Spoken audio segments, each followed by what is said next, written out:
Hey, hello. Subspace, straight in there. Number one. Thank you. Hello. Hello, Weird.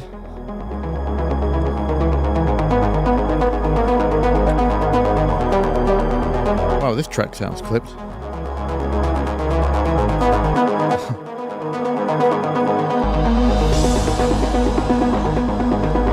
Hello, Techum.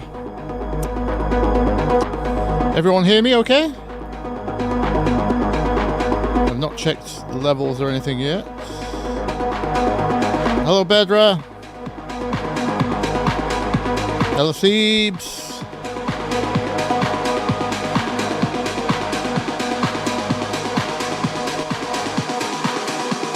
Check, check, check, check, check.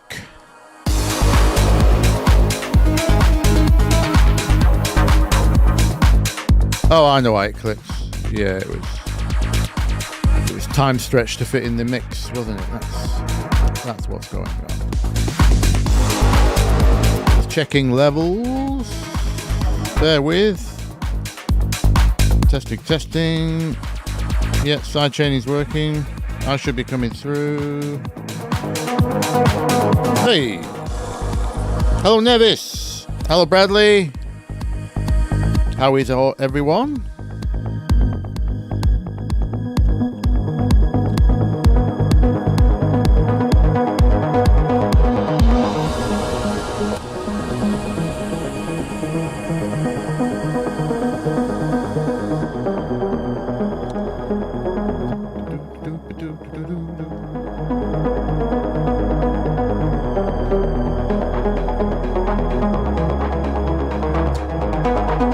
Can anyone guess what the influence was for my trance riff here?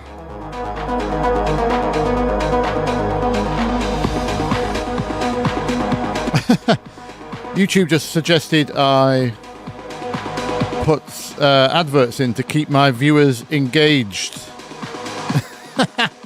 Isn't that the opposite of how that works?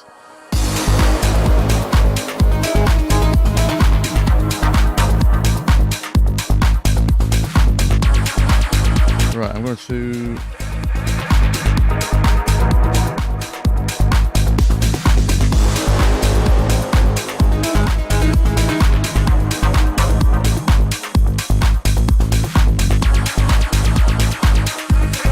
No, it wasn't strobe.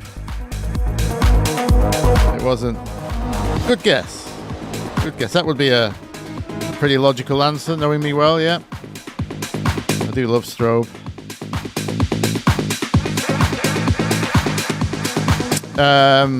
I was going for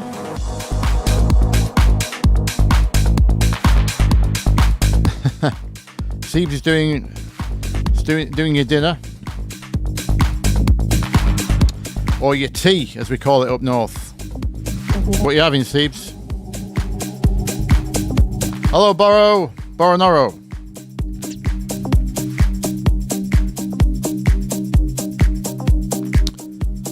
Hi Harry, do I ever put tape emulation on my master chain? I have done in the past. It's very dangerous for... I mean, it's all... I mean, you've always got to ask why. It's no fix-all solution to problems. In fact, it causes a lot of problems itself.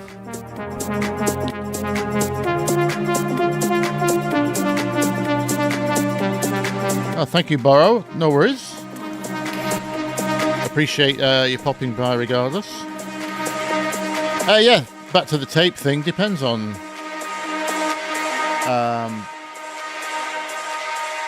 it depends on what the vibe is that you need to go for. I avoid it most of the time because of the way I work with the whole mix mastering thing. So the way I make the track is it's already finished as it's made, kind of thing. So nothing has to go on the master bus. So if I do put anything on the master bus, it tends to mess with it.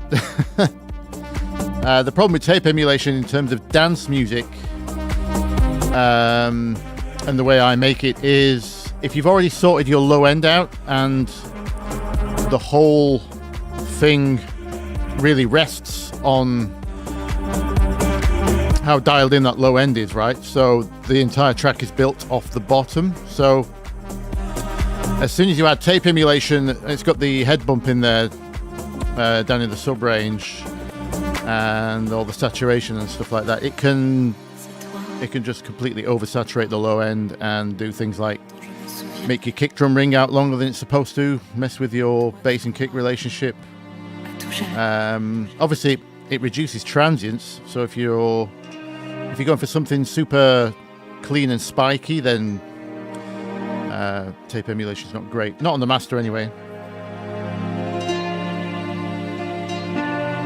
But it can add nice vibes if you want. You know, a more mellow vibe or vintage vibe or thicker vibe. But it's not something I tend to do after the fact. It will be part of the sound design.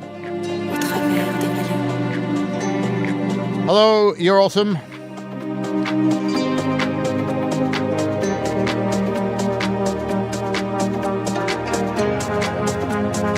Hi Bisto. Hello worker over. What we're doing today, I was going to finish last month we started a rally house thing, so I was going to finish that off. I was basically just checking out what rally house was and trying to make my own.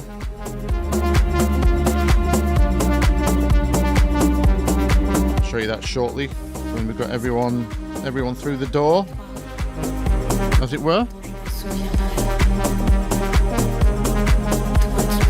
Hello, is it Amado Solo? Checking in from Orange County, welcome. I don't normally get many of the US in on the live stream because of the timing. What time is it over there at the moment? Yeah, I saw there was a free version of Reason had been released.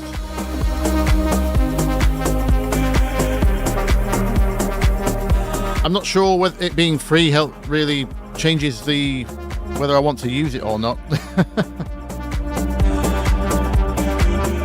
My aversion to having sold, well, I remember the first version coming through. It was novel. Obviously it could only do MIDI originally, and plugging in the wires was a particular highlight. But in general, I don't think it ever shook its workflow problems for me. And then, I mean, back then I think I was mostly Cubase by that point. And then Ableton came along. Well, both two doors, Ableton and Traction. They really streamlined the workflow. So things got even faster, which kind of left Reason even further behind. So, well, further behind in terms of, again, what I would consider what's valuable to me, which is a speedy workflow. So, 7 o'clock in Belgium. Welcome, Nevis.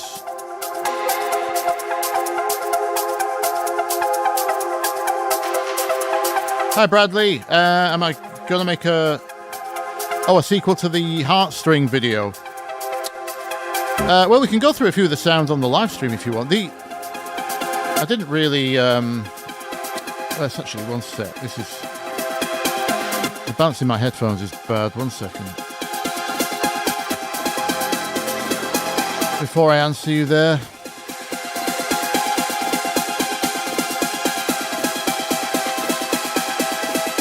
Oh, I already turned it down, didn't I? Testing. What can I do in my headphones here?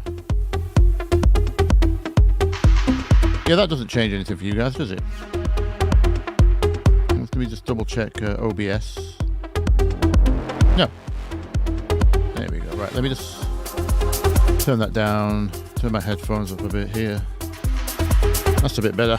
That's a bit better.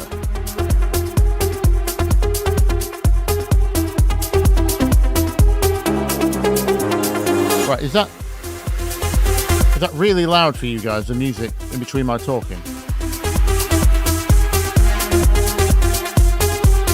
Should we chill it out a bit? My headphone mix is different to yours. I don't have the side chaining on what I can hear. That's just an OBS thing. I thought I would try that, so I didn't have to set it up in Ableton every time.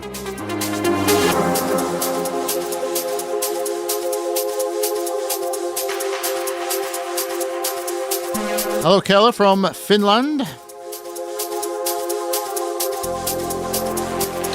I love the Finnish accent. I've been watching a few people who've been tuning to the live streams know I love Sorry the Rat. He plays strategy games. He has an avatar of a rat on screen.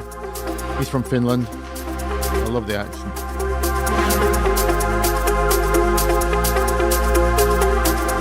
What's the blonde lady as well? I think, pretty sure she's Finnish. She does the word of the week.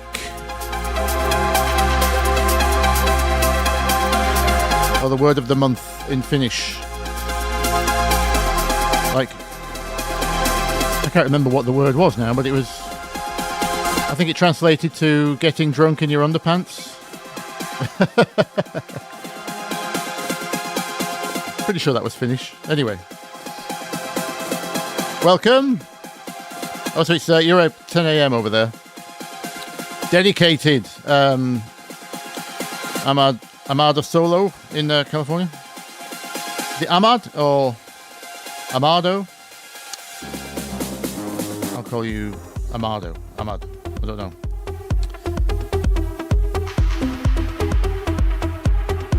Hello, Bisto. Have I got any? Right, let me just finish off.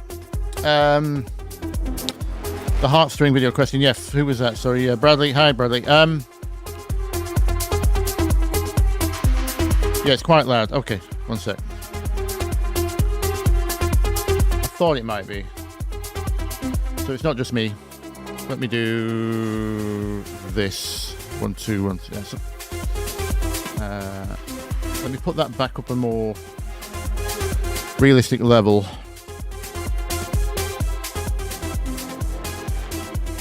Does this mean I've mastered my tracks too loud? Let's do that, shall we? Right, so yeah, the heartstring video didn't do very well, and I suppose it just wasn't a very good video. But it didn't seem to get enough initial interest or enough people saying they wanted a follow-up, so I never made one. But if you've got any specific questions about anything, because I can just bring up the session or the sounds and talk you through what I was, what I made.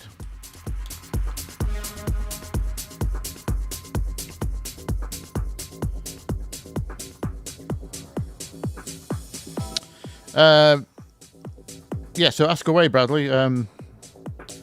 Meanwhile, what did Bisto say? Sorry, have you got any tips for breaking out of the 8-bar loop trap?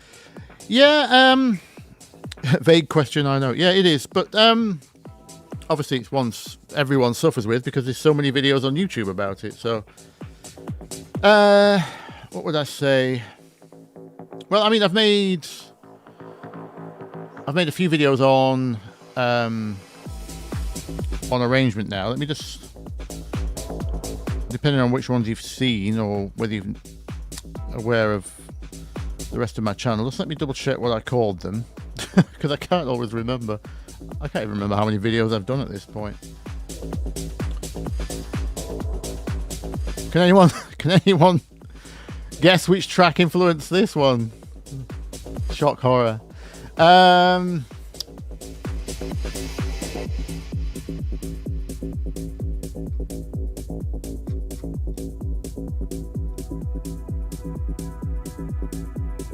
Oh, there's my heartstring video.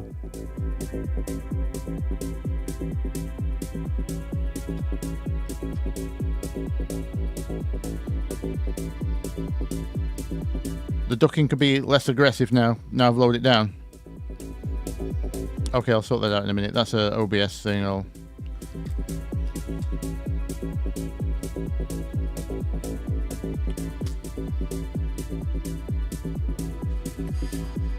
How have I captured that now? So I've got display capture, audio capture. Where's my filters?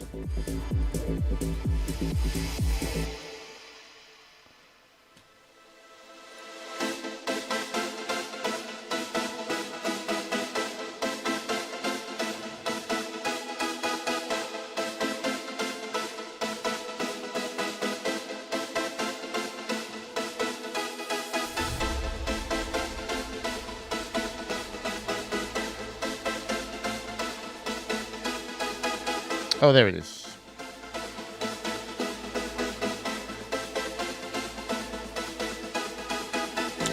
It's only a 2-to-1 ratio. Let's go 1.5 to 1. These are all the... Yeah, this is the built-in plugin, so...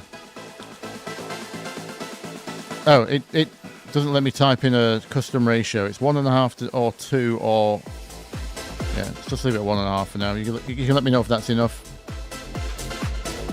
Right. The 8-bar loop. 8-bar loop's an arrangement problem, really. So any of my videos about arrangement, you'll probably pick something up. Arranging a track for release, that's one.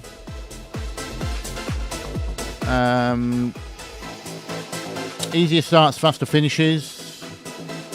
Stealing arrangements is a big one, because part of the problem with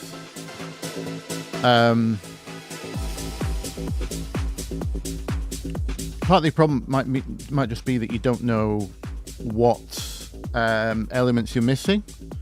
So I think just referencing purely for arrangement, which I show in that video, I reference a completely different genre really. I just steal the arrangement, but then equivalize my elements. Like they had a vocal for a lead, I had an ARP, that kind of thing. Whatever you identify as your lead. So it's just identifying what if you got the total number of elements that you need, because you might be stuck in a loop because it can't actually go anywhere. It also depends heavily on how long you've been doing it for, because I suppose early on I would advise doing very basic things. If you've got a full 8-bar arrangement and it's essentially complete, quite busy maybe. Obviously a beginner's trait is to usually have too many things in a track anyway. Then I would suggest making a complete 5-minute arrangement, extended arrangement. Try and make I presume you're talking about dance music, so your first minute or 45 seconds is your mix in, drums only, slowly introduce the elements, which are the hooks, so people can hear what's coming when the DJ mixes it in, that kind of thing. And basically try to make a 5-minute arrangement out of it with what you have there, by doing very simple stuff, like just removing the bass at one point, removing the clap at one point, going down to just the bass line and the kick at one point, working out how you're going to build into your current... I'm presuming your current 8-bar idea is probably the drop, so just working out what you're going to do to build into that, what's going to filter, what are you going to need, things like fills or snares, or can you just make it drop by running the beat without extra hi-hats and without the low end in, just filter out all the low end of the entire track, and then does it drop on its own when you bring all that back in? Things like that. It's an arrangement practice, isn't it? But like I said, it depends on how much you've already got in there. Those are my initial thoughts. Don't know if anyone wants to chip in.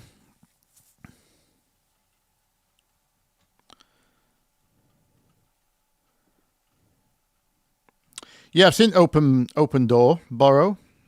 Sorry, I'm catching up on comments.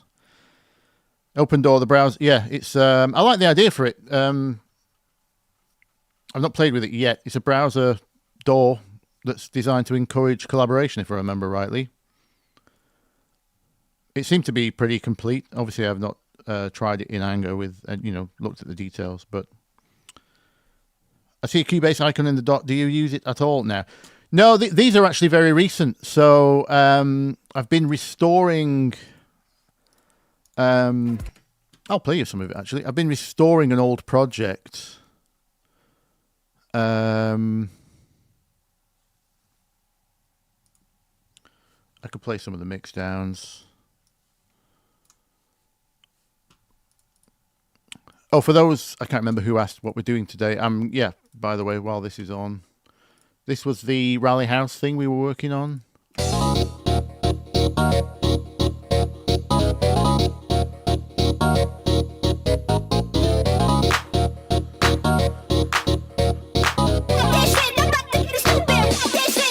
Get ready.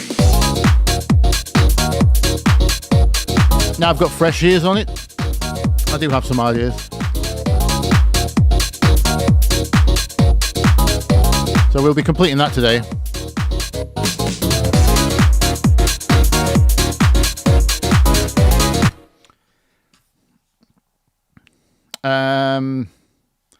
Yeah, so just quickly finish off the Cubase story. Where is the folder? I've been restoring an old project of mine. Actually, if you've heard my Wicked Game cover, the singer on that, me and her did a project a long time ago where we tried to do a female-fronted, Nine Inch Nails-y, dancey, poppy hybrid thing, slightly industrial, electronic, and the we're going to kind of it was done in kind of well, it was just a messy situation. We had like hundreds of ideas. We got 6 finished tracks out of it, and it kind of took a lot longer than it should have done, and they didn't come out. I mean, they came out great. I'm very proud of them. I still listen to them, actually. But now I've made dance music for over 10 years since that project finished. I'd really like to go back and, well, my main aim was just put some bottom end in the tracks. That was kind of the basic aim.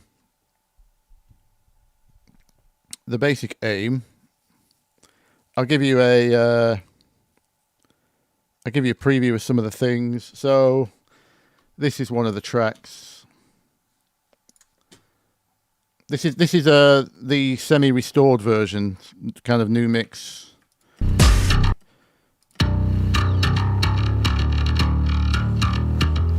So I had to get Cubase because all the sessions are from like 2010. They're all done in Cubase with its inbuilt plugins. I'm taking you to my world, where I'll show you I'm a bad girl. Are you sure you want to get on? So yeah, I had to install Cubase again, pull all the files out, bring it into Ableton so I could have another mix. But I'm not afraid of making mistakes, so there is no way that I won't be. That snare needs some work. Oh, thank you, Weird. So I don't need your therapy. I know exactly what I need. You need to get out of my face. I'm not You've accepted defeat and bought silence.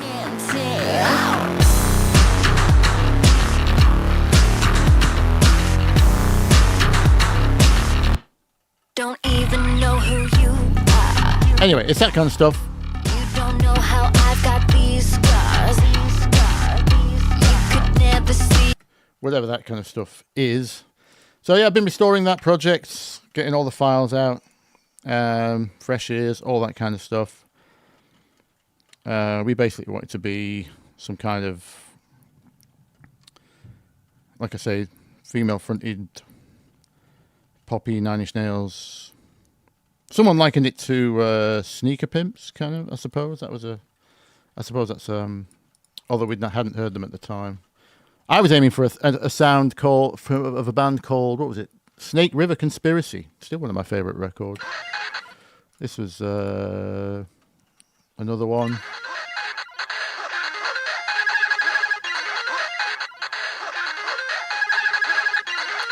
That's me and her pretending to be fighting game characters.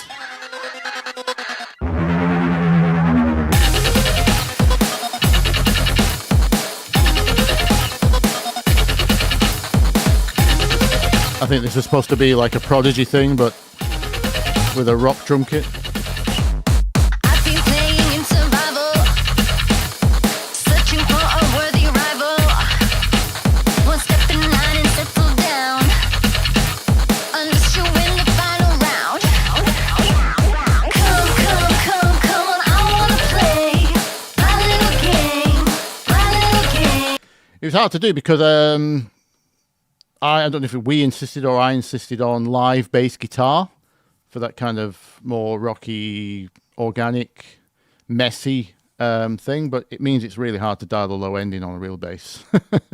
It's not as nice and neat as a synthesized sub. So anyway, that's why I've got Cubase installed at the moment. I'm restoring an old project there. No, I don't use it now. To actually answer your final question there, no, I don't use it anymore. I don't. I mean, Cubase is great for like all the things they've only just added to Ableton 12. You know, the MIDI things about generating arpeggios and strum modes and all the new MIDI tricks you can do in Ableton 12.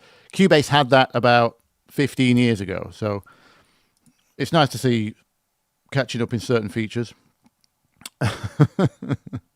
Actually, I was talking about this with one of the DJs I was working with the other week. The one feature we missed from both Logic and Cubase that Ableton never implemented was the inverse loop arrangement.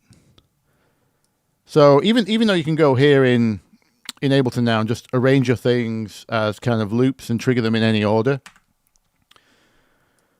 on your timeline left to right, which is still kind of how I work mostly, probably because I've got all those habits from the Cubase days. In those doors, you could do a thing where you could invert this so the right went before the left, and that whole area would become red and it would skip it. So if you wanted to quickly preview this arrangement with that section skipped over, you could just highlight the loop but have it the other way. So the start of the loop was here and the end of the loop was here. Cross it over itself, basically, and it would skip that section, and you could just quickly hear playback of what that would sound like without actually having to delete time, which can mess with automation and stuff like that sometimes. So I wish that's kind of the only major feature I remember Cubase having. Logic still has it, I think. Yeah, anyway, other than that,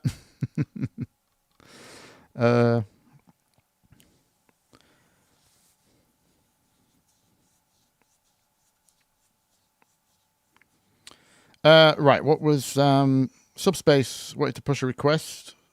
Let me just find that. What did you type? Alex Di Stefano, fast forward, recreate the kick and bass. We can have a look. Yeah, we can.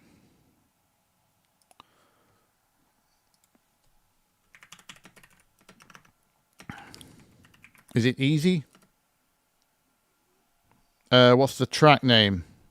Fast forward.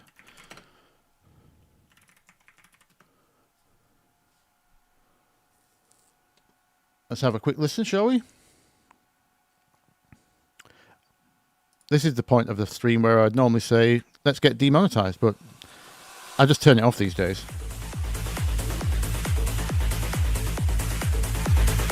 Oof. Oh. I hope that's not my internet.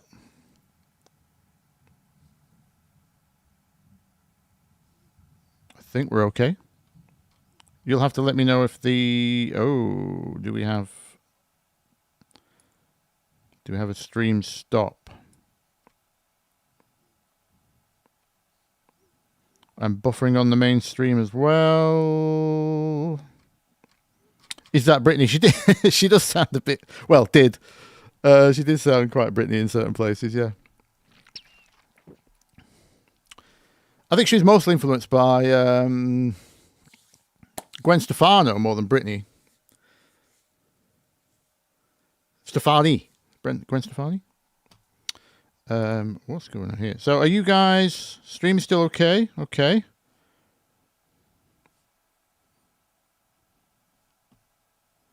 Oh, of course, my stream's not buffering. I'm just looking at the replay of the buffer on my. Do I just need to refresh this?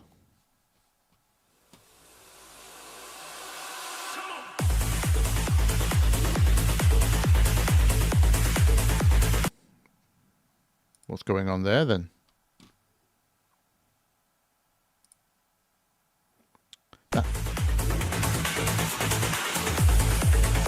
Let me listen to the official one, because that sounds terrible.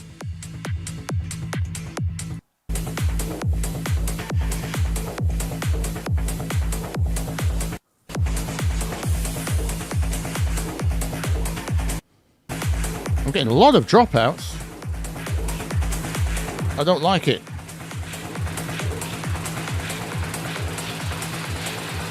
Maybe I should just grab it quickly, so we can stream it in the DAW. 5:15.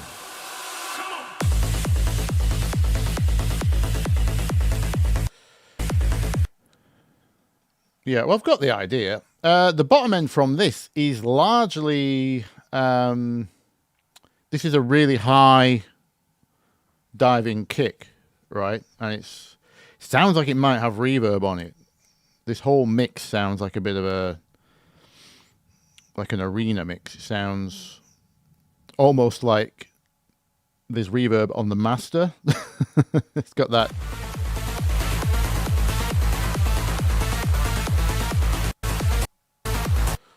I wouldn't call that clean. For your low end, here's your cleanest. 115.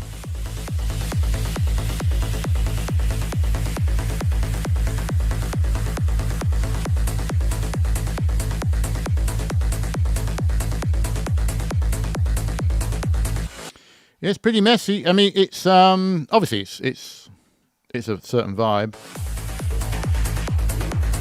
What key are we in there? A. So it's not that low.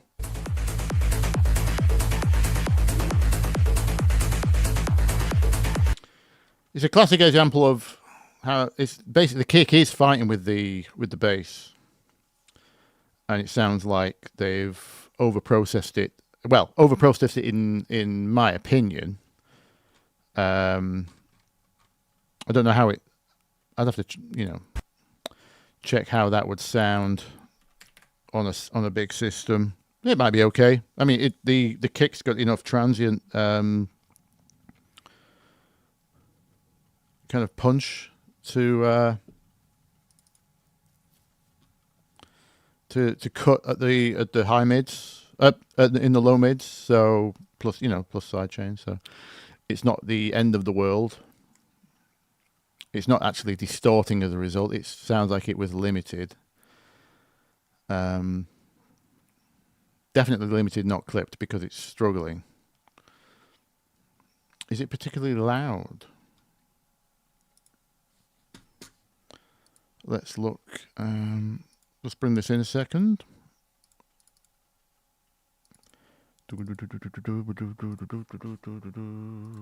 Let's have a listen to this in isolation.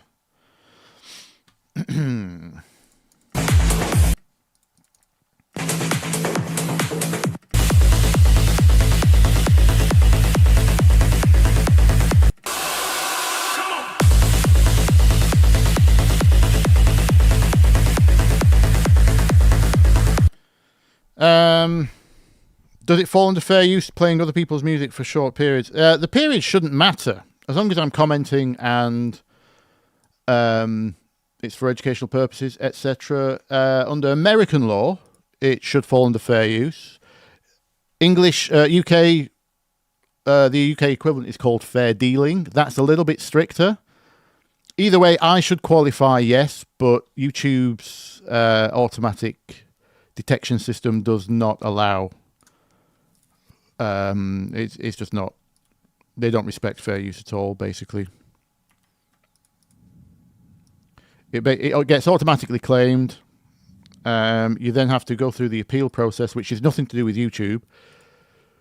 Because YouTube have to stay in safe harbor, so they don't get involved in different countries' laws and accidentally end up breaking the law themselves. They stay out of it. The content ID happens. If the record label or whoever owns it can be publishing as well, the publisher. If the record label or the publisher have that particular piece of copyrighted content to be as flagged as they want paying from it, then you automatically get demonetized, so they can start earning from it. And if you appeal it, your appeal goes to that record label.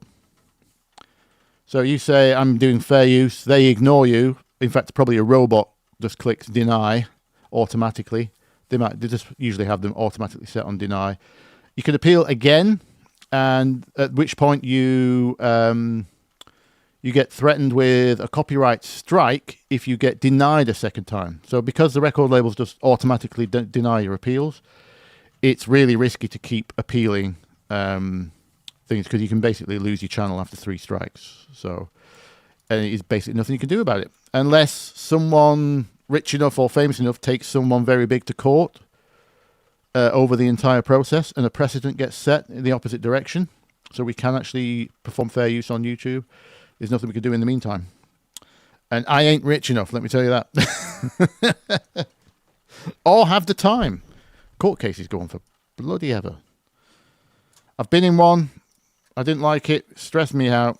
I'm a really chill dude otherwise. That's the most stressed I've ever been in my life. Would never recommend getting involved in a legal dispute.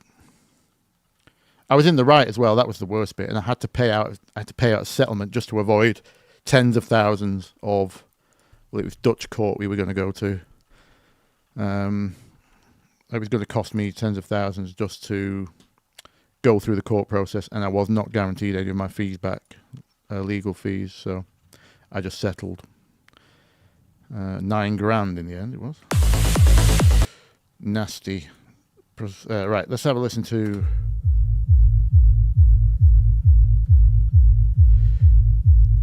Yeah, I think I think anyone else would describe that as a muddy mix. But that's also part of its flavor, right? So we can't, I'm not going to judge. But these are my instant observations. So I want to check, let me get isolate out actually. Let me just listen to actual sub range.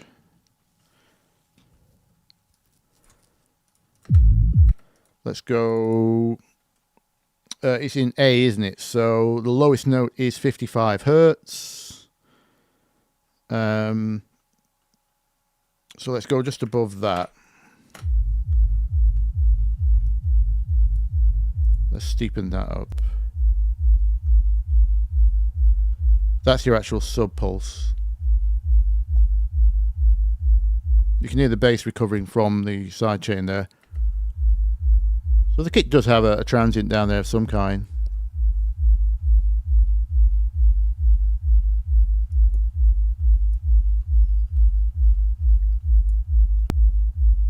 Where are we on there? Yeah, it's pretty much at max basically. It does sound compressed. It's either been multi-band limited or I'm just hearing the limiter on. Let's go for the next octave, about 150.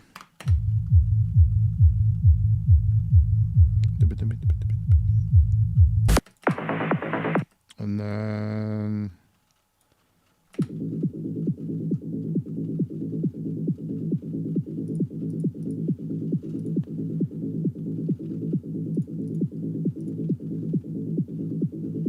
this is the bit I don't like. There's the second harmonica of the bass, i.e. the fifth of the chord. Sounds too thick for me, but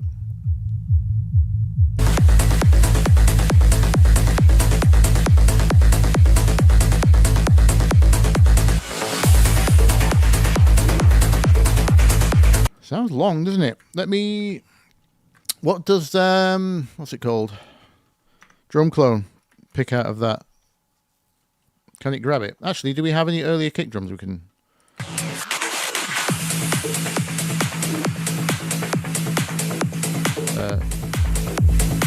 there we go. Yeah, we could probably see...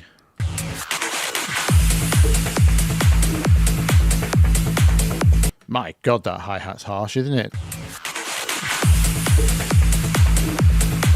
That's ripping my ears off. Speaking of which, someone asked earlier, given how long I've done this, have I developed any hearing loss or tinnitus? So, not through my job, luckily. I've always worn earplugs to every venue. I was wearing earplugs to the pub last night because people were... There was a really large group in which were very loud talking, and the woman sat to my right was had an extremely nasal voice. So I put my earplugs in. There was music as well. Everyone was basically loud because they were trying to talk over the music, that whole thing. So yeah, I wore earplugs. I do have tinnitus, but it's from growing up with CRT monitors because they hummed at 15.7 kilohertz, I think it was. So I have a very... I can only hear it when I'm in an extremely quiet room. Luckily, doesn't affect my day-to-day. As for hearing loss, I don't appear to have anything that's not natural from aging. I can still hear up to about, I think it's 17k in one ear, 16.5 in the other.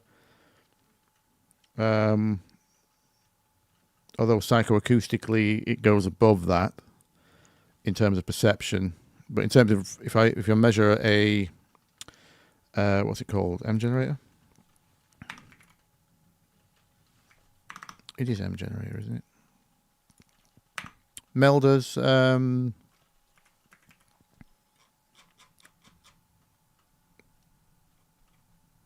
What's the tone generator called? Noise generator. It's CC generator.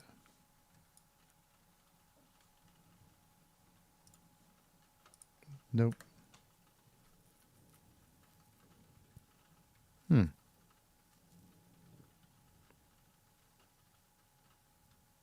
Oh, M oscillator I'm thinking of. Yeah.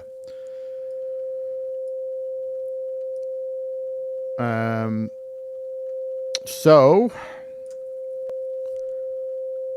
let's see now.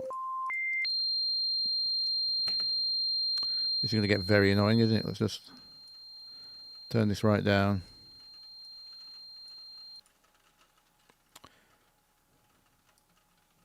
So I can't hear that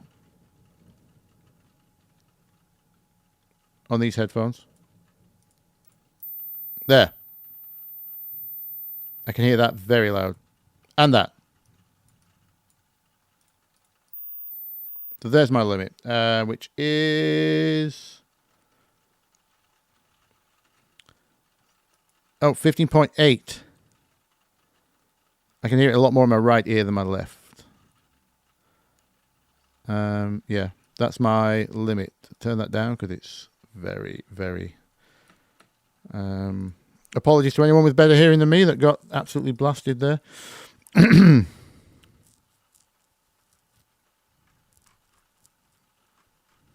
Sorry, I can't remember who asked the question, but there we go.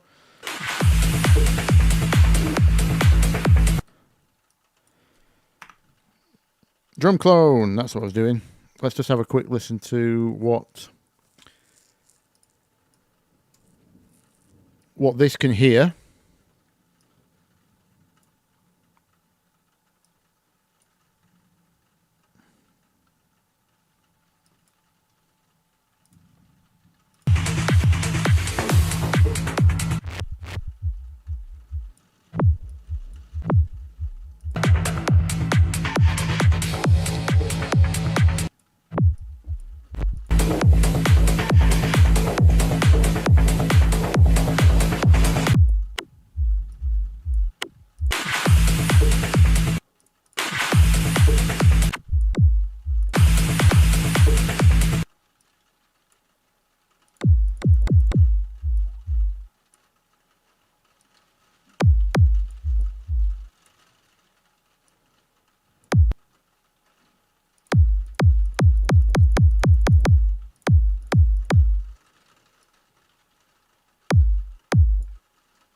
Yeah, feels about right.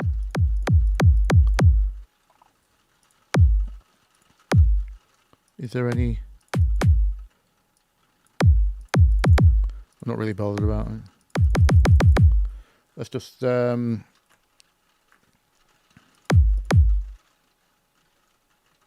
does that look as... I've not checked the tempo of the track, actually. That would matter. But... I suppose part of the reason it's fighting is, as I suspected, the kick drum is almost as long as a full... In fact, at a faster tempo. What am I at? 132. Don't know what this is at. Let's quickly chop that off and... check the tempo.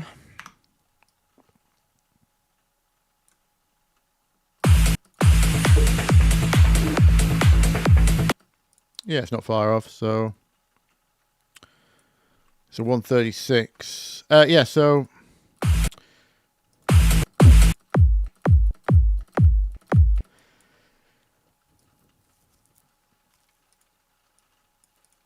here's half the problem. That after swell is not nice, but that's part of the that kind of like chesty. I suppose it does have a transient there, although that's what it's picking up on the as a just resampling the master track. It's not necessarily what the kick drum was. This could also be bass interference captured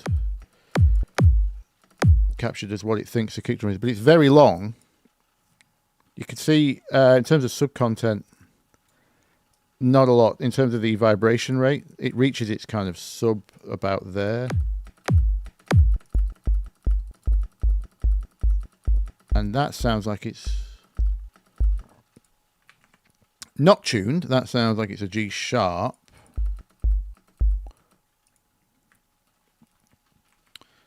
Let me put that up an octave. Yeah.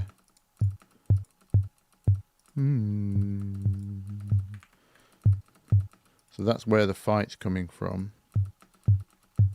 Am I right? G sharp? Yeah. Just about. Flat G sharp. So that's partly where the conflict's coming from. It's very long and it's fighting a semitone away from the actual key of the sub. By the way, for those who don't know what I'm talking about, let me show you what happens when you try to play two subnotes at once which are next to one another. So this is our, for those on good speakers at least, hopefully all of you can hear that, low A, that's 55 Hertz. And if you play G sharp next to it, you get that mess. Here's what it sounds like an octave up. They interfere with each other. Not in the good sexual way. Yeah, so that's kind of partly what I'm hearing is a low-end clash, which is someone has brute force solved with slamming a limiter on it, probably. Right. In terms of getting there,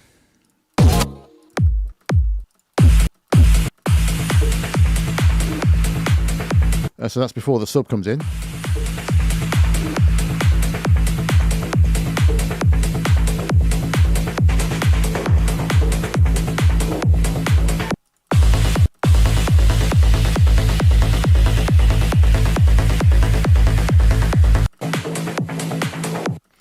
Oh, you can hear that extra muddy tone in there as well. Down there. That's that fifth harmonic I was talking about. Well, second harmonic. It's the fifth note.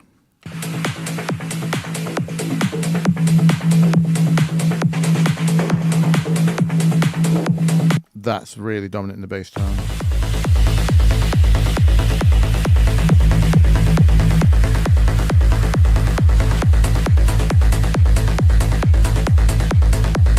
Good for thickness, but easily, very easily strays into too muddy territory. It's a hard one to judge. And I'm currently judging on HD25s, so they do make things muddy. It might not be as bad as I'm hearing. I've not put my corrector on at the moment.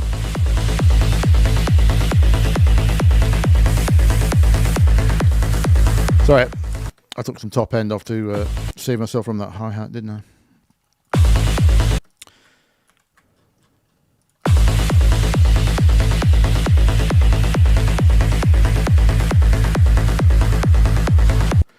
So in terms of recreating that, it doesn't sound that mental. I can't see what I'm typing from my microphone here. Hang on. Let's just keep that kick as audio for now.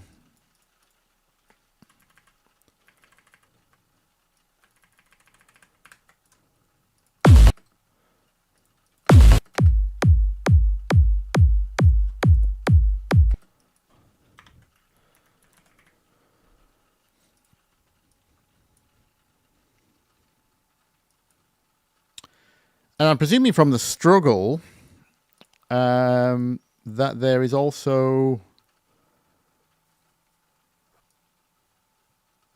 I forgot to check what 163. Yeah, that is the second harmonic thereabouts. So it's not come from an extra octave above.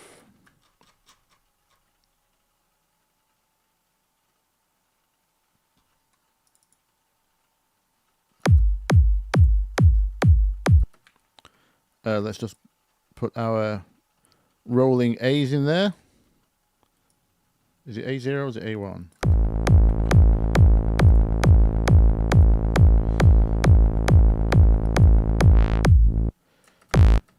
Is that 55? That sounds too high, doesn't it?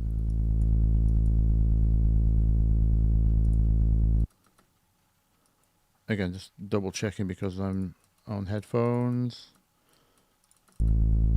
Oh no, it is the right octave. It is the right octave. I'm getting sub-masking. Alright, let's add to that. There we go.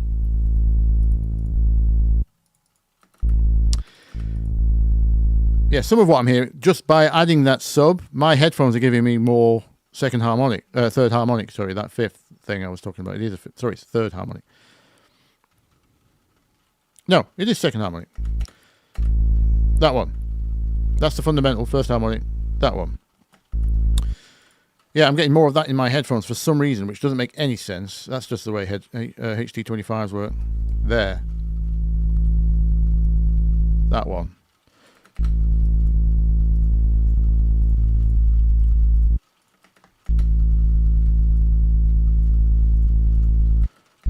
So it might just be my headphones. Right, anyway. Let me just undo that. We'll dial in that sublet, maybe separately, maybe not. It was only made 7 years ago, so I'm not sure if they would have had separate side chaining for sub frequencies.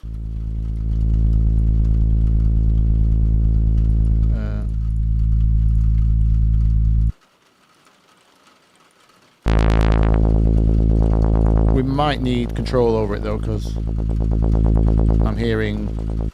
Wow, can anyone else hear the rain through my microphone?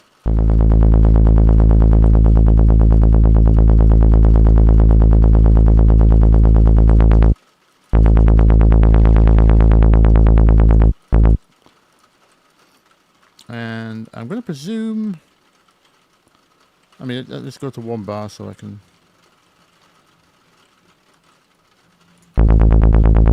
get some...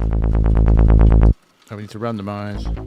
There we go, that's what... I was wondering why my unison wasn't working. We weren't randomized. We were starting from 0 every time, so... There's the difference for you. If you didn't know what phase randomization sounded like. If everything is aligned in phase and is only detuned, which is what unison is, you still get a nice tight bass, but the later on in the note, as the waveform deviates in pitch, so if you hold that note, as opposed to trigger it on the 16th, you can hear the detune comes straight in, but there's no deviation right at the beginning because it's not gone out of tune yet. Well, you can't hear the it's out of tune already, you just can't hear the development of the waveform. Whereas phase randomization means it's already starting somewhere else in the wave, so you instantly hear the different phase cancellations because none of the waves are starting at the same point. So that's what's going on there. I'm just starting with a generic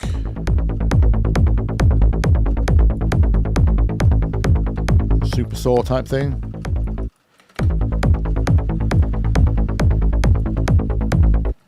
Right.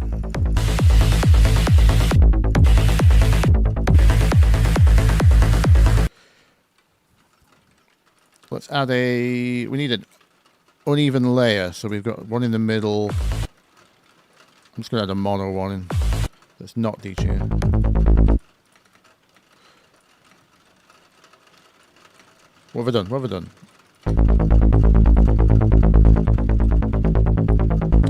We are clipping.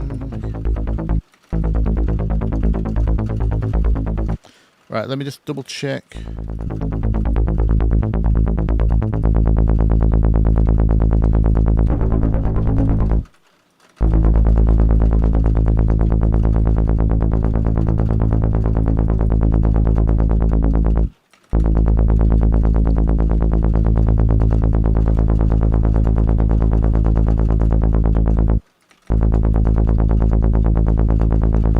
Yeah, it sounds like detune.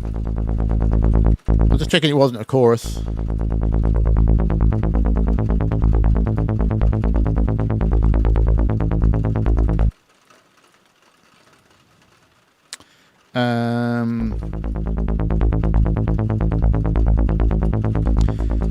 What I would do at this stage is what you can hear there with all the variations and it going all over the place. That's because one is randomized, one is not. So some of them are, even though I want this mono signal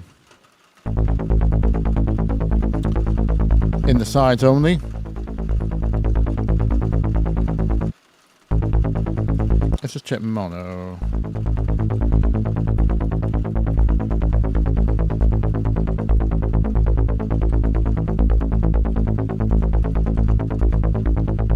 Yeah, it's still affecting the middle. Is it? And the subs are all up and down, yeah, so. What I would be tempted to do in the modern day would be just get rid of the subharmonic from the detuned one so we don't get that phase cancellation.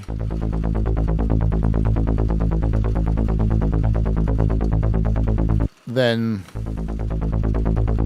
those don't go anywhere. The sub stays solid. Or you could add a separate sine wave and high pass the rest of the bass, as I've shown before. Depends if you have control over the waveform. But I'm trying to think, given how like messy this bottom end sounds, I don't even know if they have that kind of control. Let's just say they do. there's no harm in aiming for better than your reference, right? Something actually a point I forgot to make in my reference track. For those that are intimidated by trying to match references, I actually think you should try to improve on a reference, not just match it.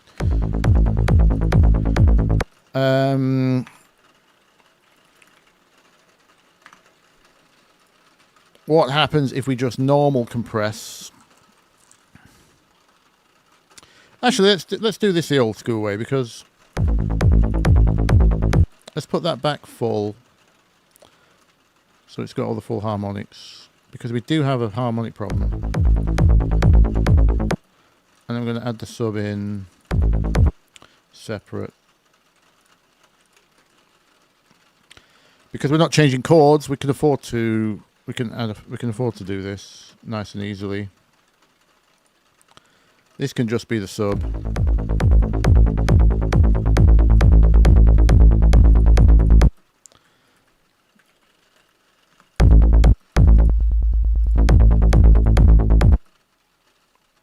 And then we'll high pass this at the first harmonic. Below the first harmonic, I mean.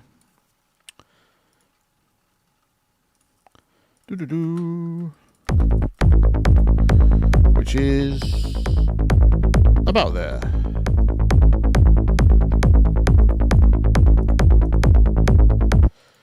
Now, as for side chaining, we don't want the high pass filter on this. Let's label this so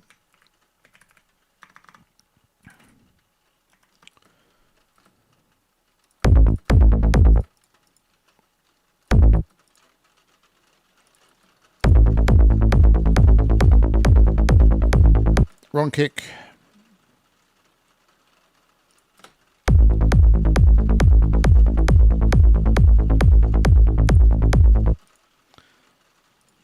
Oh, I've done it again. Keep forgetting there's another track in this project.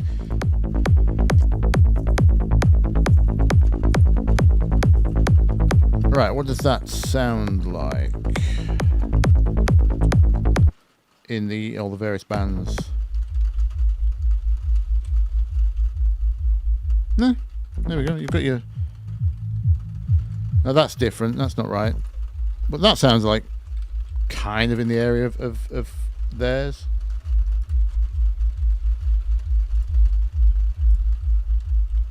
Definitely got the right shape. It's probably too long.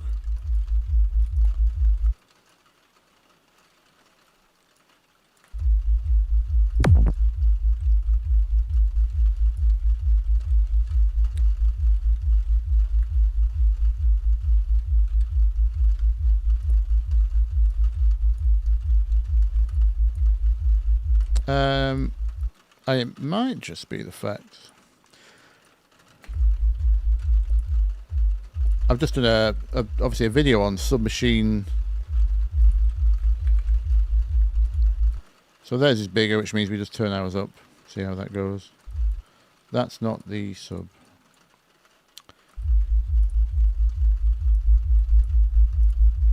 You can literally do that.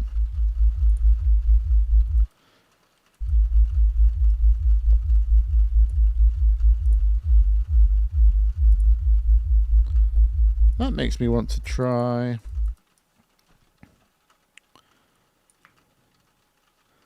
that.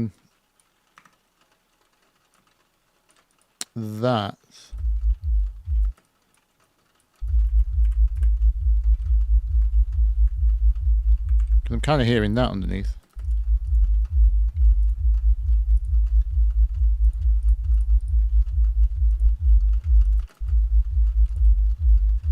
So that's okay. So what's happening there? It appears our drum clone hasn't captured something in the kick.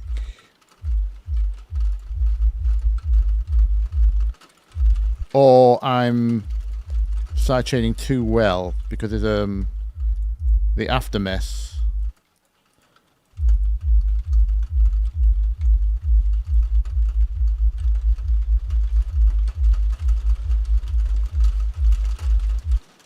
Or is it simply...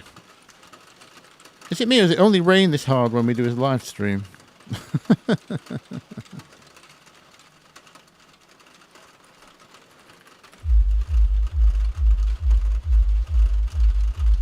Sign language would be a great name for an album. Yeah. Do it.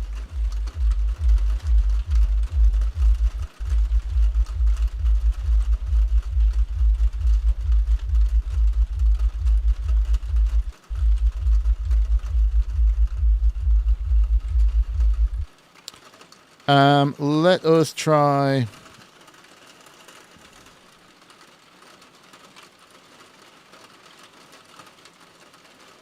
What happens when we try a really fast compressor? Does that get messy enough?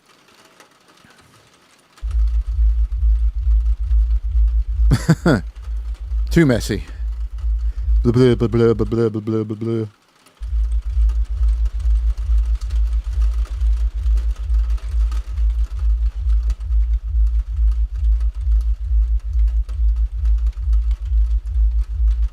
Interesting.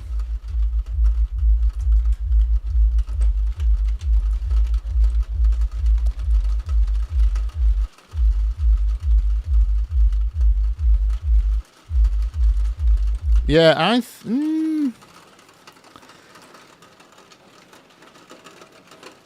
I think what we've got... Yeah, I think Drum Clone's kind of not got the full essence there. I think...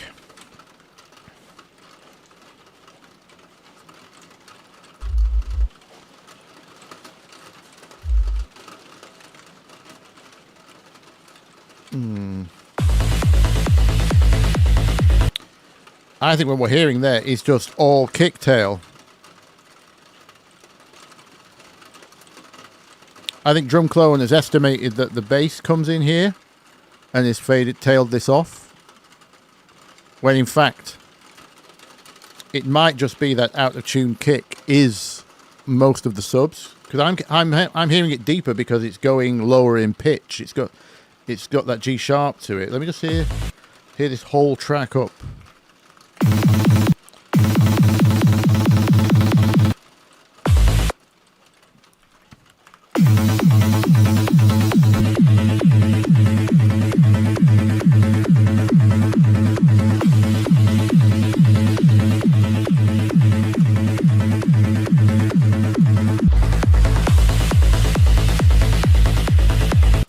Yeah, I think the yeah, I don't think that's accurate.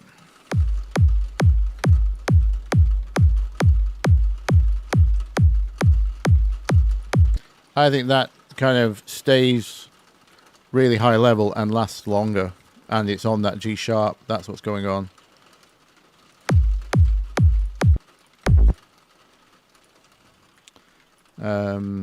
Which is why it sounds slightly deeper than ours. Not that that would make any kind of meaningful difference. At the end of the day, what I just did there would be probably fine. Like I say, ideally, I would chop this kick off.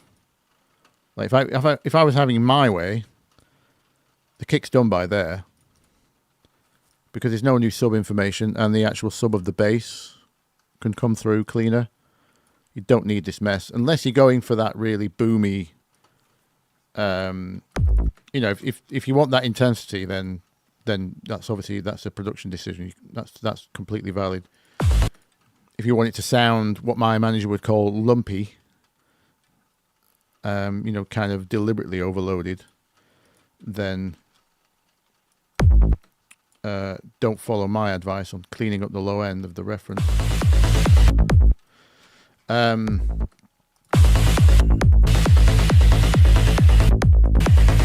not saying I've got the bass sound right either, by the way. I'm just purely trying to focus on what's going on in the sub range. Yeah, let me just see quickly what Kick 3 makes of it. There's been an update. Let's leave that for now. On my kick video, I did get lots of suggestions for other ones like this, which I've not tried out yet. Initial preset, that's what I wanted to do. Import.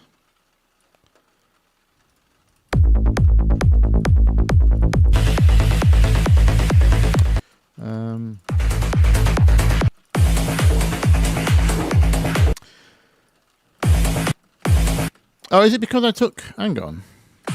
Let me just check something. I thought I was taking a cleaner kick drum from here. Because the subs aren't in yet, but maybe that's not the kick. Maybe that's not full kick.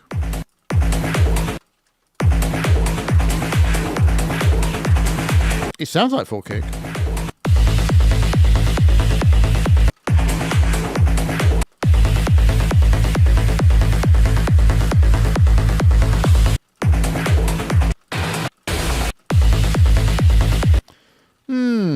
Not sure.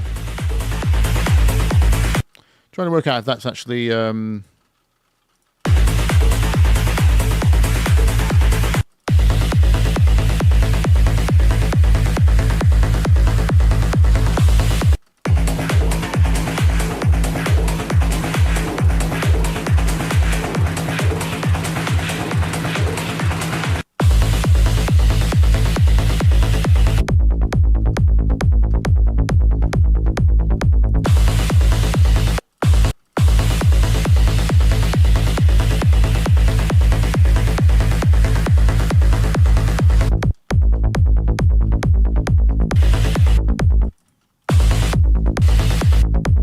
concentrate on the sub range.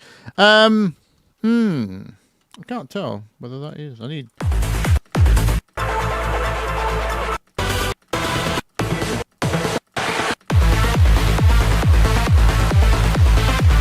Same.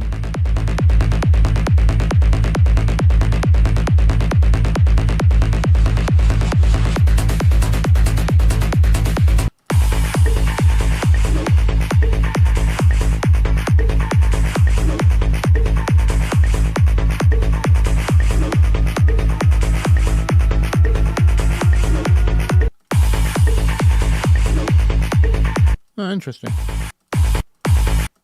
It does seem to get a second boost halfway through, doesn't it?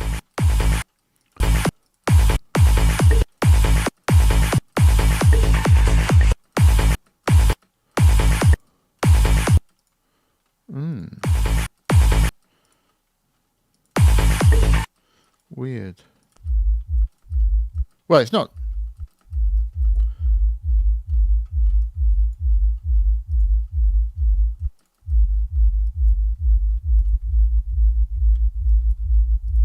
That's the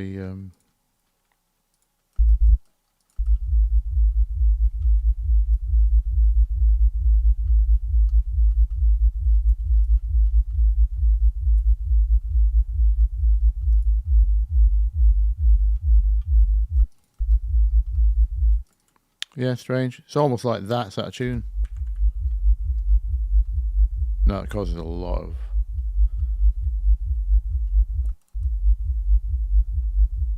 That's a lot of cancellation.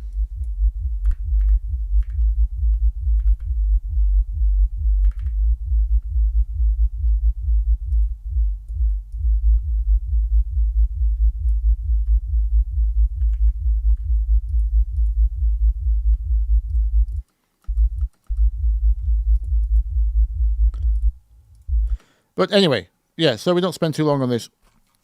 My advice would be... obviously, this is just cheating, ripping kicks, but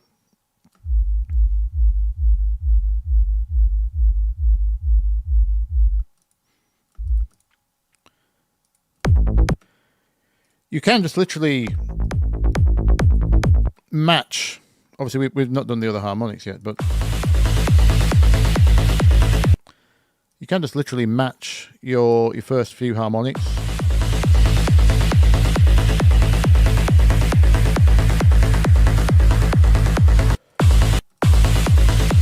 You should get a good idea if you set the analyzer fast enough what the deal is. But and obviously listening tests within each little range.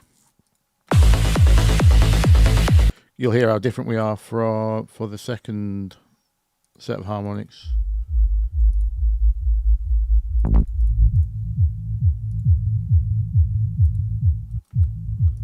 Oh, we're too wide.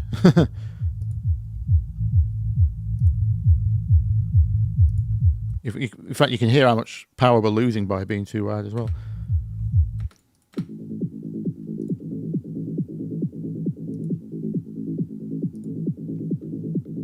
There's your first clue as to why the attack's different.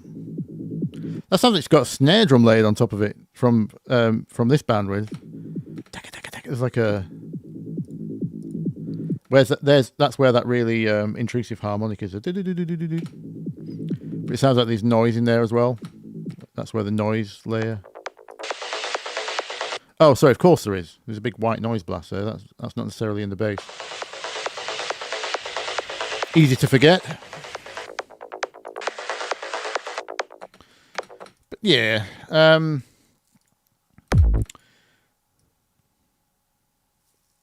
We'd be here all day trying to match that exactly. And the question is it worth it?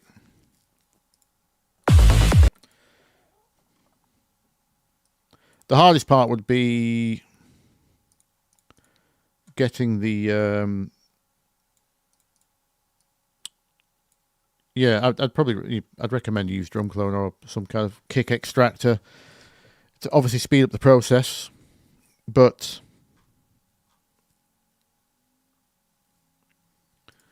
yeah, I know you said the cleanest part was at 5 something, but I thought that first drop was cleaner. 554.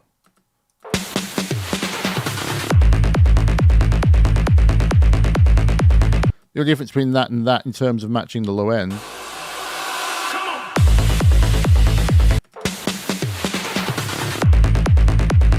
is just the white noise blast. I mean, you would be hoping there's no white noise in the subs. Let's check.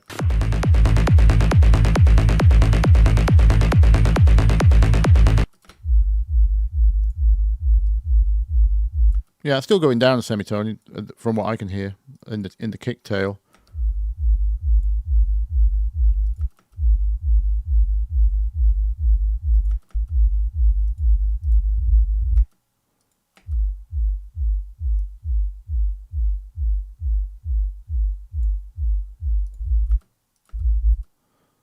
Actually, while we're here, let's just hear what happens when... What did I do with drum clone? Did I delete it? Oh, I overwrote it with kick 3, didn't I?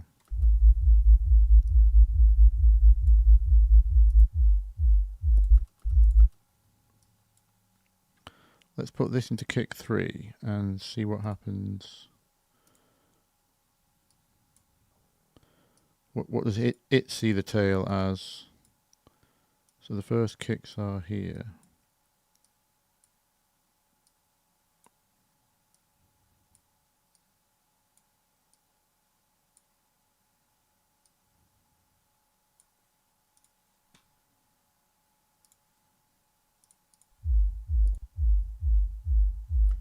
Oh, let me just take this filter off.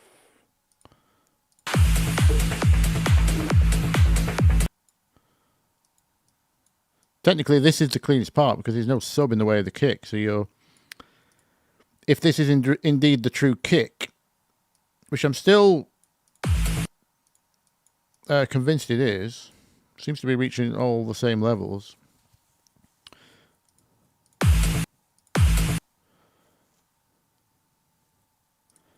Analyze. What does it get for the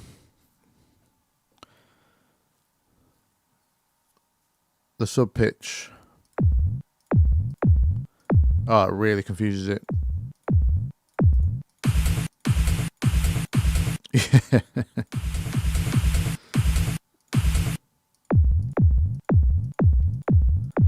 Yeah, you can hear. Yeah, that's absolutely failed on as a resynthesis.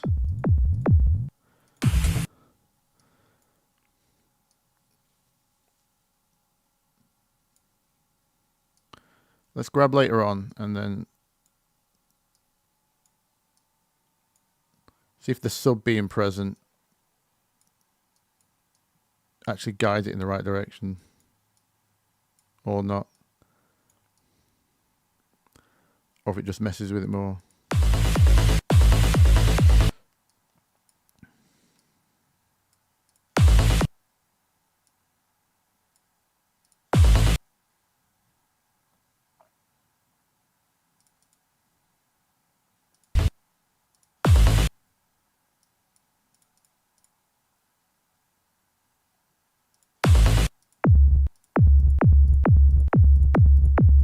No.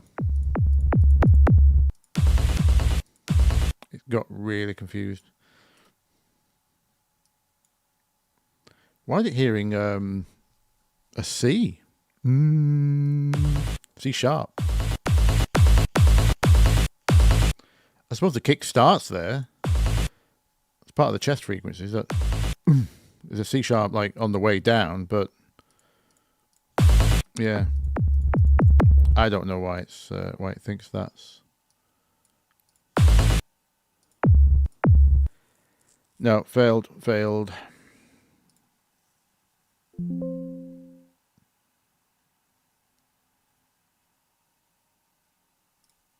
Oh, we confused it so much it wiped Ableton out.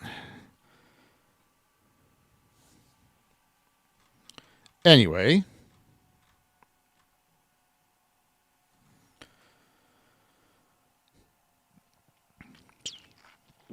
I've probably missed 1,000 questions. Yeah, sorry, Subspace.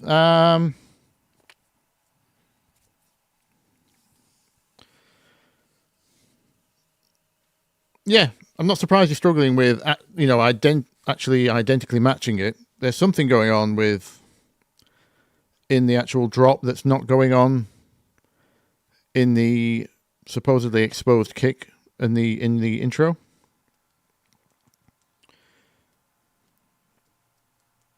But my suspicion is that kick is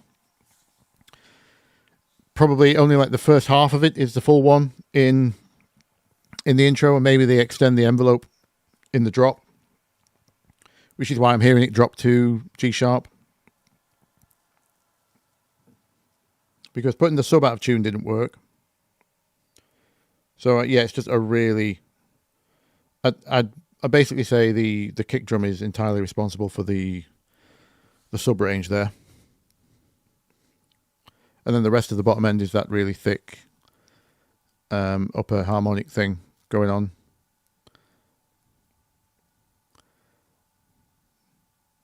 And then in terms of actually matching the bass attack, that's down to figuring out the filter envelope and how much detune there was on the oscillator. Want to recover where we were.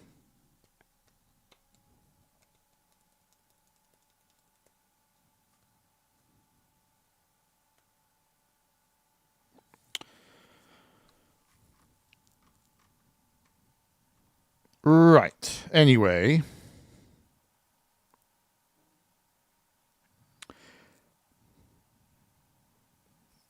I'm just going back through questions. Harry asked how to stop a 4-bar loop sounding repetitive. Lengthen the loop and stop repeating as much stuff. Yeah. If you're finding your 4-bar loop is repetitive, then it's repetitive. Oh. Does anyone else hear the beep? What was the beep?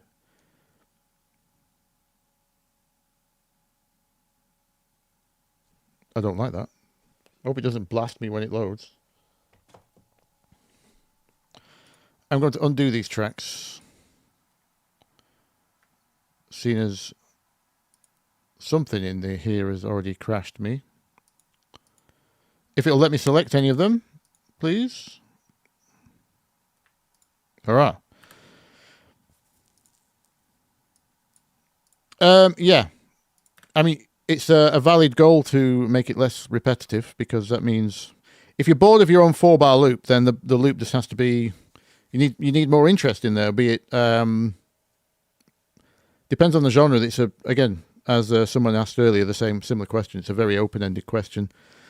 Because Could be melodic interest, could be sound effects, could be fills, could be something needs to change, either every 4 or every 8.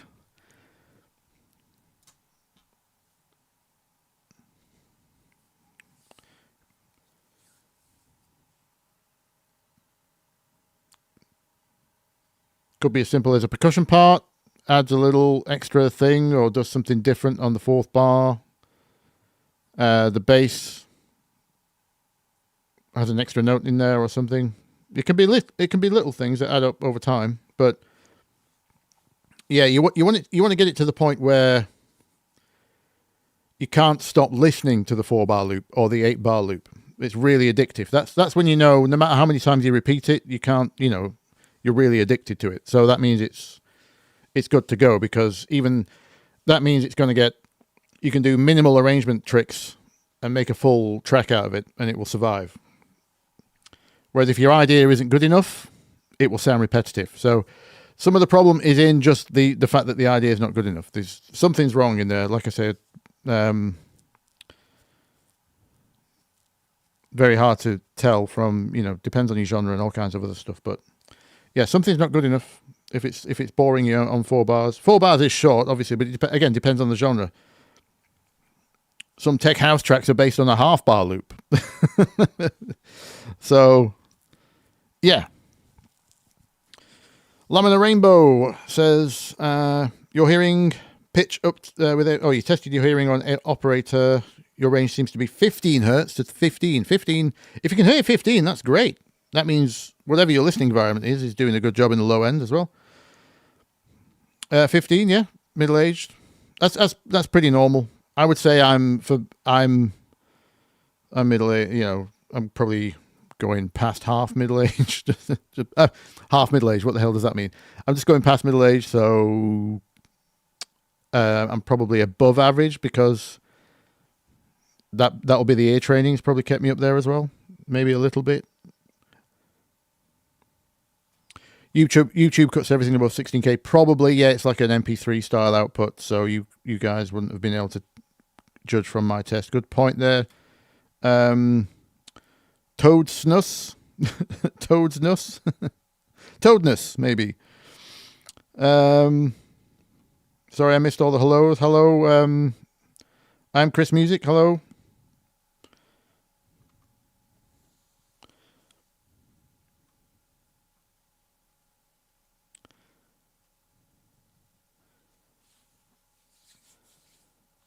Just going through. Who have I missed? Bedra wanted to create MK Zone. We can have a look at that. I said I was going to show.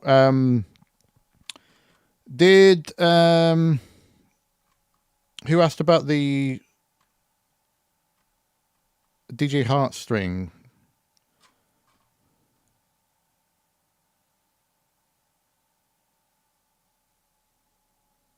Bradley, wasn't it? Oh, I just saw your follow-up comment. You said I kind of covered what you needed to know in the original video. So you're just asking why I never made a follow-up, basically. Well, yeah, if you've got any lingering questions, hit me up. Or leave it in the comments on that video, and I'll see if I can address them in a short video or something. If I don't catch you today.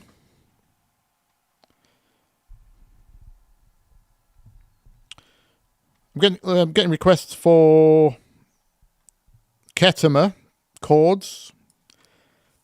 Is that on anyone's radar? I mean, in general, not today. In the comments, I've had a few recent. I don't know what he's done recently that set everyone off, but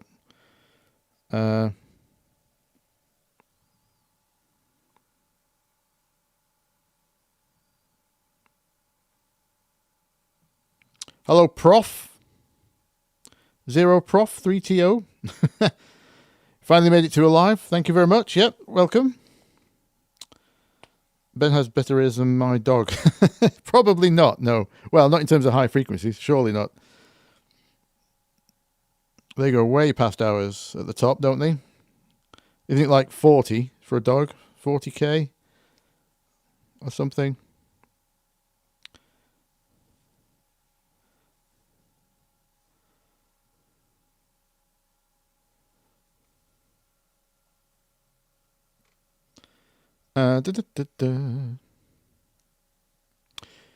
I missed a question there. Is it because I'm nearing 100k subs? Is what because I'm nearing 100k subs? Oh, that Seems mentioning I should be getting YouTube deals soon. What's a YouTube deal? You mean sponsorships? Yeah. Unfortunately, the only people who've really reached out to sponsor me are, apart from the odd company which has just given me access to some of their plugins and said no obligation, but I'm not really a plugin review channel, so who's done that so far? The people who just made, they came third in the developers contest, what they called the Parrots, Dark Place, the plugin manufacturer Dark Place. Is it Dark Place Audio, Dark Place Studio? They gave me access to some of their earlier plugins. I think there was 4 at the time, because I'd reviewed one of their free ones. And who are the people who do the really simplified looking interfaces? Or it might just be one guy, actually. They always run ridiculous sales. It's mostly standard engineering stuff, compressors, limiters, that kind of thing. Although they have done a headphone. Let me just check.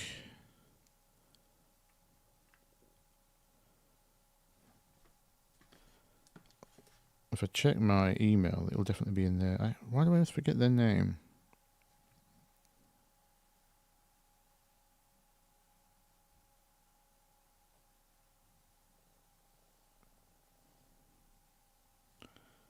I'll soon tell you.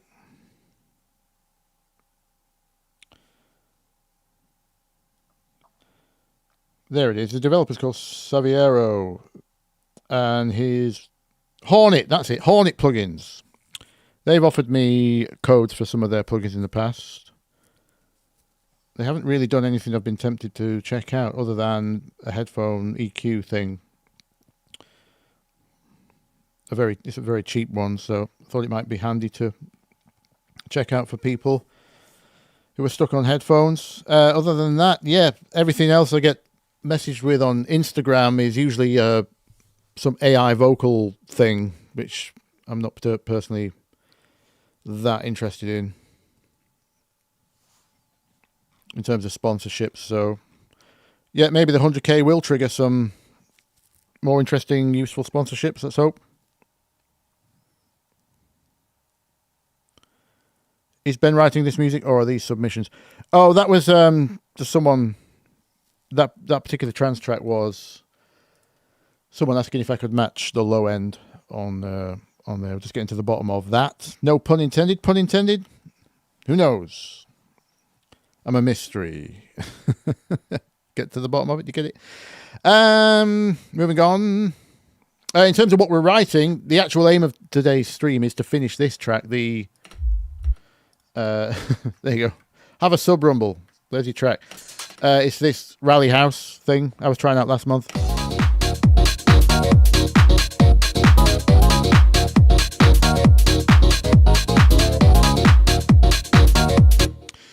I want to finish that off. House in the style of a video game composer is the general remit. Well, that's how I hear it anyway. Abusing kick extraction for sound design. Exactly.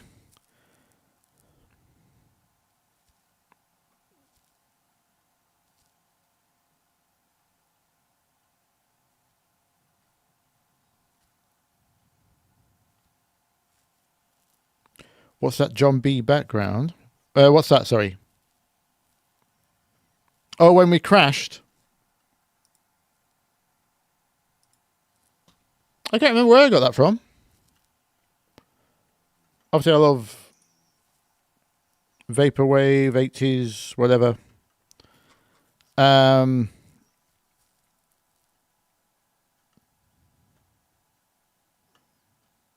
it's just...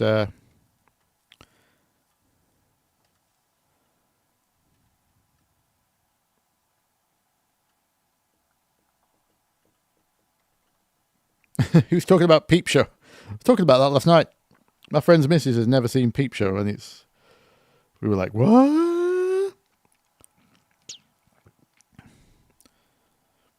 For the sampler, where did I get those free presets? DJ Kata says. Most of the sound font stuff I got from VST Store, is it just called? Yeah. VST-store.com. Although they seem to have reduced. I got the sound font versions. So I bought the Korg Triton Extreme. They've got a Roland D50. No need to get the Access Virus. You can get that now anyway. Phantom X6, no need because I've got one to my right. I've got a Phantom X8 to my right anyway. And Sonic. And then they've got a bunch of free ones as well.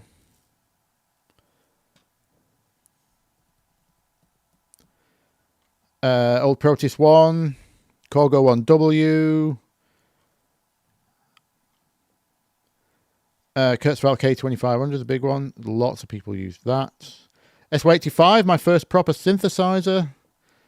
Korg X5D, another big one. Lots of people use that. TG500, obviously a big module.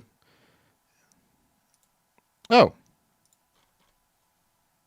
I swear they used to have more than that. But anyway, that's where I've got most of them from, I believe.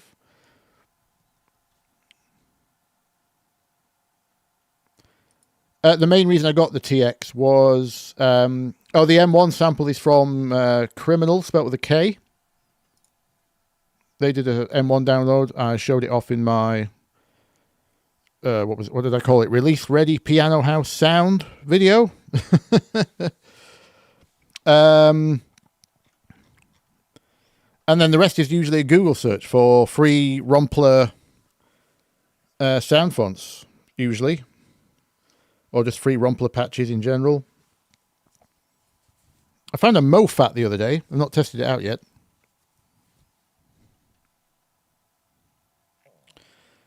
Oh, thanks, Toad. Don't forget to turn Redux back on the master. Yes. Crucial.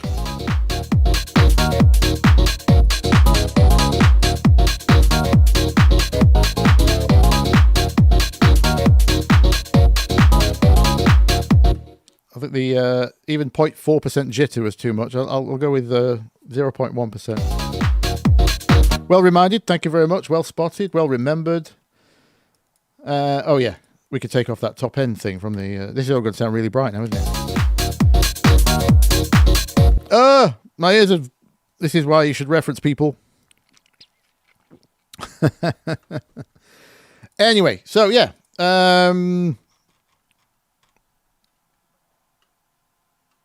Who asked about... let's just do the... Quickly get that out of the way. The MK Zone. He was asking about that.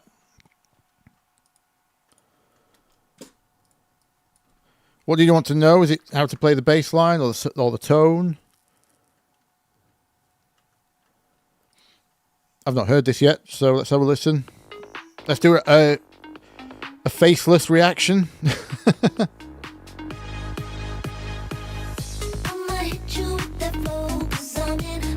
Oh. First of all, I can tell you it's in Mixolydian flat 6 mode. Na na na na na na na na, which is like major on the bottom half, minor on the top half. I'll show you that in a second.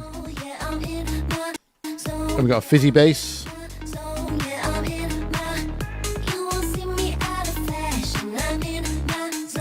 Square pluck.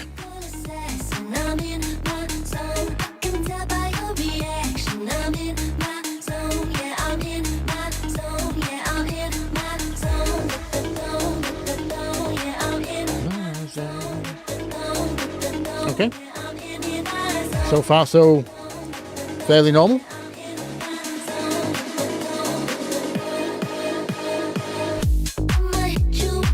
Okay, anti-drop.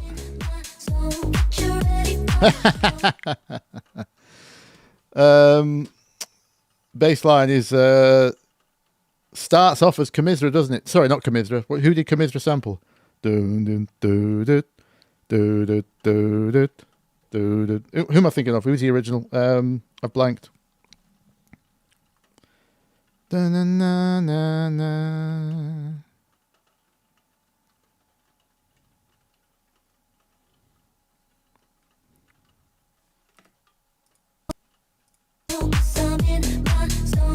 Drum groove. Bedra.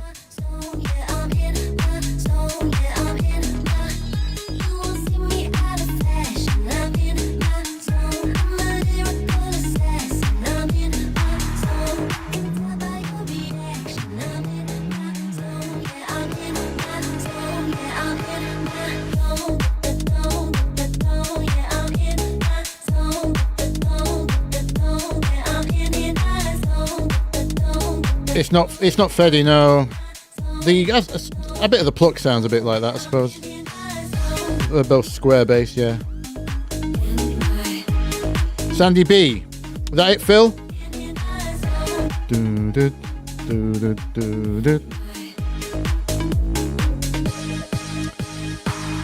Notes 1 and 4, in other words. It's hardly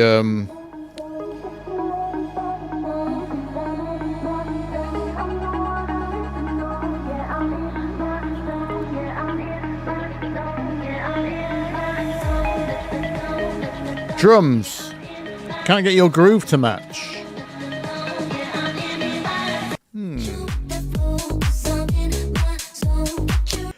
Well, in terms of drums, it's boots and cats mostly. So what you're hearing in terms of feel is going to be the swing on the bass in between the drums, I think, is my instant observation. Let's break it down a bit.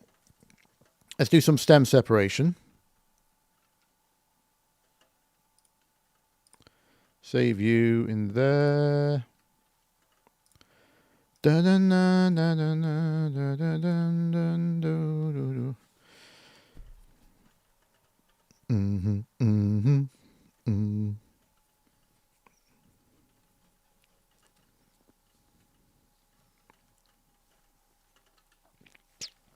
It's not only the same start to the bass line, it's a very similar sound. It's like a sawn off organ saw thing.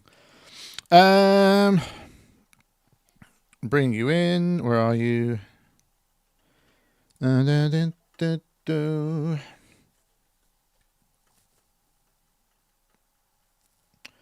Right, let's grab the drop groove.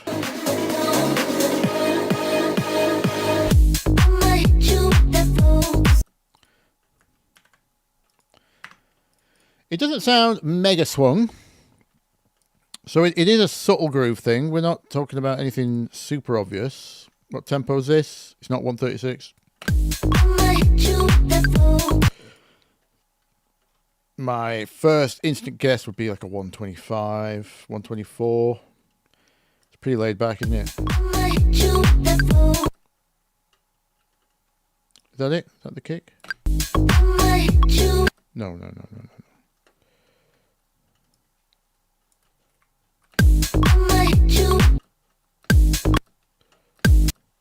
My display is behind.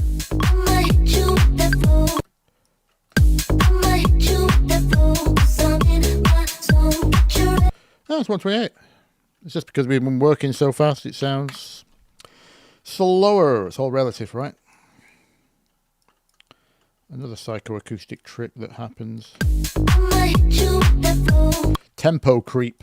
No, I should do a video on that, actually. Happens to me a lot. Well, it happens to the producers I work with a lot as well. You end up referencing a track which is faster, and then your track has to get faster.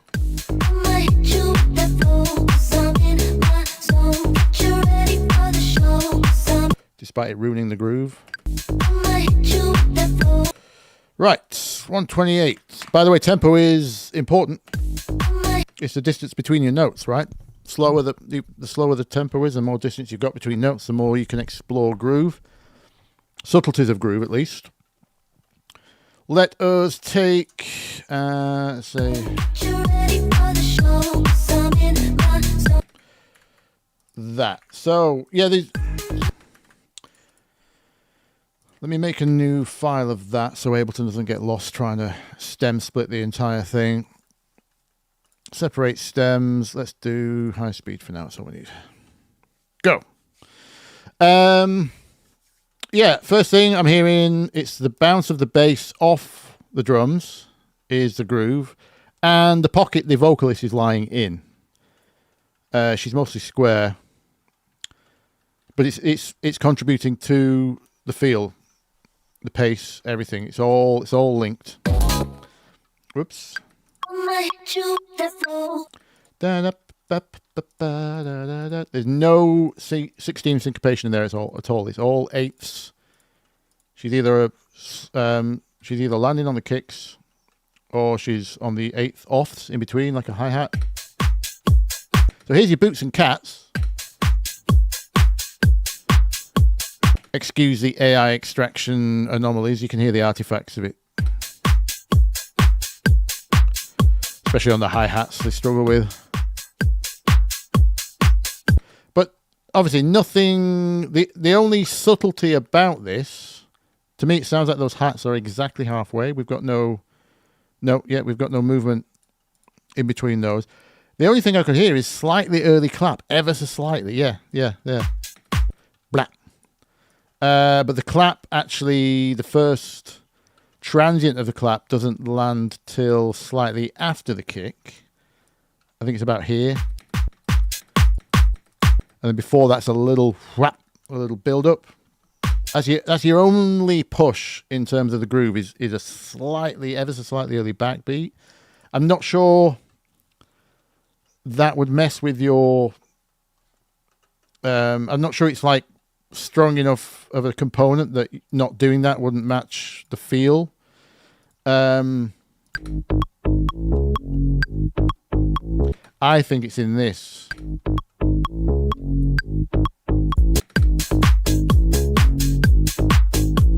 In fact, let's test it. Let's go no clap. And make sure to shave off that early one. And let's just hear if what you're hearing as the groove is still survives here, right? Let's do that. So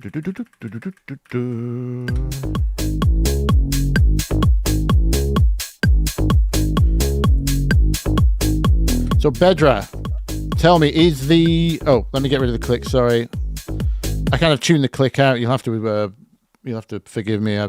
I barely hear clicks these days. 10 years later, I can kind of tune it out in my brain. I don't even realize it's still on, unless I'm trying to analyze transients. Sorry about that. So yeah, is the groove still here?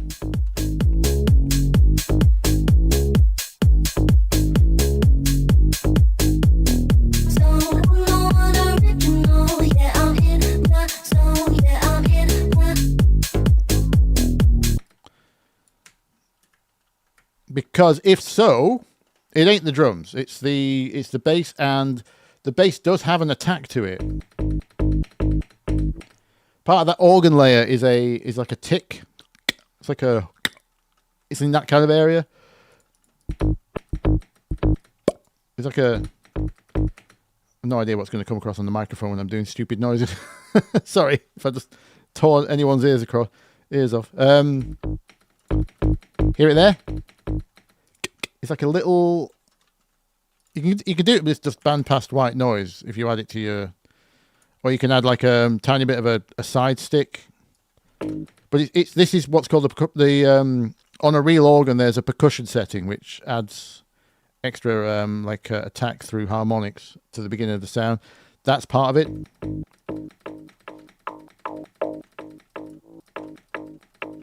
That. It's that thing. That's really important to the bass bouncing off the kick. Because obviously the kick has got stuff up there. You've got the on the kick as well.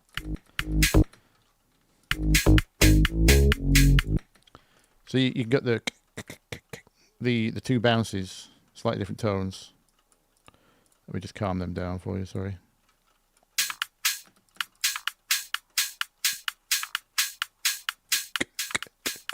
You can hear the bounce anyway. So, and I said it wasn't very swung. The way I'm measuring that is it's not swung at all. That's entirely square.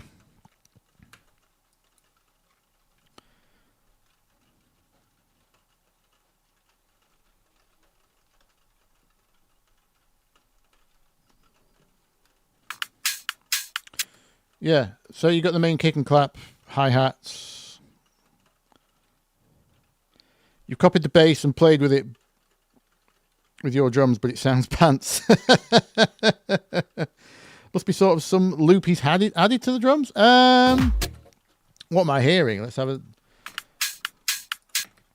Is there anything... I'm not hearing a top loop. Is there anything further on in the track? Whoops, that's...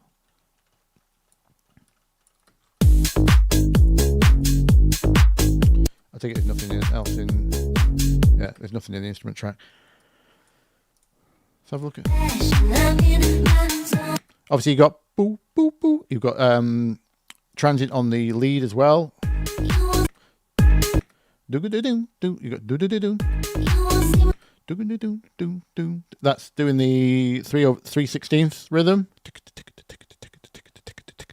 The lead, so that's filling in some gaps as well, which has got, again, the pluck's got a transient to it, which is bouncing off the other stuff, which is all doing mostly eighths.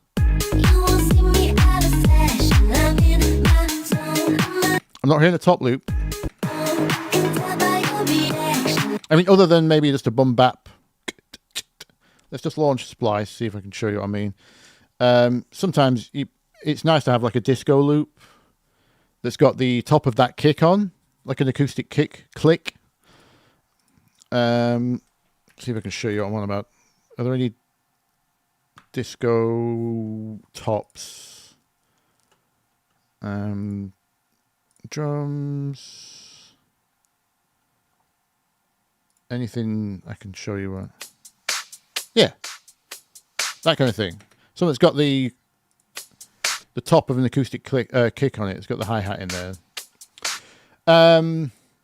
Now, you don't need what gives that its groove is what drummers call the buy one, get one. Buy one, get one, buy one, get one. Not every hi-hat has the same velocity, right? It's focusing on the kick hits is the accented one. Like a ticking clock kind of thing.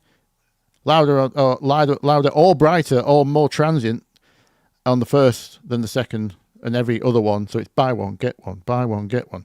As drummers have said in the past. That's what's giving that its groove, but that's not the same groove we've got here because this has open hi-hats. Kind of 9091. So there is an offbeat bounce here, which is counter to the disco loop. So the only thing you get from the disco loop is maybe the flavor of the top of the kick, but it's not a groove thing. That's just a sound flavor, in my opinion. I'm not. But yeah, obviously none of this because it's got 16ths in it. We're purely eighths. There's a slightly early clap.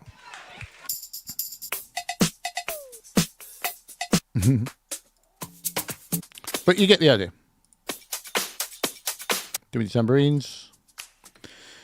You could try adding something like that if maybe it's a flavor thing you're missing, not actually a groove thing. Oh, here we go. We've got... right. So now, later on, part of the pickup on this second drop is 909 very swung hi-hats. Hear them?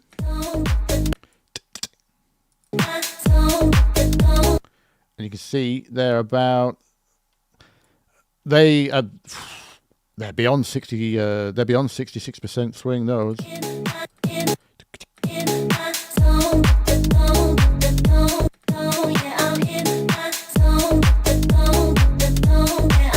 Oh, and I can hear now. We've got shaker in there as well. Yeah. An extremely short 909 style closed hi-hat doing the garagey skippy thing. I suppose it's house originally, isn't it?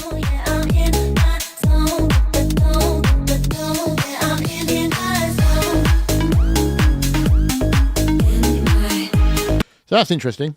The bass is going square, and then the hi-hat detail that adds is extremely swung in. I wouldn't be able to do that. That's too.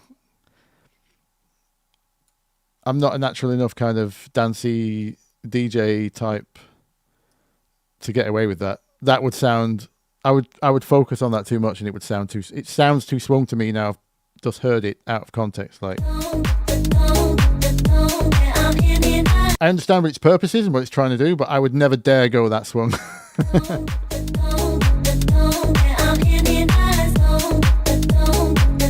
Yeah, and in the background, very light shakers doing a little bit more busy 16ths. Nothing too. They're quite fizzy. They're not in the mid range like I just sang. More than if that makes sense. Yeah. Ride cymbal there, just long 8. Again, accent the off, not the on. Actually, it might just be running. Straight. It's quiet. It's very fizzy. Ride cymbal pickup.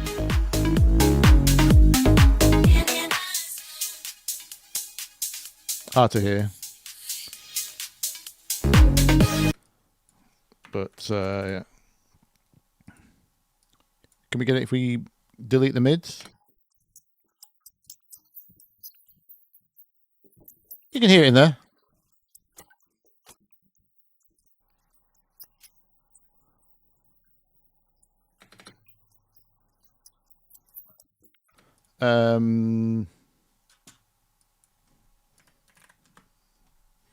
Just so you, it's that kind of thing, but twice as fast. That kind of thing. That's going on. That's a pickup.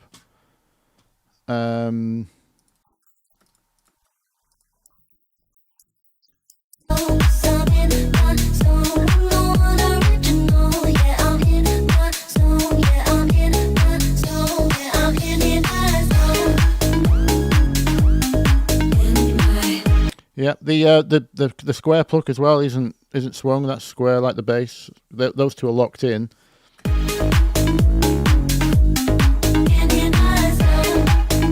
Interesting. No 909 hi-hat on the last drop. Just the ride cymbal doing and the shakers. So pretty much back to square groove. So is it just that one section? It's got the little pickup skips.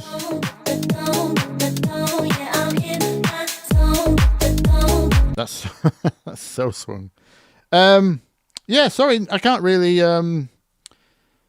without hearing yours, obviously. Not sure what yeah, if you've already, I mean, obviously ripped the drums, but not for release purposes. I mean for studying purposes. And just to see if it's like a, because frequencies do contribute to groove, right? I know it's a standard, like it feels like a standard. MK uses the same kit pretty much every damn time. It's very like 909-y, isn't it? So, but if your kick isn't that kind of right punch and shortness and tone, your groove will feel different. You know, if you're trying to substitute in different. And likewise with the quality of the clap, again, doesn't sound that. It's not a 909, I don't think, unless it's a 909 pitched. Could be an 808.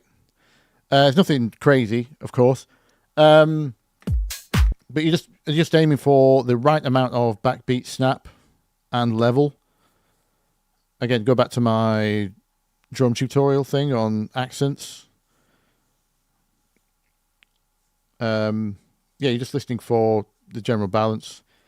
But yeah, if everything plays a small part, doesn't it? Tone, balance, relative levels. We know swing's not really a factor here, so placement's not really. Yeah, the earliness of the clap, I think, is completely negligible. Doesn't matter on this particular groove.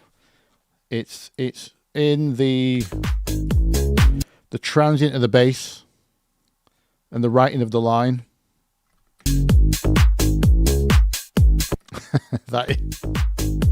If it wasn't for that one Phrygian step there, that would be the thingy line. I'm going to have to look it up now. You said Sandy B, wasn't it? I remember it's... oh, what am I on about?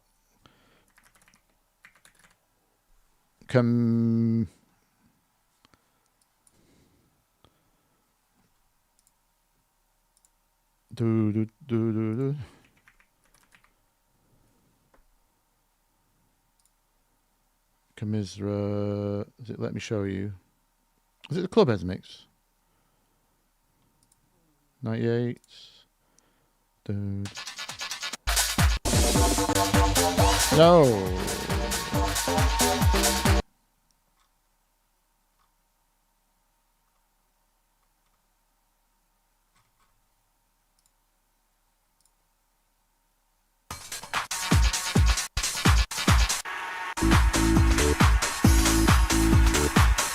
There's the Sandy B one.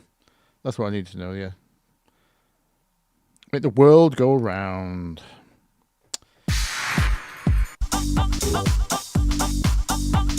Oh, it's missing a note, isn't it? Yeah. Well, I say...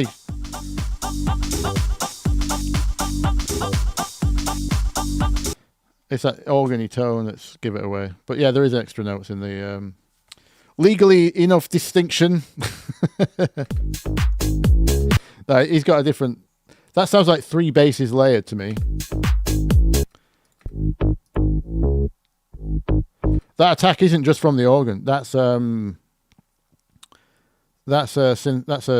filter envelope on a standard saw type bass with or a noise layer from one. I can hear chorus, detune, unless that's the AI ripping that's got, messed with the sound.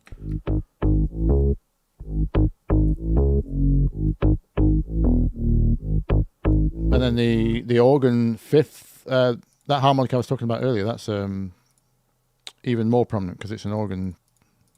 Doo, doo. Where are you?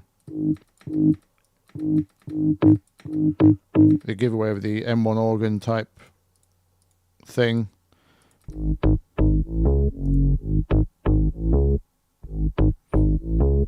I don't know if the low growl is the thing I'm hearing doing the attack as well, or if that's actually a separate layer. So it's either 2 or 3. But yeah, that for me, that's a massive part of the groove, is just how they bounce off each other. And as I said, how the vocalist lands on those. But yeah. Hopefully those thoughts help you out in some way. Sorry, I've got no definitive answer on... Just record yourself saying boots and cats. Yeah.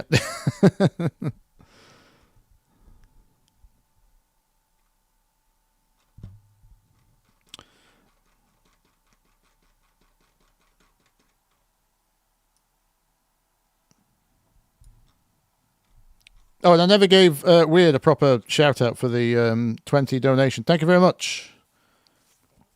What sound were you after that got you that you needed silence for? Was it a preset?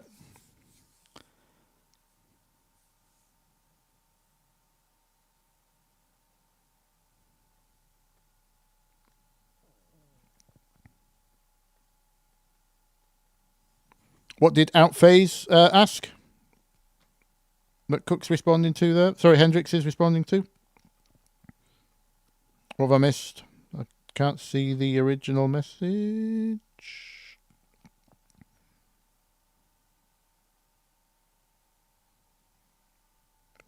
Andy Moore remix, Jose Zamora,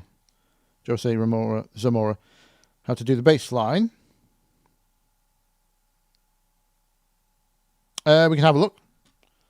What time are we on? 8 o'clock. It gives me 2 hours to finish Rally House. I want to finish the Rally House. Let's have a list of this thing. I'll find out if it's complicated or not. I'll be able to hear it straight away. I'll hear whether I can do...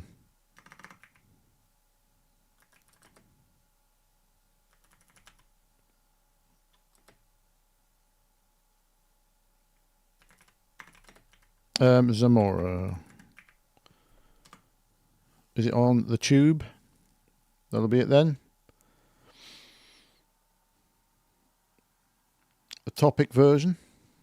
Do we have an extended or not? Oh, it's already 9 minutes. It's already extended. It's probably only an extended. Bassline.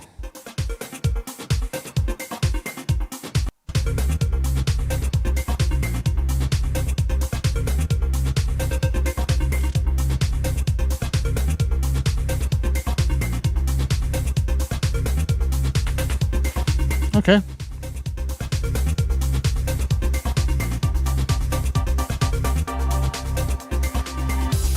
Filtered yet fizzy. Octave and on a third. Is that the bass line we're talking about?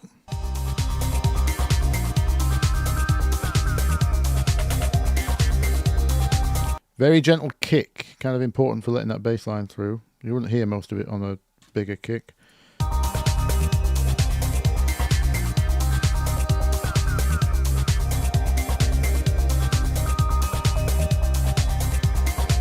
Bring back 9-minute tracks, yeah. I really do want to set up a night where the DJ is hidden again.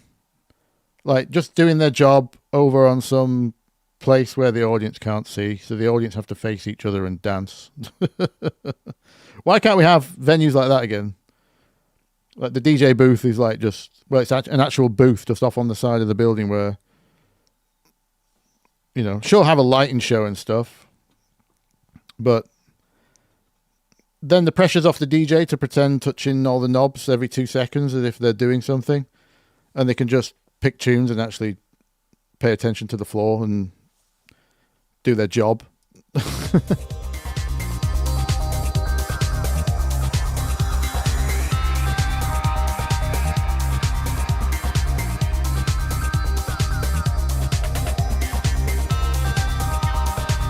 I suppose the drugs have to be right as well, don't they?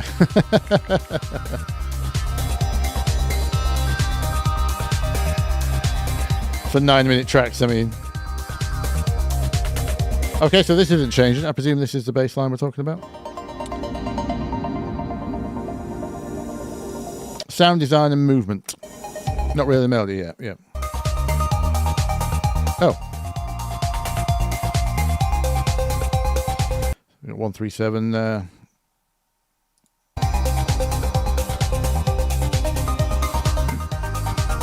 oh, there's a 6 7 6 7. Hey.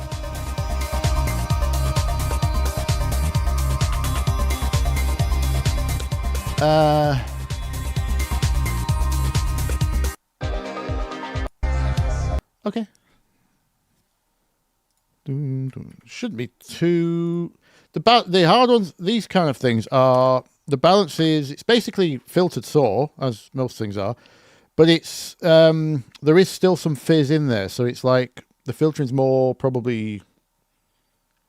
Not necessarily the synth filter. It'll be EQ shelf type. A way of making the sound duller.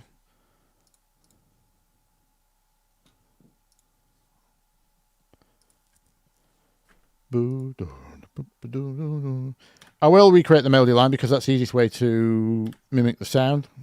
Well, it's not easiest for most people because they'll struggle more with the melody than they will the sound. But it's how I, you know, it's faster overall, isn't it, for telling whether you've got there, because notes matter in terms of tone. So let's bring that in.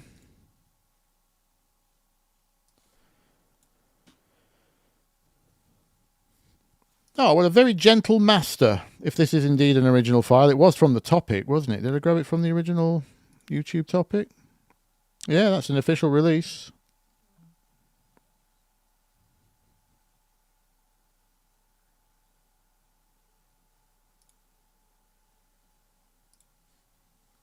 So, yeah, not squashed. Good to see.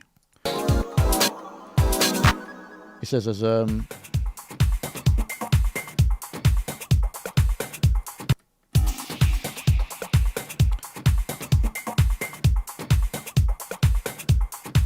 let's just grab this beginning here. Come here, magnifying glass. That is beat 1. I didn't ask you to analyze it. I said, put beat 1 there. What's it doing?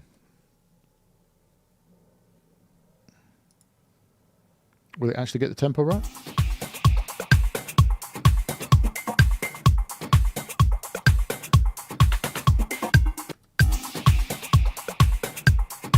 Okay, it'll do.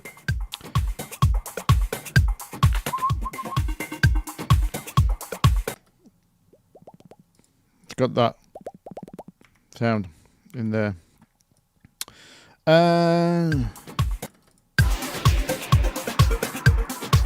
That's like the Freddy sound. That's a high square, chorused square. I say Freddy sound as if he invented it.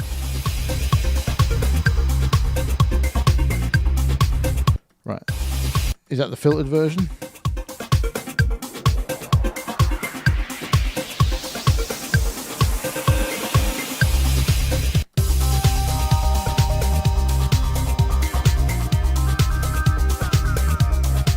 Let's have a listen in mono.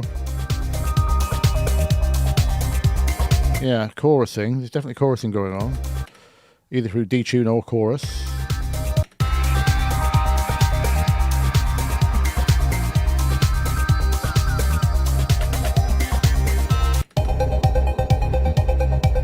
There's where we can hear it better.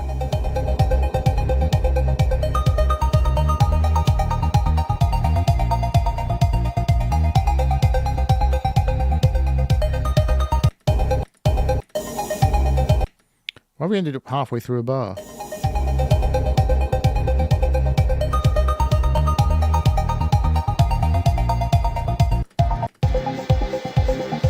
Ah, there's the top of the bass.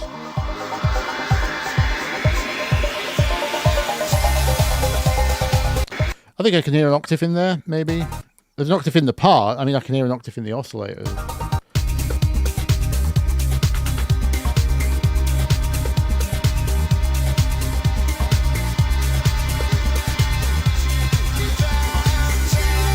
Yeah, a lot of the tops are masked there from the drums and the rest.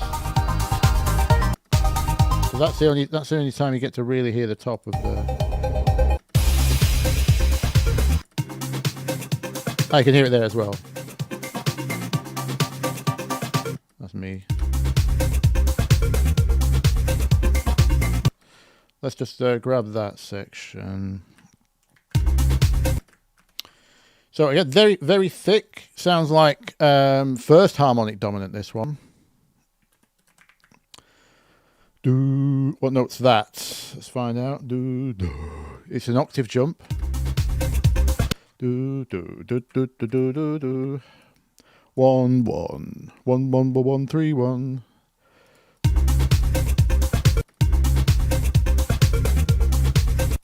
What tempo was the original? 130. Weird. I've slowed it down, haven't I? Let's.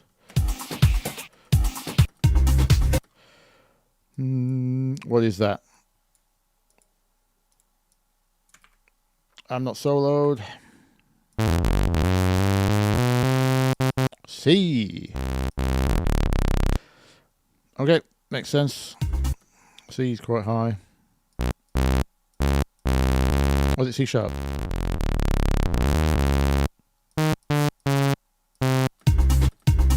No. Is it in between keys? Might be. We just take a bunch of tops off so we're not annoyed by. Actually, it might be a 12. I'll just do that for a minute. Then we'll work on the sound.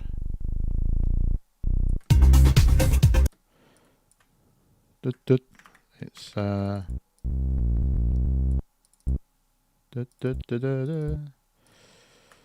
believe it's that. And then it goes to 7 on the second time around, doesn't it? Oh, is there a pitch bend here?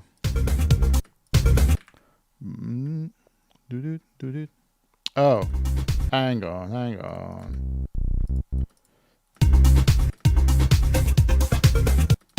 Ah, yeah. That's what's actually going on. We've got a little bendy thing where they overlap. And then it's up, yeah. Right, whoops.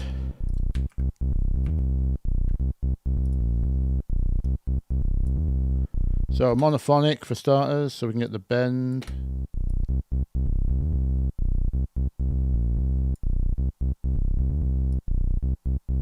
Legato needs to be on, doesn't it? There we go, sorry. Legato.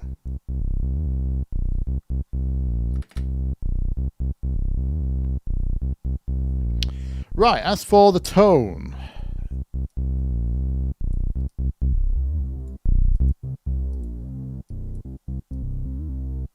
There's some... Actually, you know what? I think it might be chorus, because it seems to be bandwidth limited detune. I.e. the detune isn't affecting the fizz I'm hearing at the top. So it would be something like that.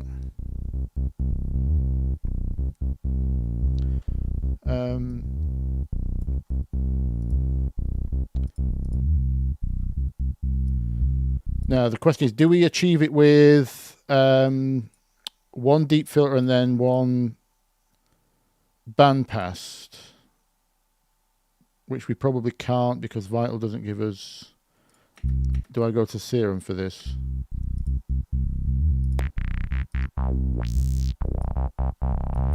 Yeah, what I'm pondering, sorry, I've not finished my sentences when I'm thinking out loud, sorry.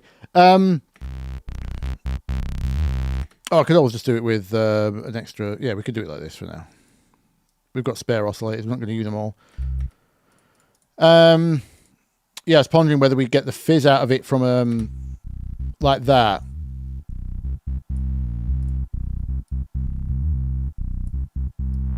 As it's like on volume. I'm basically hearing it in 2 layers like that. Not that it might be 2 layers, but... What I mentioned earlier was shelf as opposed to filter, and I meant this. This might not go down far enough. Yeah.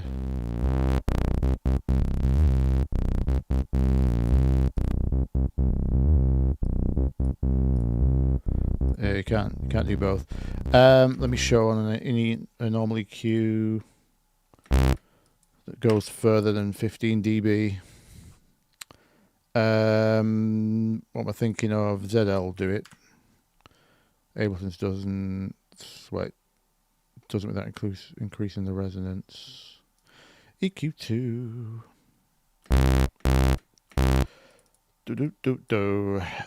High shelf, please. You.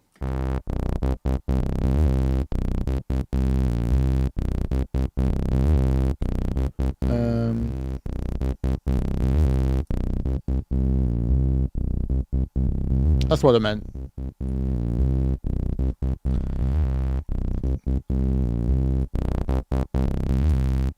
Oh, that's interesting. You can drag it further with the actual dial, but not when you do it with the mouse there. You probably still need a total cap on it.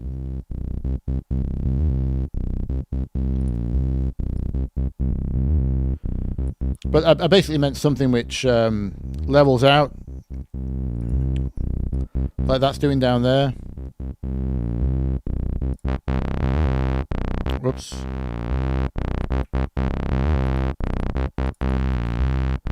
Oh, there's no undo. Surely there must be an undo on this. But you get the idea. Something still letting some of that. There's something at the top of the bass, even though it's a very dull filtered bass. And as for the thickness, it sounds very dominant in, whether it's an EQ thing that was done in the mix or whether it's the tone of the bass. This harmonic, 130 mark, which is the first harmonic, that sounds like it's had a bit of a helping hand. So we could either do it like this, that.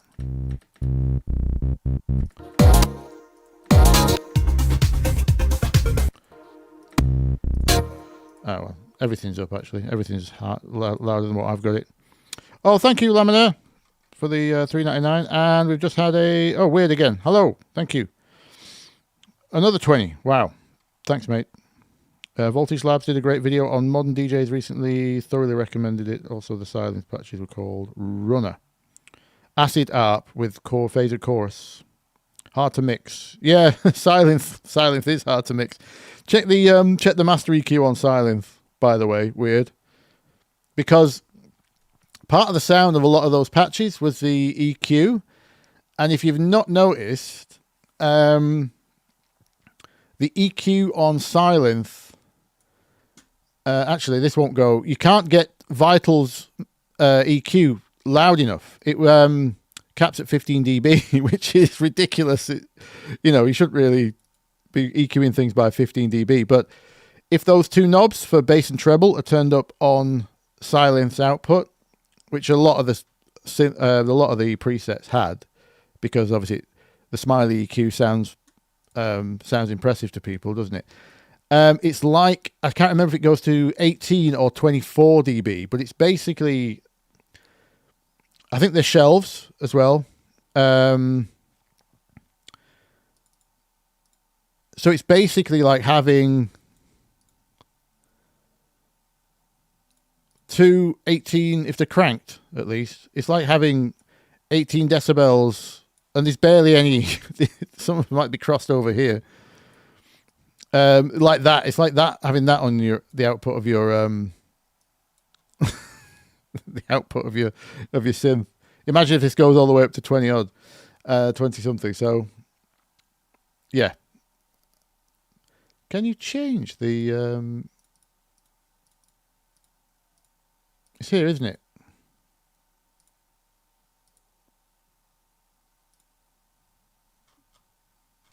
I swear there's a maximum, minimum, blah, blah, blah. Isn't there? Maybe there isn't. I thought you could zoom this out.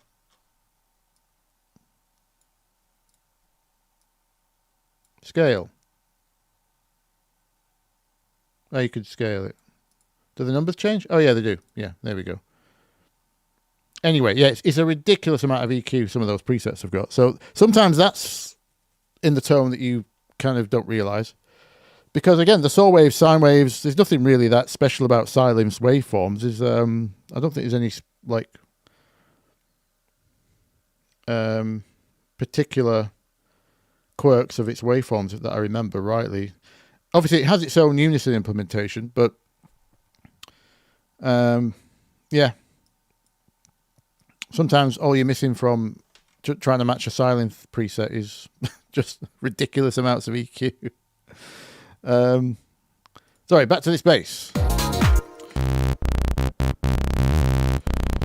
Sorry, yeah. Yeah, so I can't tell whether it's shelved or filtered, like the way I was discussing here. But I'm hearing a little bit of fizz on top of a heavily filtered. And that dominance of, yeah, so the second harmonic is just as loud. I mean the first harmonic above the fundamental. Oh! I know I can hear at the top.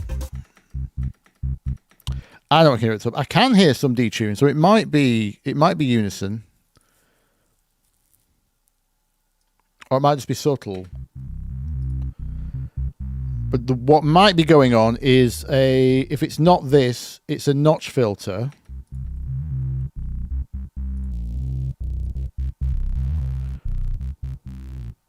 It would come before the main filter.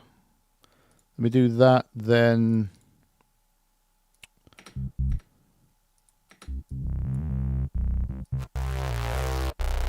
And then we have one into the other, not parallel.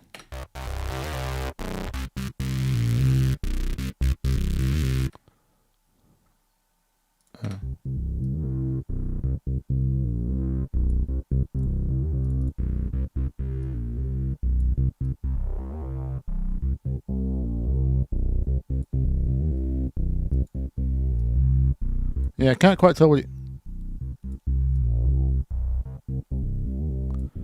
And I possibly heard... Well, what triggered me to say notch filter was I heard it's either a notch filter or a phaser. But again, this would only be on the top end or the mids, which this doesn't have the option of. So let me... Just sheepadoodle, let me do that. I swear the only reason I can remember this plugin is because of its name. I've probably got 1,000 phasers somewhere in my... So let's take the rate off. Sorry, the depth off.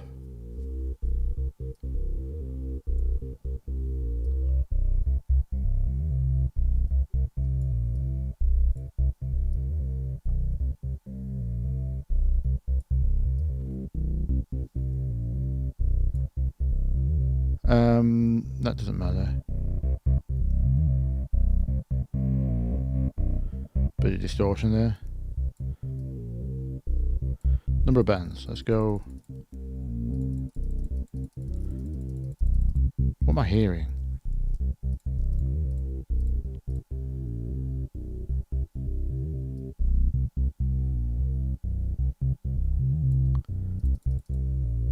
But there's some kind of flavor up there. And I don't know if it's caused by the same thing that's causing the detune. Like I've added the chorus here. Like I say, I can hear added detune. So I don't know if it's the same thing that's happening in the tops, like a particular type of chorus, or if it's the phaser just on the full signal.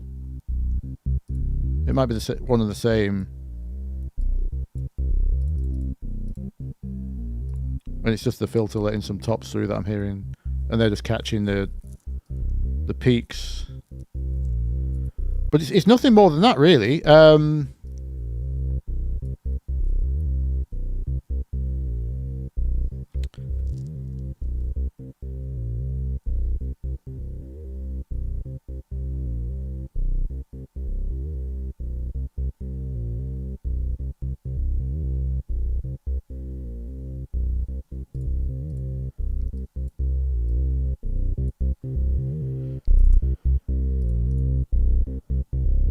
And as for EQ, there could well be a boost on the first. We're clipping now. On the first two harmonics, or it could just be that one harmonic is really loud.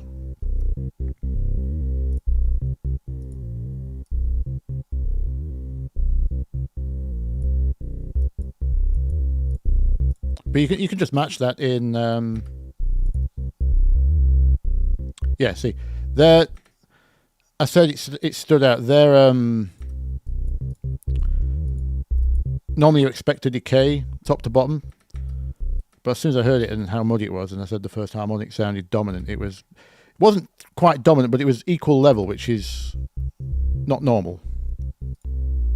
You can see how much I'm having to push to get them to be roughly the same. We're getting some cancellation because of the detune.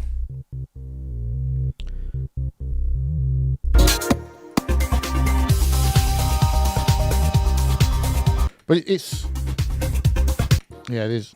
I've not gone far enough with the fizz.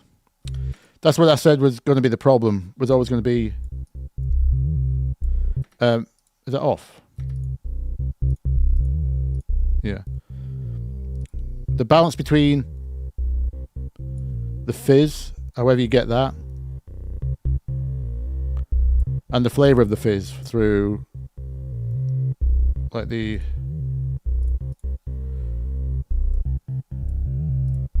And again, I don't know if that's on the move. It might be on gentle.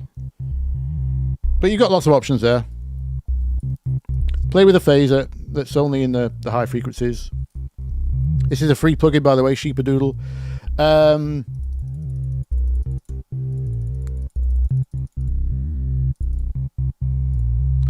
There's a million ways you could do it. Like I say, try a notch filter.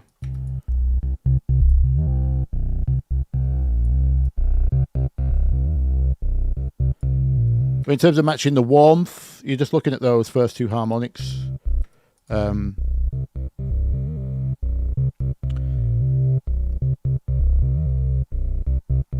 the other thing I would advise is, while you are at it, if you're going to match the key of this track, that low C is a problem. What's that, like 30 hertz or something down there? Most speakers won't reproduce that, so you might have to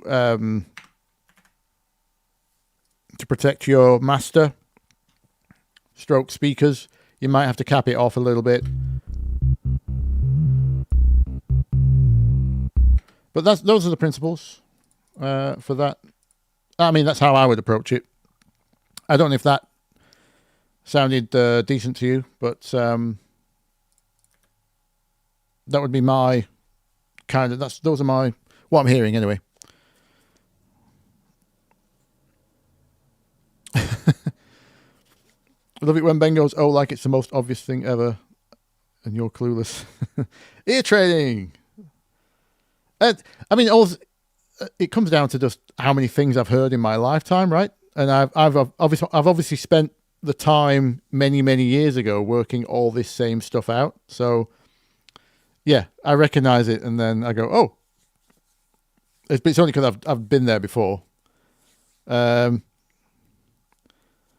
Partial to a cheeky phaser, yes, aren't we all? That helpful? Out phase? I hope so. Yep, thank you. Good. Any chance you have a niche 4x4 bassline wobbler synth tutorial? I don't, but I do have a thing coming up. So a friend of mine, Alina, recently did. She's a visual artist. I need to. I'll quickly show you this. Actually, it's hilarious. Let me see if I can find it.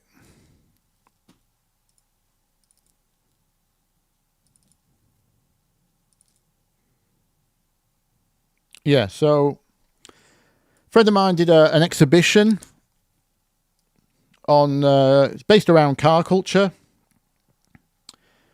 Now, I'm partial to a good pop and bang, and obviously bassline niche, the whole Sheffield scene. She's from Rochdale, but a culture's based, you know, that whole Bradford thing.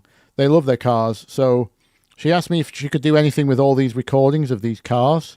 So we turned car noises into niche bassline tracks, and then turned all the pops and bangs into drums. And she played that at her exhibition recently, and it's kind of gone. She's doing really well on socials with it. So I tried to tell the story in the audio itself. You can hear me filter down the Like I turn this, this is a Supra, I turn it into a kick drum.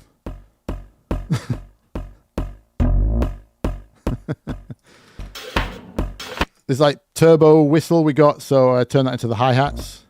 I turn one of the pops into the snare. BMW M3.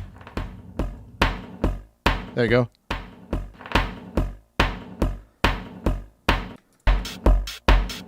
Where's the turbo? Yeah, that was a turbo off a Mini. EQ'd that, turned into a hi-hat.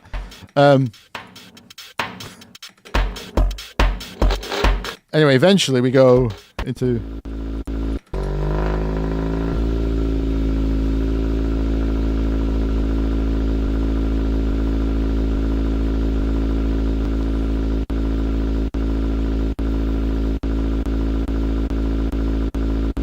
which one is this going to? There we go. Burger Boy, I think. Can't remember the track name. Chorus. Turn it to a wreath. Filter.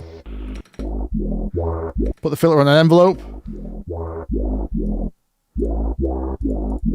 Bring the drums back.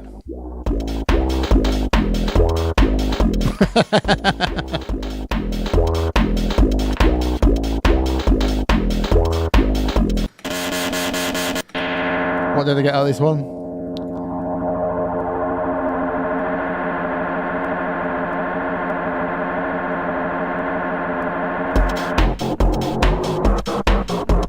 Oh, 187 Gunman. Oh yeah, I managed to find an engine sound. By the way, 6-cylinder engines produce a lot of second harmonics, so you can get organ sounds out of them. I found, there you go, you can hear me enhancing the harmonic.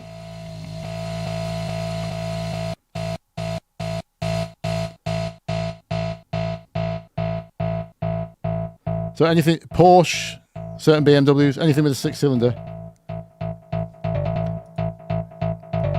Get an organ noise out of it.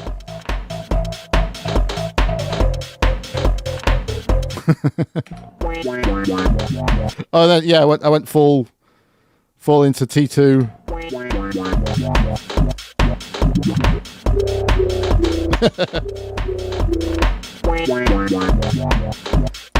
Whole 20-minute mix of engine noises turned into niche tracks. So yeah, I'll do some on that soon, I think.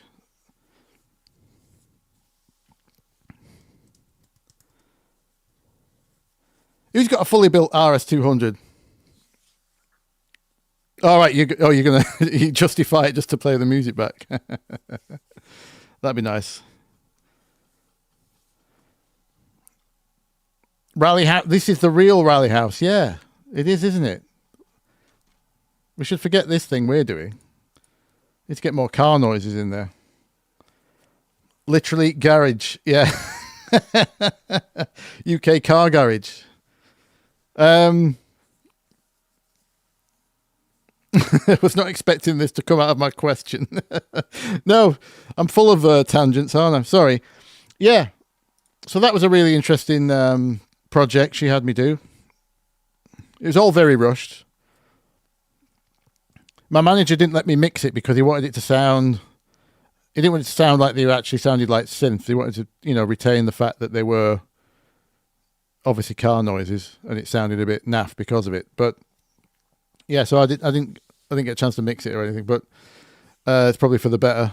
That's what a producer does for your projects. Yeah.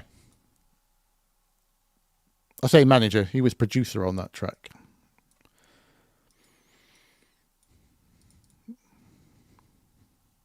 Garage is supposed to be rushed. Yeah. Get the bedroom vibes. Yeah.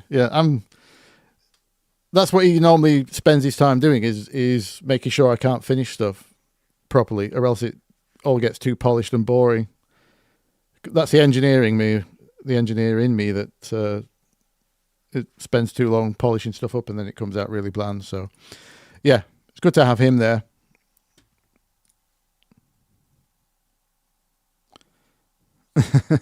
But yeah, I'll do something on niche bassline soon. I'm working on sample packs as well. I am getting to it. There is progress. So there will be video content to go with everything I've learned and made that goes in the packs. So yeah, and when I've got sample packs up and running, that means I can start giving away Ableton sessions, because there'll be my own drums and things. And then eventually we can get to the courses, because then I'll have content to put inside the courses as well. So it's all happening slowly. He's like an IT manager. Ship it. Yeah. Well, that's what. Yeah, it's what a good producer should do. Knows when it's done, or knows when it's good enough.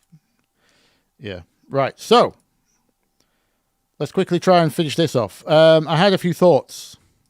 Let's play back where we were. That's going to be really loud, isn't it? So someone commented Resident Evil save room again. I've had that comment twice now, because my drum and bass track did the bendy pad thing. So I might switch this up so it's not exactly the same as my drum and bass track that we did. So it's not exactly Resident Evil save room. And the twinkly thing I've got on the top, that's very Sonic the Hedgehog. So I might reference that, Sonic R. Go with those kind of chords instead of the... Anyway, that was my first thought.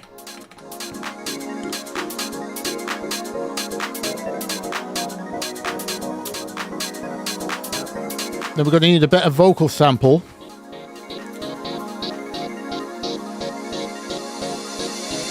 Oh, that needs a drum fill as well. I think this stab needs some more attack. Like mid-poke or piano. Get ready. Yeah, I think I want to replace the high voice on that one.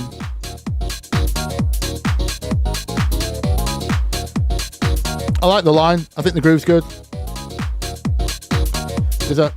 One of those hi-hats is too bright.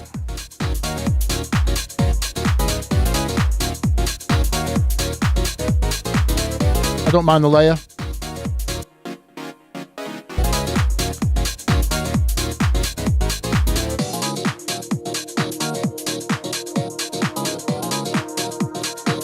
Tension. This is all fine. Oh, 132, thank you. Yep, it was. Well remembered. Yeah, well remembered. We were at 132.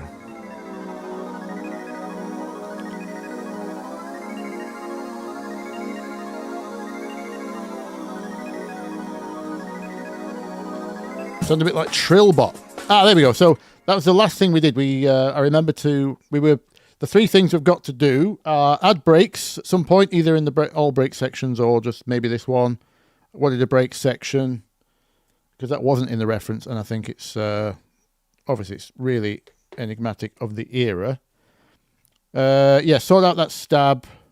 I wanted to put a guitar solo on it because no one else seems to have done that in this genre, and guitar solos are what I remember from video game racing soundtracks. And maybe some acid type, that fake video game acid. 90s, not quite a 303.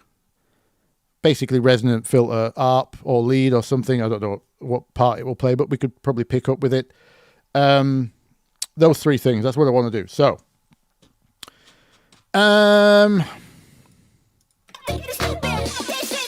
Get ready. I'll be forever trying to find a vocal sample. So I think I'm just going to record. Since I've already put the effects on this. Get ready. Get ready. I don't mind the get ready. We need a video game appropriate. Is it just start your engines? I think that was in the reference. So maybe I don't want to copy the original Starjunk reference exactly. Although that was a woman saying it in that one. So maybe it's not too... What were the phrases from... I loved Daytona. Daytona. Was there any... Was that the Start Your Engines? Let's go away.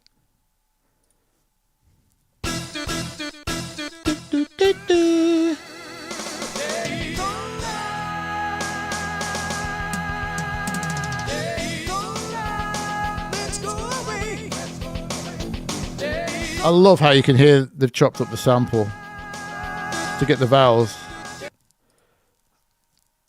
So that's the intro. It is Start Your Engines, isn't it? Ooh, we're struggling on the streams. Start your engine. It's very sexist. It's just gentlemen, Start Your Engines. So I know statistically that would be correct. Mostly it would be men who usually risk their lives in sports. Statistically a very male-dominated thing to do. But, yeah, I think it's just, ladies and gentlemen, Start Your Engines. I'll have to do some of my own terrible voice acting, but that's the thing with 90s video games, isn't it? It wasn't all of it terrible voice acting. So it should just work out. By the way, I never record myself on recordings. I don't think there's been oh no, there have been some really old band stuff might have made it onto the internet. That would have been me singing, but I don't tend to like... Nobody likes hearing their own voice, right? Would it be ladies and gentlemen, start your engines kind of thing? I have to figure out the timing. Ladies and gentlemen! No. See, I told you it would be terrible. Ladies and gentlemen. Gentlemen. Ladies and gentlemen, start your engines. Something like that. If you put loads of effects on it. How does it come out? They normally do chorus, echo,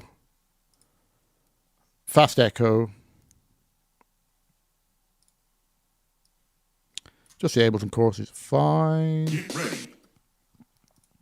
Engine. Ladies and gentlemen, start your engines. Yes, it's not bad. I need to turn off input. Ladies and gentlemen. It's dull, isn't it?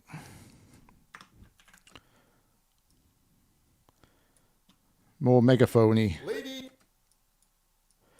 Is it just high? Ladies and gentlemen, start your engines. Maybe 8-bit. What era are we going for? 32-bit, 16-bit era? Ladies and gentlemen, start your engines. It might look too bad, that. Ladies and gentlemen, start your engines. Ladies and gentlemen, start your engines. Get ready. Pace. Too slow. I'm not excited. I'm not excited enough for Sega, am I? Or Sony. Ladies and gentlemen, start your engines. Not bad. Do we pitch? Ladies and gentlemen, start your engines. Ladies and gentlemen, start your... Ladies and gentlemen. Ladies and gentlemen. Ladies and gentlemen, start your engines. Get ready. Come back to that. I don't want to spend that long on it. I want a fill as well. Get That kind of thing. On the terrible drum kit. Chop it up. Go bee. Oh, I could do could turn it into a chord, yeah. Grab a vowel, loop it, do the terrible vocal harmony thing. That's not a bad idea. That's not a bad idea. I don't know how good it... Yes. Right,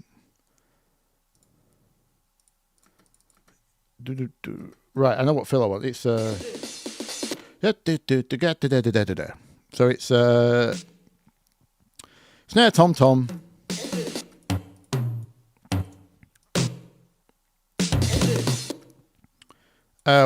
What swing are we at, by the way? 63. Let's match that. What is it? Da.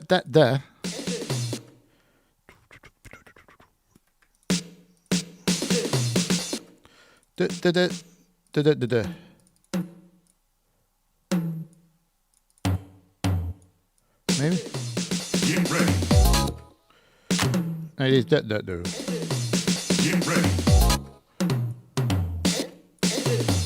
Get ready. Get ready. Something like that. Get ready. Buried under the 909. Get ready. It's not quite naff enough, is it? The reverb's too good. Oh, that was the other thing that I was going to do. I thought I was ripped off on that PlayStation impulse response thing, but I was just looking in the wrong place. There were proper impulses in there.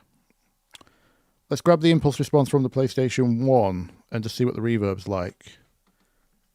Convolution.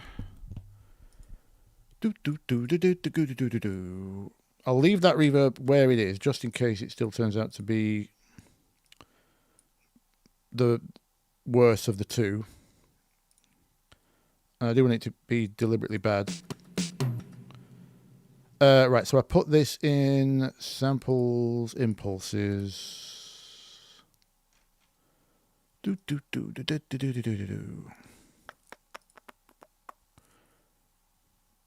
PlayStation.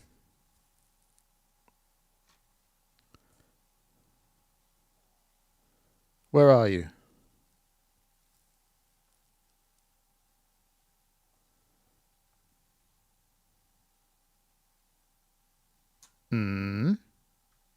Did I just delete it? Oh, it's not in there. It's not in there. It's up there. Sorry. If anyone was shouting that out. Yeah, the first one of the impulse responses. The rest had sounds built in.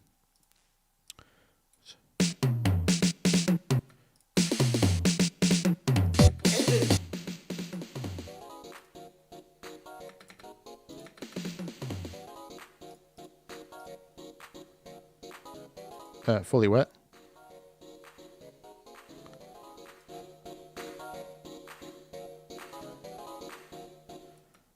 What is the dome like? Obviously too long. Hall.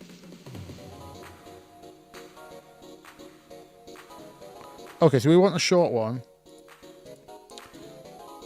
That sounds suitably naff.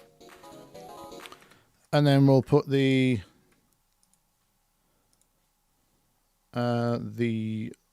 longer one on.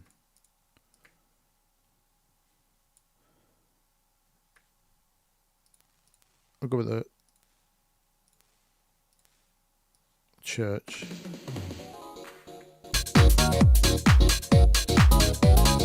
Now we have authentic PlayStation 1 reverb. That'll do.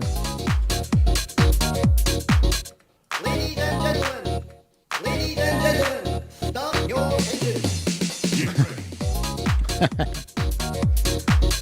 I'll never be happy with it anyway, so it's just gonna have to stay like that for now. Oh yeah, we'll try to do the chord thing in a bit.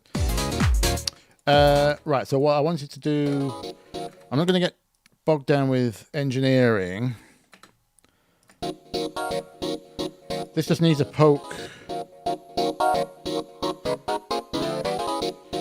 I'm wondering if erosion might do it. Some kind of noise.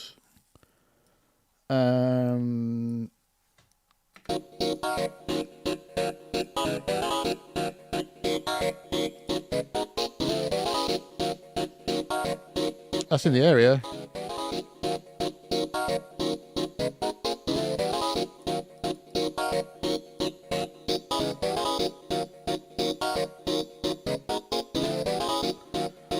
And I might.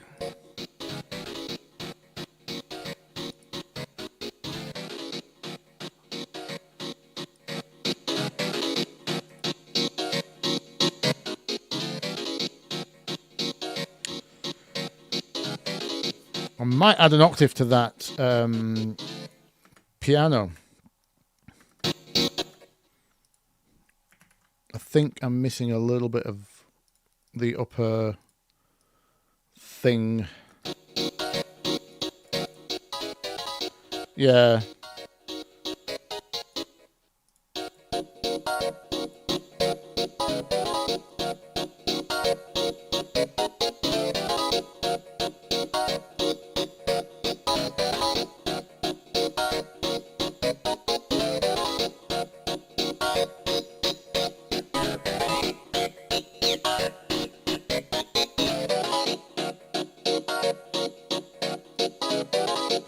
That sounds suitably messed with, sampled.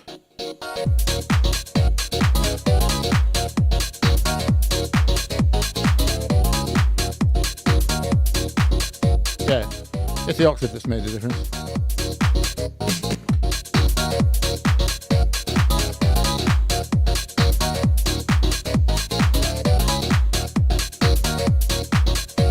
I'll judge that later, I think. Right, what was doing my heading in the... Oh, is it the... It feels like those off-hats are brighter than the... Yeah, they are. That's annoying. You know, these in-betweenies? I might have to... they're messing with my groove a bit.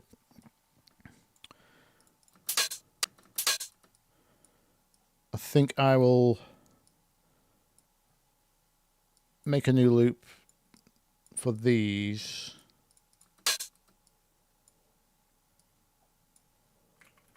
Actually, I think I might need to grab that so the swing is maintained.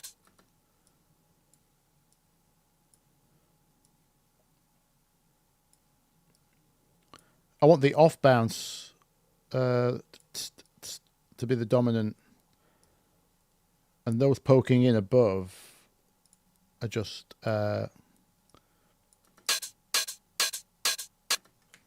let's make that a new groove. All right, and then that, let's put you on loop, and then we can take the top end off.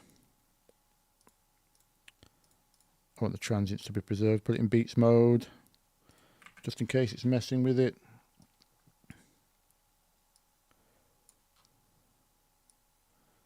Then I've got those on separates now, and I can get rid of the highs from the in-betweenies.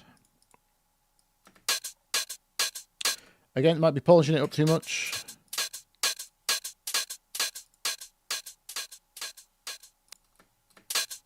Oh, there's a problem. Oh.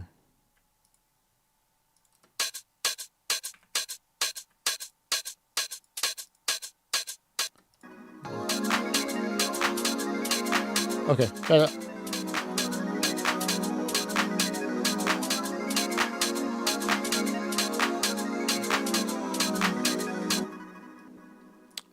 Right, pad. Pad. The in-between is the technical term, correct. What was Richard Jax's Sonic R soundtrack? Which one am I thinking of? That's got the... I think his were a bit more upbeat than mine. I need to find the track. It wasn't Can You Feel the Sunshine? I don't... Oh, was it? Is that how it starts? Does it brighten up your day? Oh, we've got... Oh dear.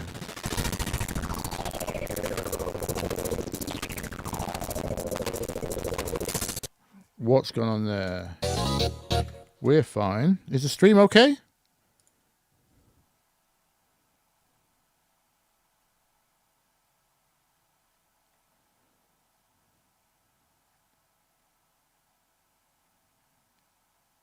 Did you guys hear that then? I did turn Redux back on. Thank you.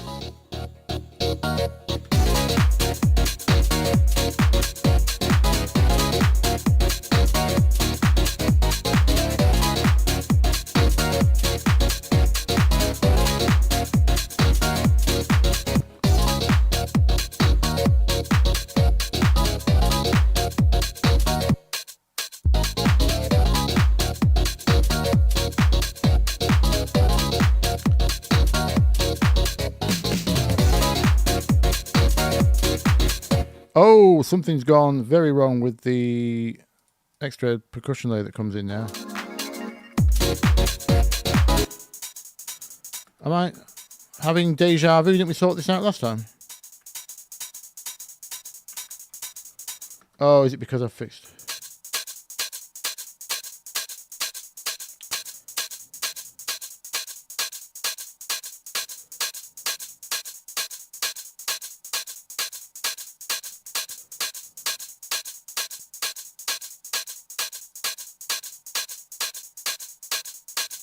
Maybe it is the right thing to do. Oh, that sounds so rough.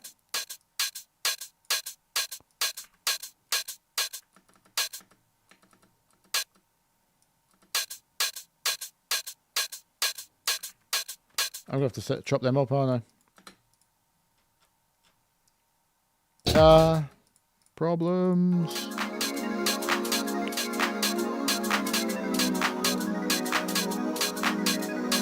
It's veered off the road. It's off grid. Yeah. It's just all part of the plan. What is that? It's like the end, isn't it? It's like crunching to a halt. Is it this causing a transient or something? And the...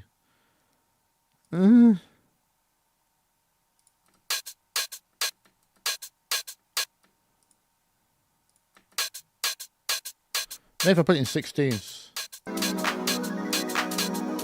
That sounds like it's not messing it up.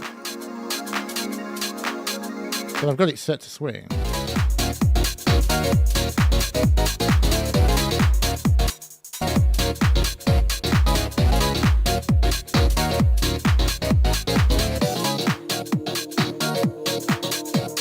Oh, what's going on here?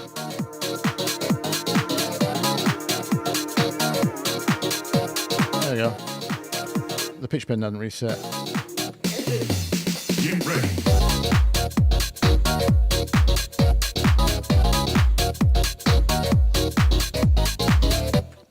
Might just have engine. Start your engines. Start your engines. Get ready. Anyway, right.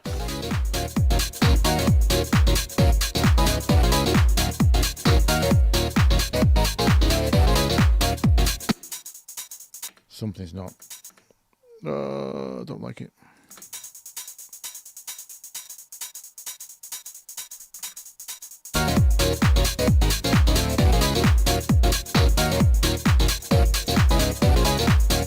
Ooh.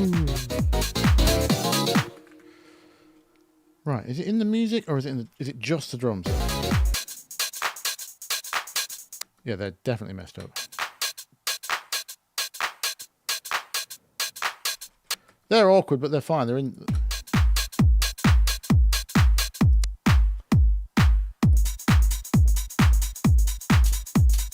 Oh, there it is. There's something in the right ear that's an extra. Oh, no, it is that thing.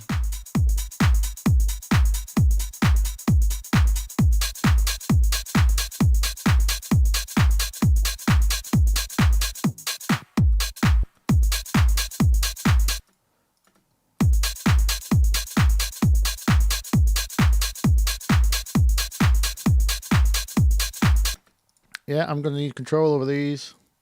Something's not right.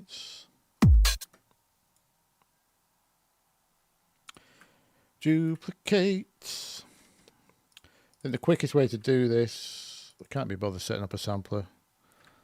We're just going to take you. This wasn't part of the plan. transform, no. Envelopes, volume, not the mixer volume, the clip volume. Show me 16th, get rid of you.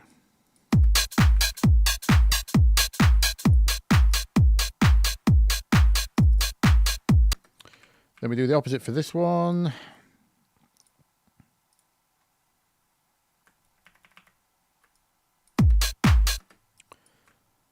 Then I've got separate control over, I'm going to take all timing off on this. And then I'll do it by ear.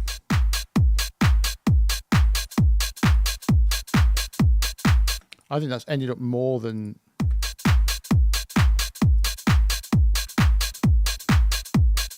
a 16th.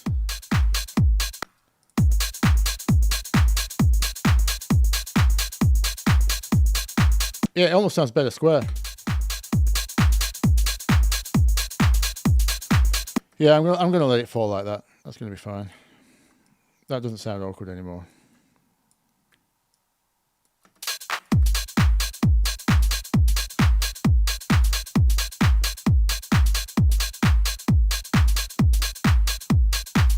Yeah, just leave that after hat unswung.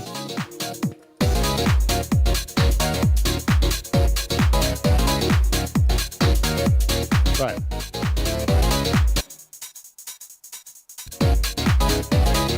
Now we're too crunchy.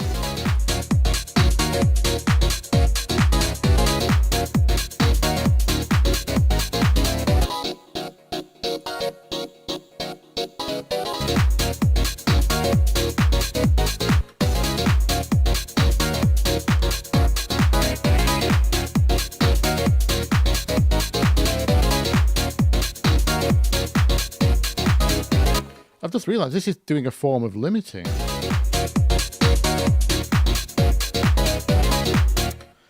It must have, oh, of course, it's fixed bits. It's no longer floating points. So we've now capped at 0. Right, okay. Hang on. Let me do some headroom. I don't actually want that to be the thing that's clipping the track. That's where the crunch is coming from, isn't it? That's no good. Let's put some headroom back on that.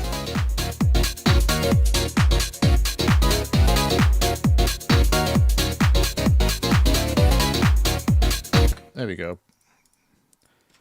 Take 12 dB off the input, put 12 dB back on the output. Stop it from capping. Now we're clipping as normal. Well, semi-invisibly on the output.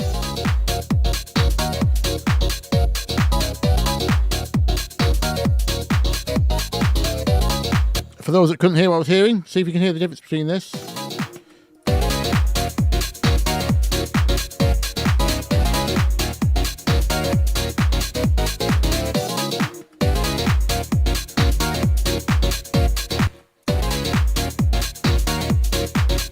Here it died just a bit too much. There we go. We want to actually hear the instruments, not the distortion caused by the master. Right, so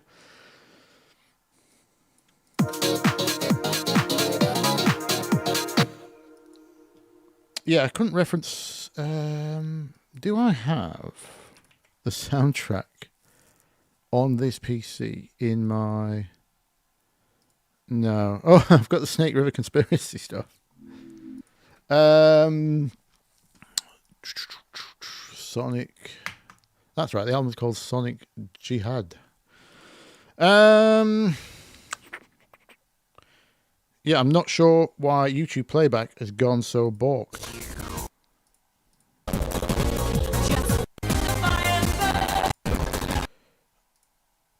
What I might do is just see if I can recognize the song through the... I think I need to reset my audio driver, but it might crash this. Actually, let me save while I'm here.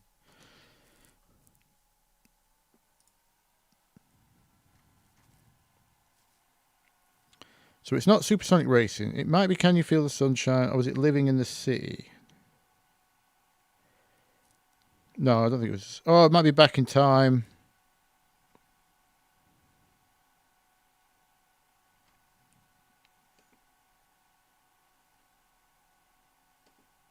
Let's grab them 3. Those were the main 3.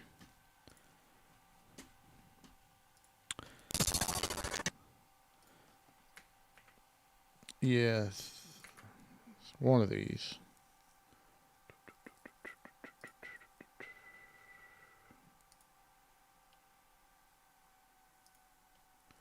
Work it out.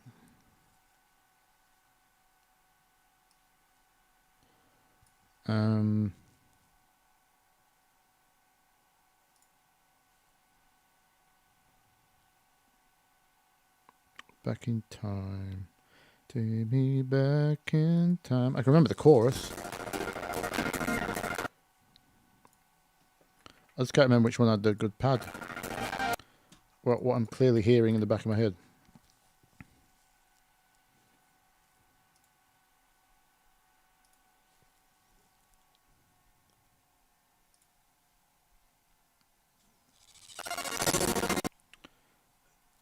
Remember that one. It definitely wasn't that. Oh, it might be Can You Feel the Sunshine? I just heard it then.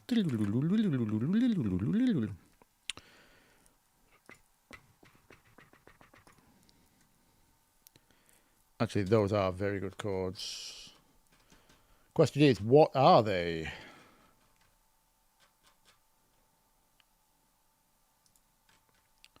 Give me a simple...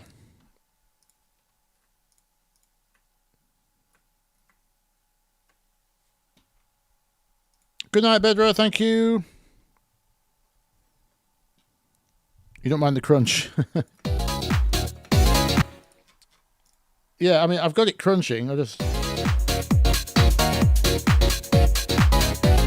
want it to be on the instruments terms, not on the master bus terms. Does that make sense? No? Right, here we go.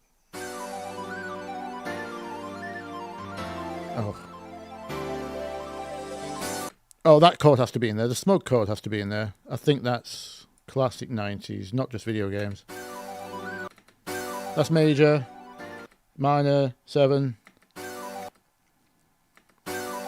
Major 9, minor 9. What are these? Let me figure these out. I don't think I do the major thing. Although it is very... what am I doing? I typed minor into the search.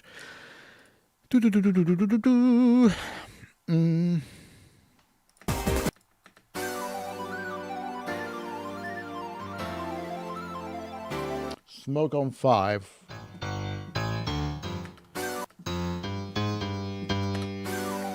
So that's just major 7, not major 9.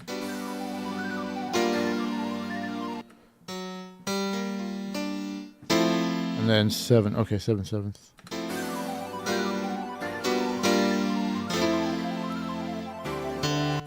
So that's C over D.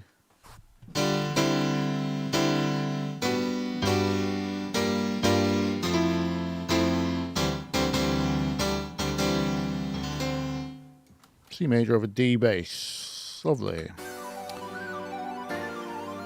Is that what I'm thinking?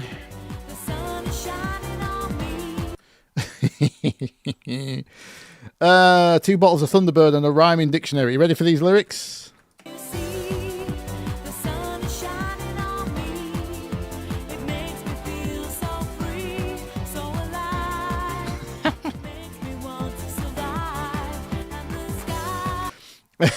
Written in 5 minutes, no doubt. Right.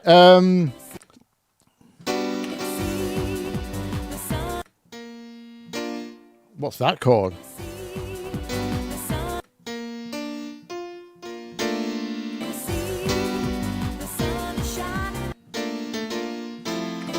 Yeah.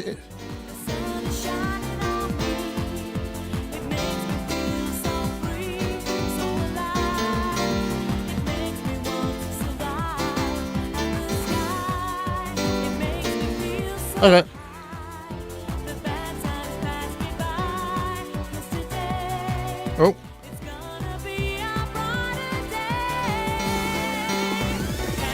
Key change.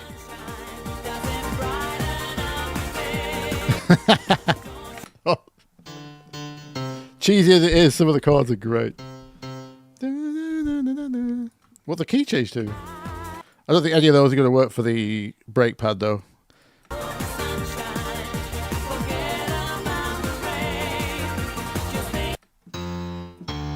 Good to see.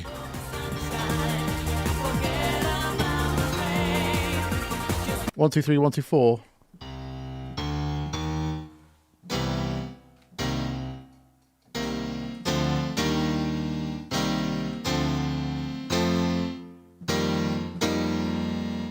Four smug. Right, so smug has to be in there. That's established. I think that's all I need to hear. What was the other one?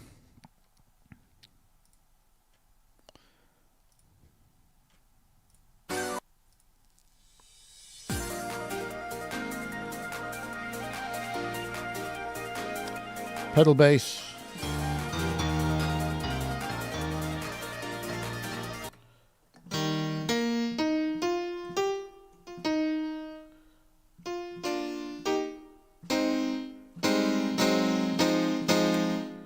No. No. I don't think that's gonna work. Oh, another key change. But there's another smug.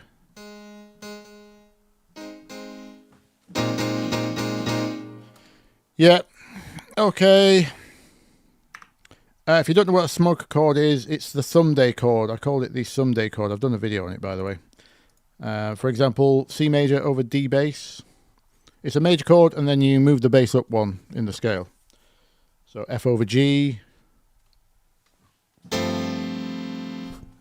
Very smug sounding.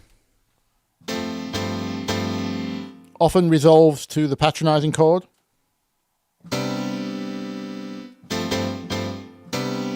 Which is major 9th, major 7th.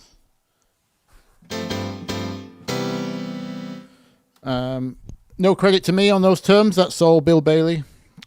The genius. That is Bill Bailey. Right, so...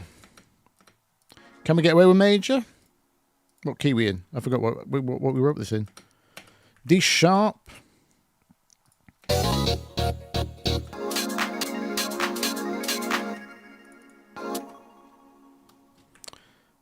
We've got them over there, haven't we? So we can delete these and then...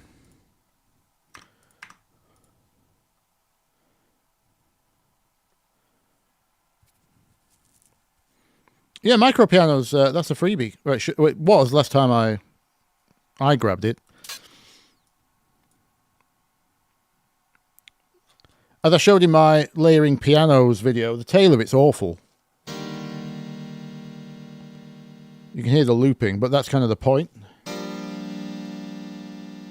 It kind of does that at the end. And the highs don't decay properly because it's looping the highs. But that's kind of part of the charm.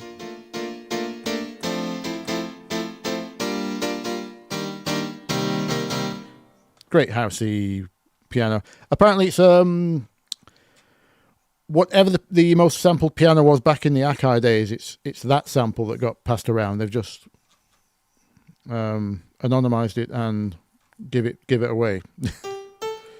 So it doesn't sound like an M1 to me. Sounds could be a Roland maybe. Anyway, D sharp.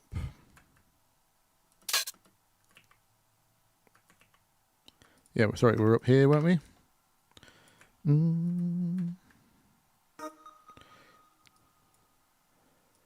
Can we go major minor? Just do that whole sequence.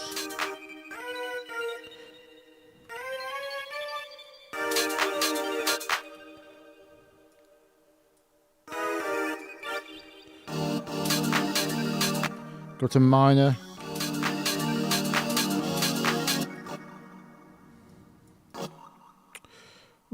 Ooh, it's not too bad.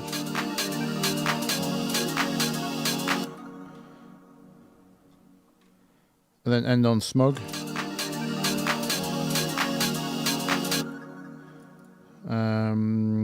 Smug would be in our key. So we have to put 5 in the bass, which is G. No, it's D A sharp. So that means the chord would be G sharp.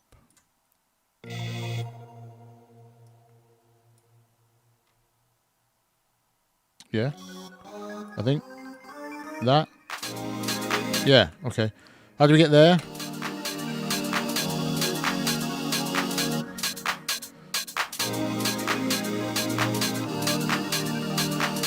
Does it go into our riff well? We need so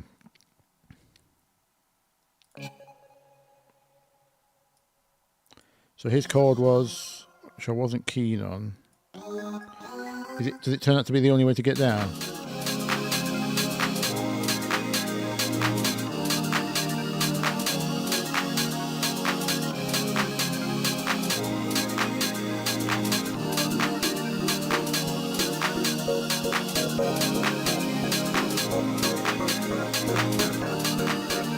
And then it's gonna clash, isn't it? 'Cause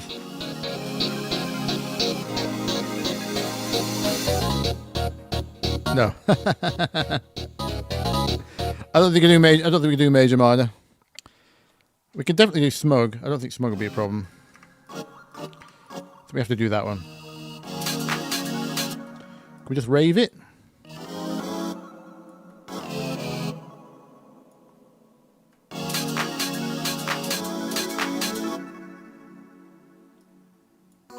Parallel harmony, maybe?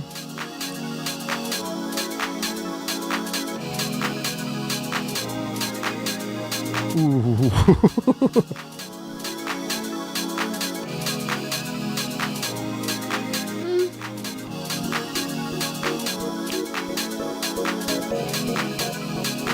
Oh, thanks, Weird. Are you off? Or is it Cook who's going?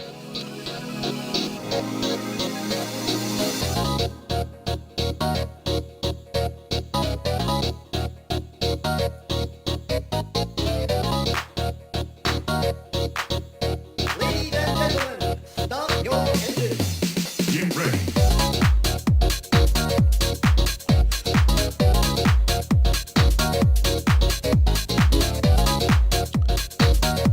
Yeah, we were discussing the free reason earlier. Well, brief. I was ranting about its workflow problems, but yeah, it's good to see they got a free version.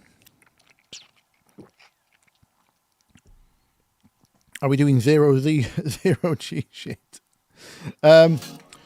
Sonic was in the thumbnail. We're doing Rally House apparently.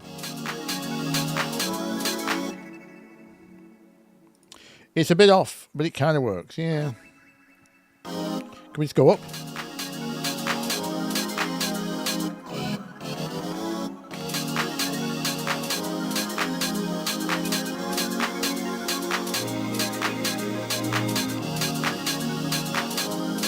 One, two, three, 5.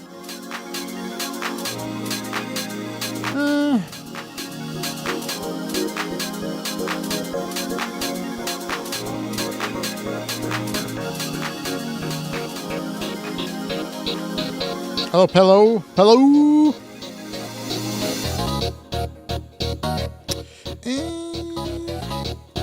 Maybe. What if I chop all reverb off that?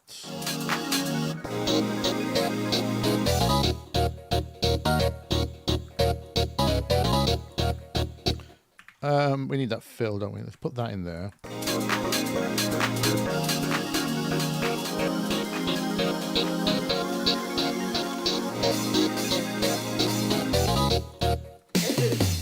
Get ready.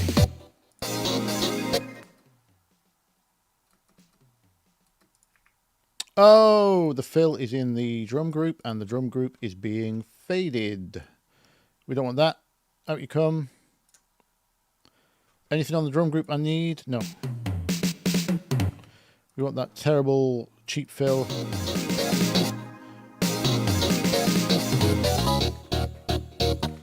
Yeah. Maybe this is just a case of thinning it out. Let the riff come through.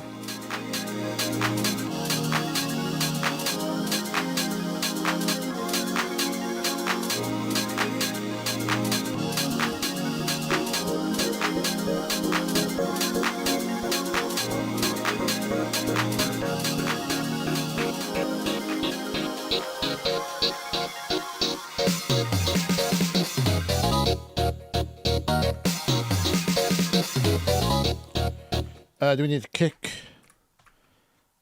You can't hit a crash without a kick if you're doing a rock fill.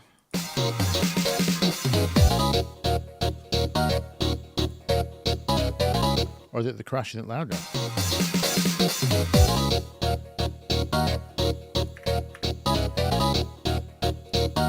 I know. Can we get a bit of crowd noise in and a bigger cymbal?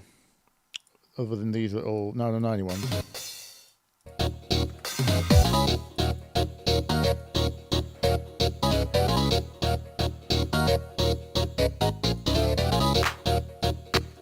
What have we got?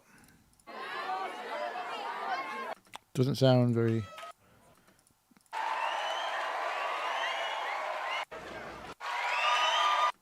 Does that sound like a racing crowd? These don't. These sound like house parties. I do a lot of that. Oh, Thingy'll have it, won't he? Kashmir.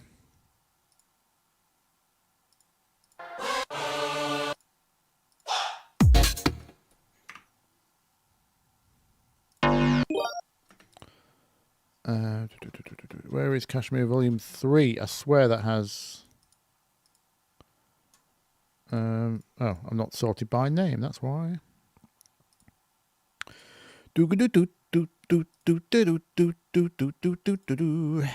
Crowds. See, why didn't that come up in the search?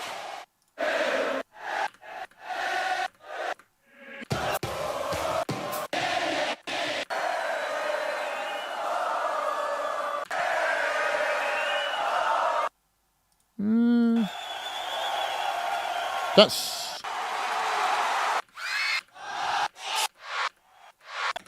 That might do it. We'll have to digify it, obviously. I don't want that whistle to come through. Actually, I could just loop after the whistle, can't we? Let's just start there, loop that section.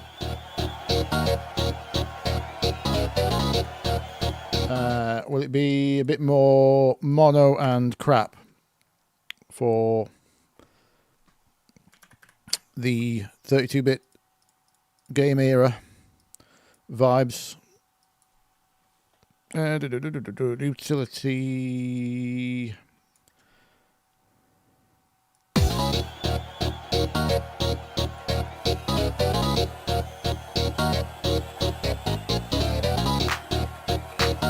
Then we'll get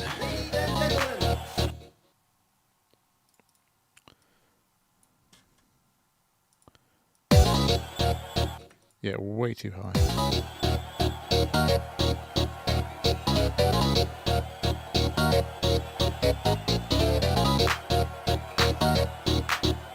Ladies and gentlemen, start your engines. Get ready. Good. Okay, so this. Why did I take the low end off the bass? Was I supposed to be doing? Was I going to do a sub? I remember. Oh, I need to check something. Is this monophonic? Ah.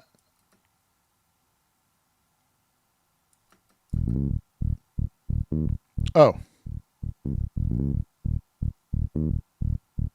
Monophonic puts it in one ear.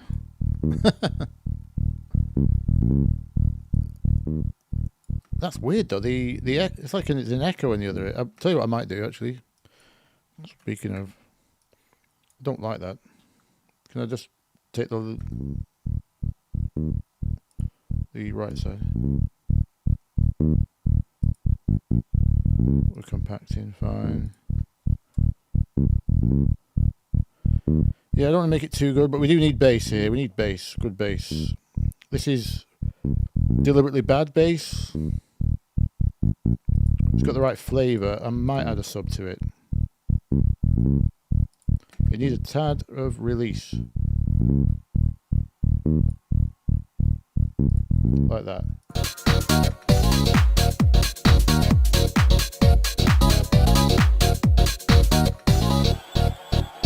Right.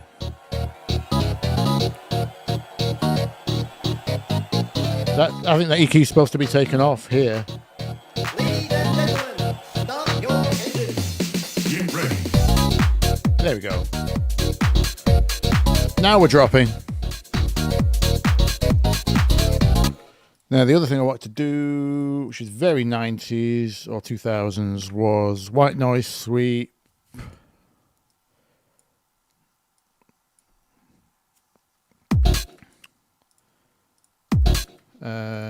Here through the filter, please.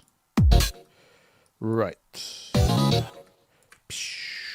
Which one of them? Just a really blatant, obvious one.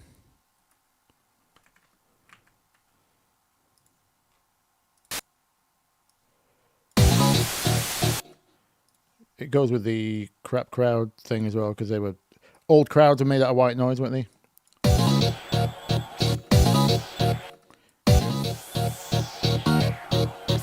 One of them kind of things.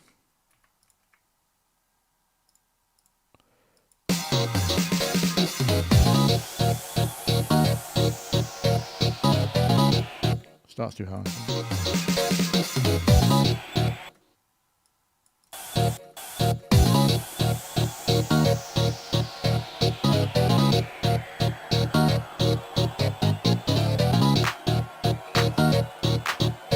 Ladies and gentlemen, start your engines. Get ready. Okay, get in there.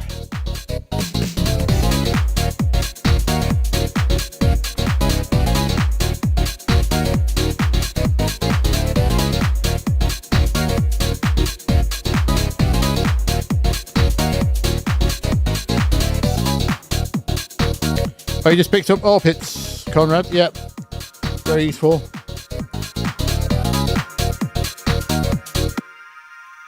That's changed.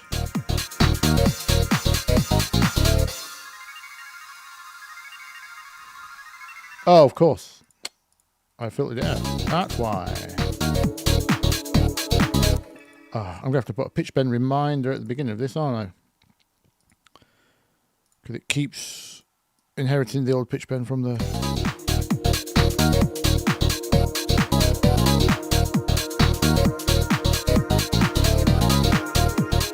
Now here's a question.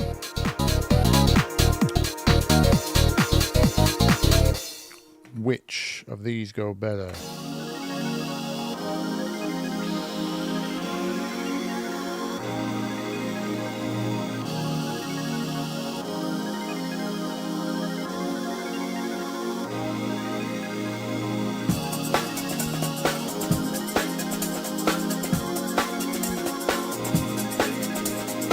Again, that drum break probably sounds a bit too good. Leaning into the lo-fi here. I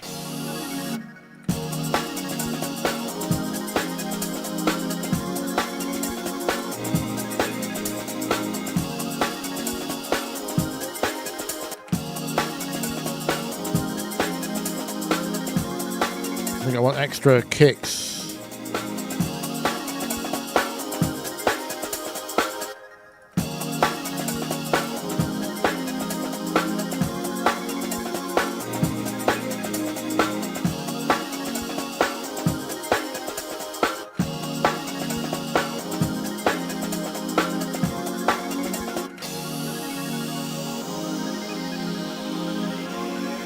I think we're going to...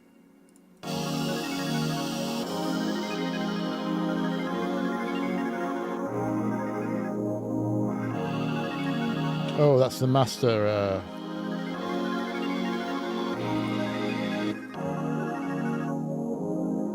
Oh, it's not.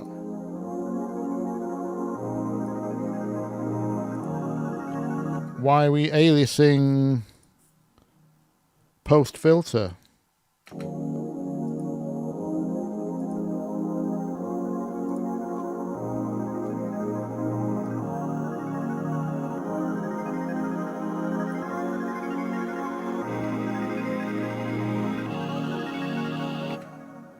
What's going on there? Are we in some kind of bit reduced mode? No?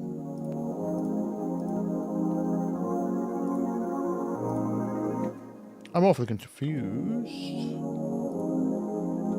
That's not going through. Oh, so it's the reverbs. Does that mean I've gone too far on the reverb crunch?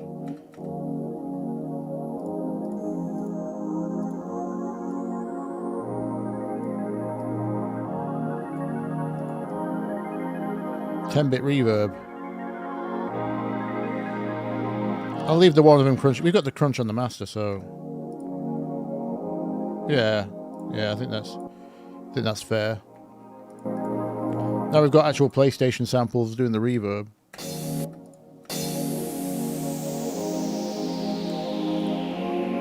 It's low quality enough, I think. Right, how's that for transition out?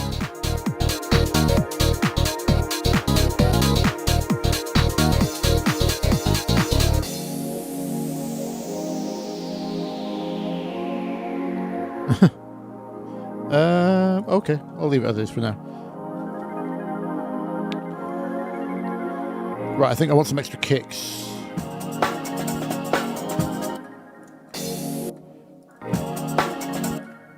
There.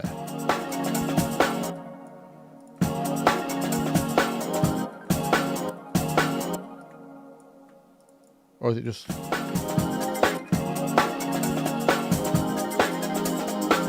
I think that's what I want.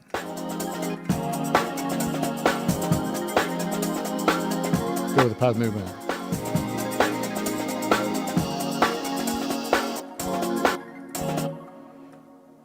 What if we go early kick and not there?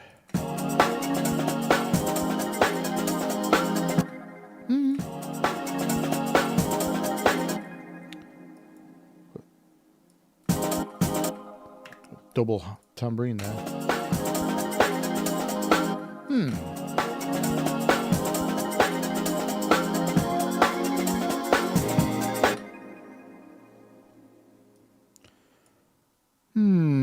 Not sure if I prefer it or not. I'm gonna go muso and do it like that with the push, even though it's not technically proper breaks. But that might be what a video game composer would do, right? Muso it. Try and fix something that's not broken.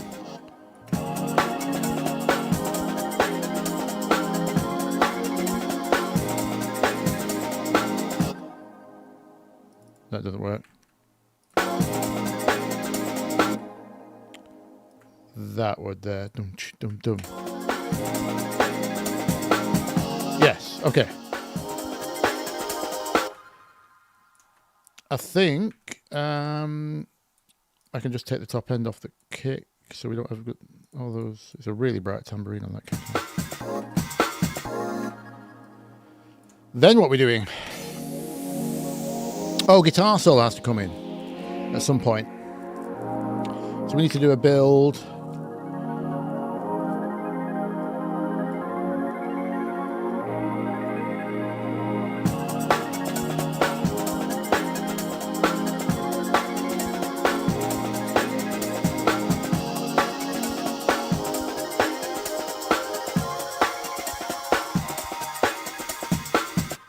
I wonder, can we do...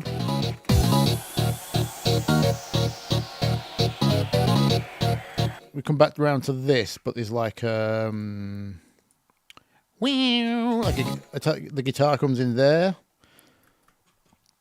The totally unnecessary guitar solo that I'm going to crowbar into this production.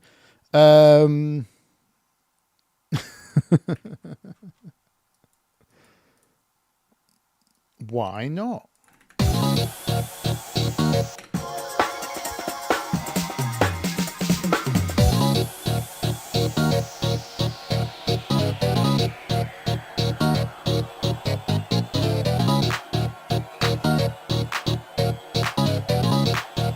I think we go double this length.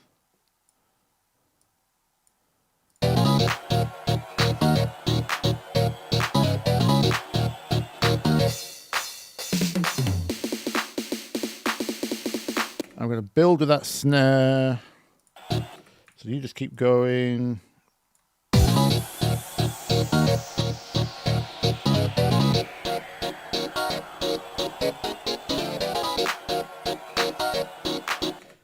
Can I? Can't get the bass note out of that, so it does have to be. I might go even higher on this one. Just need enough in there to.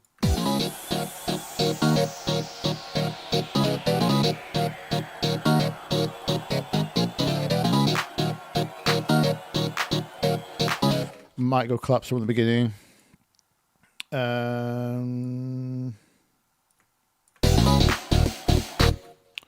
Oh, does the bass? I think the bass drops, but it doesn't actually come in full because we still need that for the drop. So we'll have a little bit of extra frequencies here.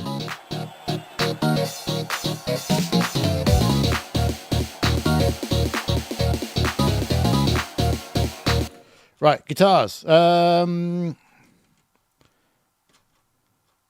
yeah, so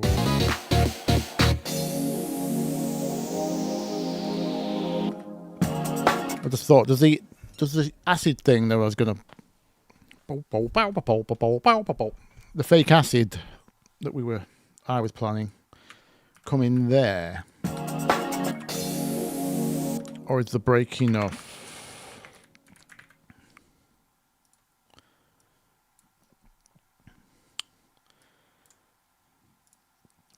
So it's just resonant, that, isn't it? Something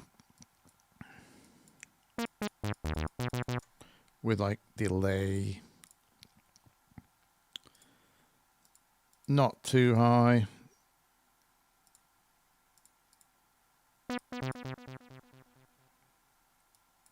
Is that 90s acid in a nutshell? Maybe not enough of that. Something like that. Can we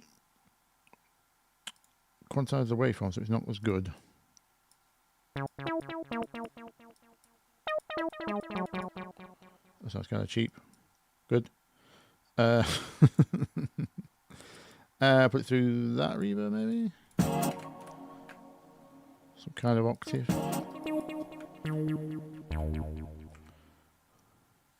Too much reverb. Too much bottom end. I don't want this as a bass part. This is a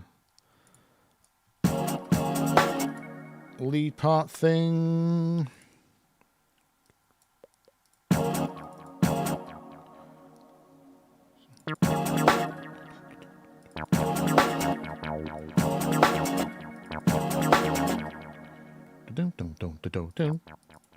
Like a drum part itself.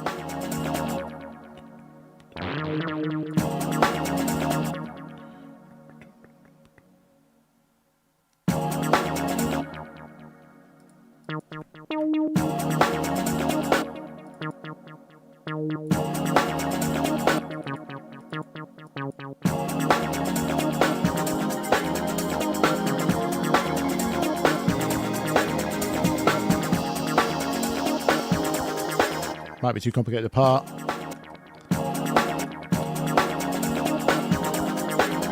Let's back the delay off maybe.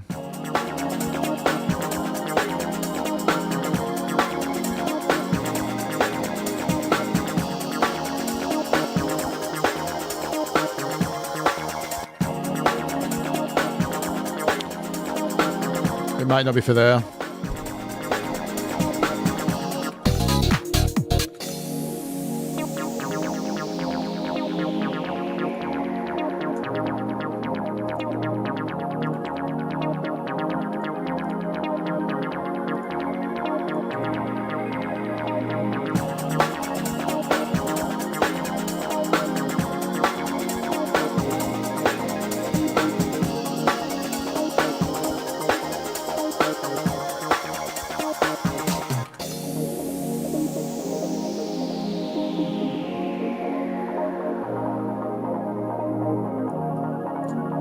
Oh, that might be nice. Just put that on a slow up and down sync. That's kind of common for the day, isn't it?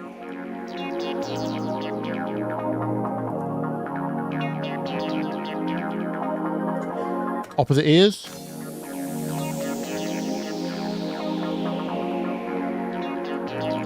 Or is that what the phaser's for? 90s phaser.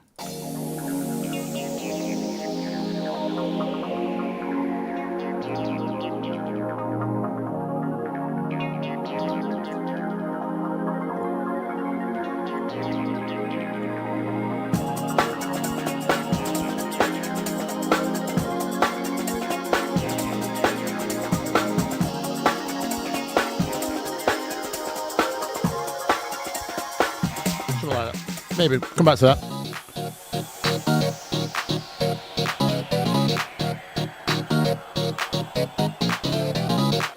Right, so I've not chosen a guitar yet. I did some research last week on freebies, and I think the best by far was Shreddage, free one, which came inside of Contact Player. Well, it didn't come inside Contact Player. You could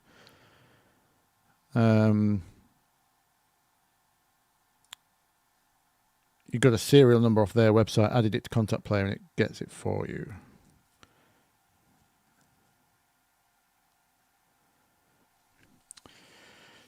How to decide what EQ cuts compression? My advice is, well, just don't compress anything, because it usually doesn't need it, unless you're dealing with an acoustic source, like a raw vocal, not a splice vocal, like a raw vocal that you've recorded or has come straight from a studio. It's very spiky, very loud, soft, or like an acoustic guitar or some actual acoustic instrument. Other than that, don't bother with a compressor. EQ is it's half personal preference, half ear training, really. It's hard to say. I mean, give you a quick, like, all I'm doing here is I don't want this to be a bass instrument, so I'm just not letting lows through. I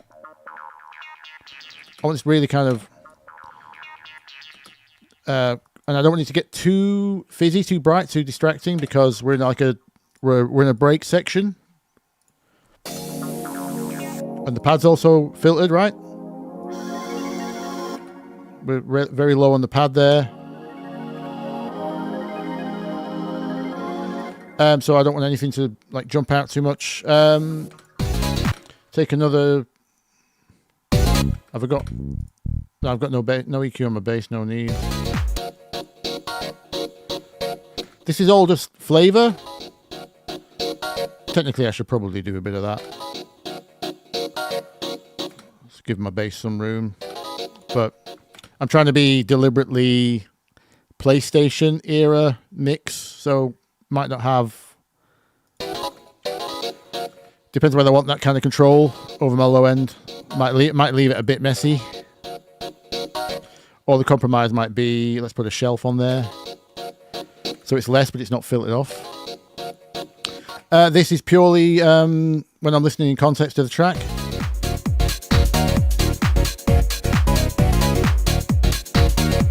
I want that nasty bite off the top. That's just,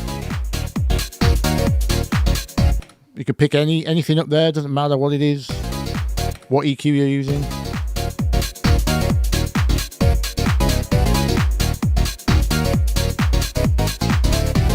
And again, this is to stop it getting past my hi-hats. I want the hi-hats to rule the drop groove here, and otherwise it's very, very fizzy up there.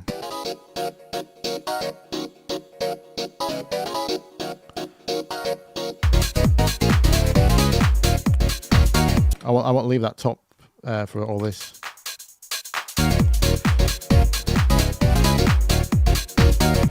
We did a thing early where I took the tops off.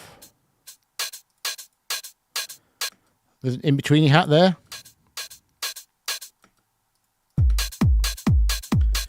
Because personally, I didn't like when this is brighter. as an in-between hat, it was kind of messing with my... Oh, sorry, it's that one. That one. I didn't like it bright like that. That was, just to emphasize it for you, that was screwing with my groove. I didn't want that to be the brightest hi-hat. So I separated it off, brought that down. Yeah, you should EQ when you know what you want to do. That's the difference, right? I have experience, also ear training, so there's something I'm trying to achieve. If you're just EQing because you've been told you have to EQ something, then just leave it alone. Just don't touch it. If you found a sound and you like the sound, there is no need to EQ or compress it. Just leave it. You'll come to that later. It'll all come along with time. Or the obvious example is I've done a lot of videos on referencing. If you're referencing a track and their piano sound is a lot brighter than yours, and you want that kind of energy, then add a high EQ to your piano. That's it. That's kind of the reasons you would reach for an EQ. That's about it. Know why you're doing it and you'll be okay. If you're guessing, just leave it alone. You're probably going to do more damage than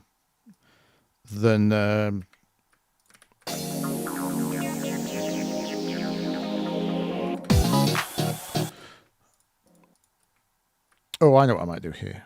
This is where we might do the hold of the vocal. Start your engines. Hold a note. Daytona style. Start your engines. I'll have to see if I can get myself on a note. Get ready. Get ready. Just bring our drop back.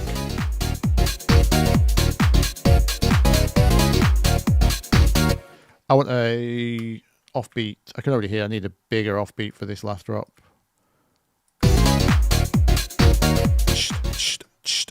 There's something, it's either longer, fizzy or something. So let me take a 909.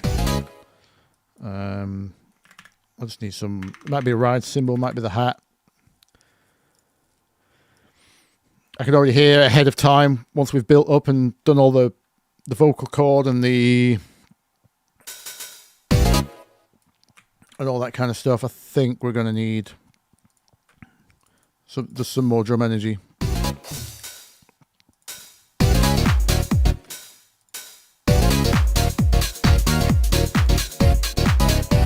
Yeah. Just fill some of that gap in.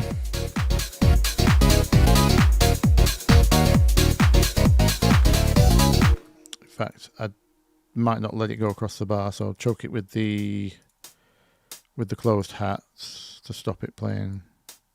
Then we get a st.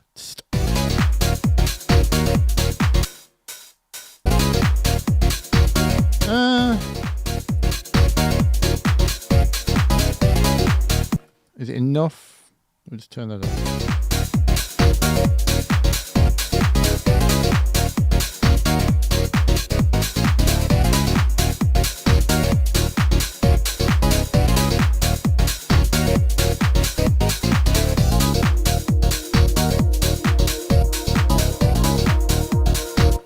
Turn down that main top lip.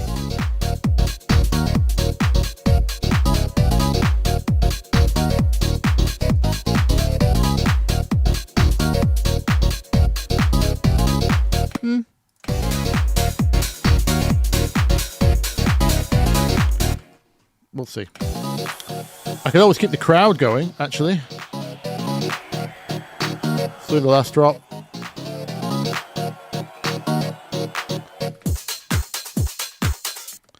Oh, I already got some extra loops here. Let me hear that, actually. Did we line that up for a reason? I can't remember. It was last month. I've slept since then. Let's put...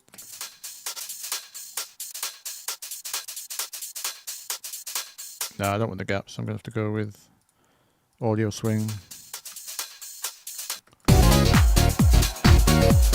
Oh.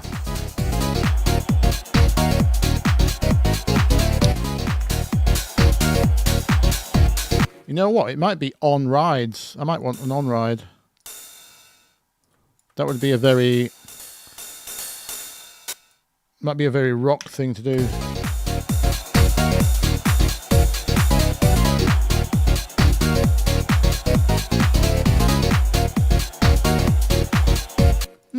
Yeah. What about every other on-off?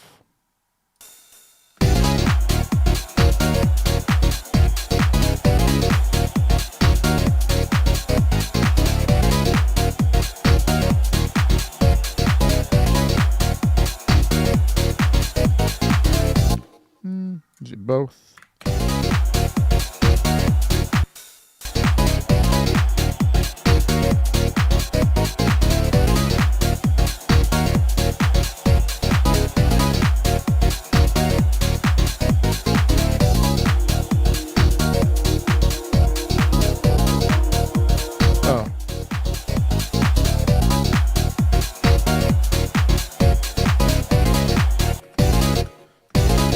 Oh yeah, how does our acid fare as a drop, as a pickup on?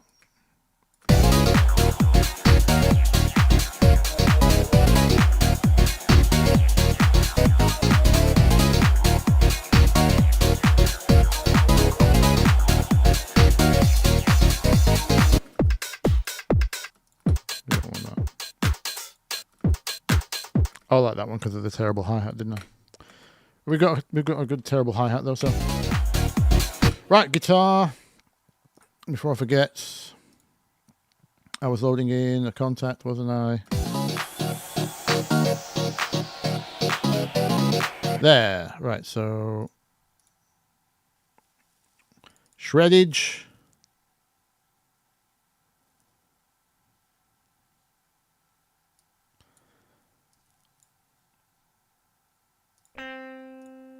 Okay, and can I see the instrument?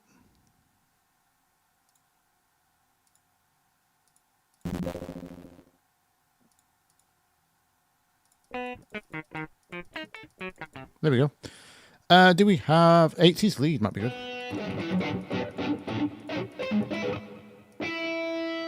Okay, let's do something like that.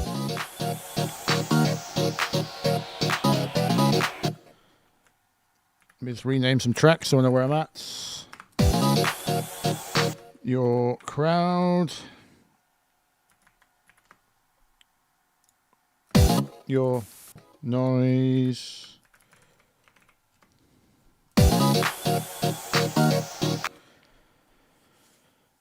Your question is, when you add an instrument to your kick and bass and make it as loud as a reference instrument, how do you decide what to do if it introduces distortion?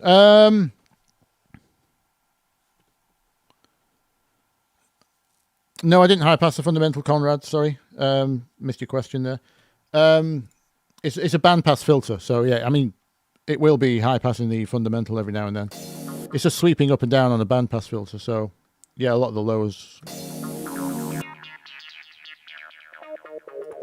It's doing. We've got a phaser on the way. It's moving up and down on the LFO, the center of it. The phase is doing a little bit as well, but yeah.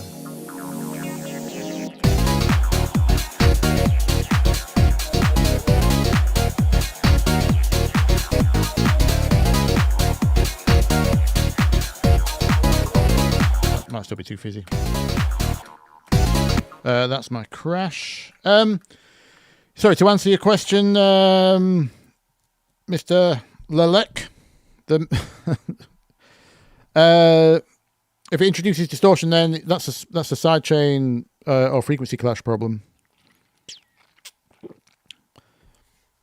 Have you seen my video on how to not master?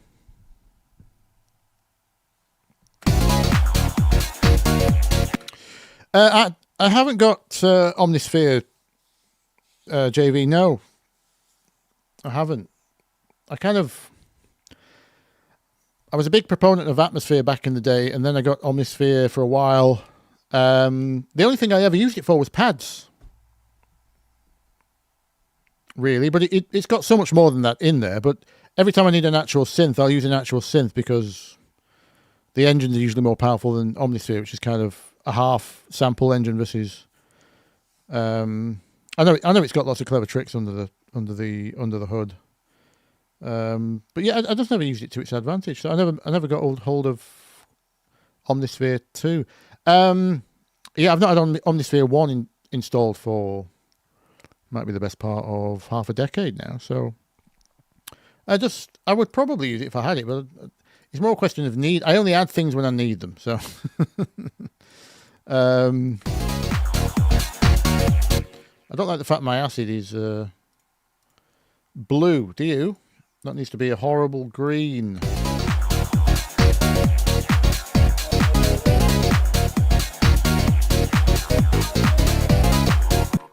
And drums should not be red. They really shouldn't.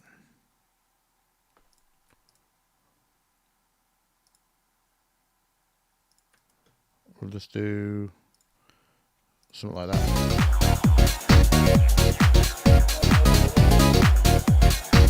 Right. Guitar time. Totally inappropriate guitar solo. What we're going to do... I know I'm starting off with some kind of bend. Where's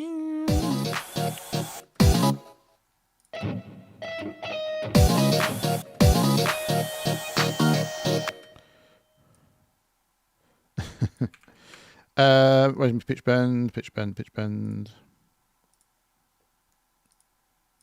MIDI controls. I should probably play this in, but it would take me even longer, I imagine.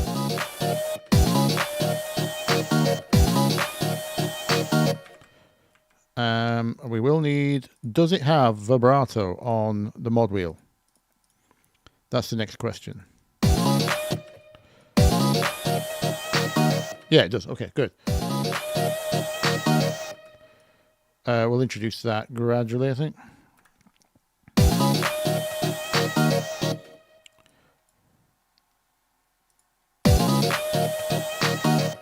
Actually, do we do the double bend?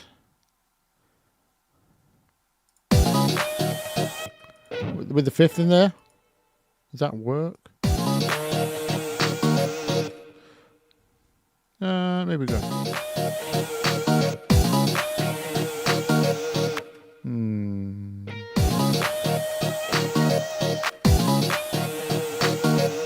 Is it actually stealing that note? We'll leave it for now. We could do that as another.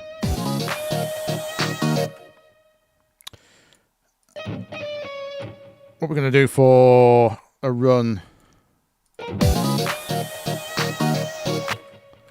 Oh, it needs to be 16 swung.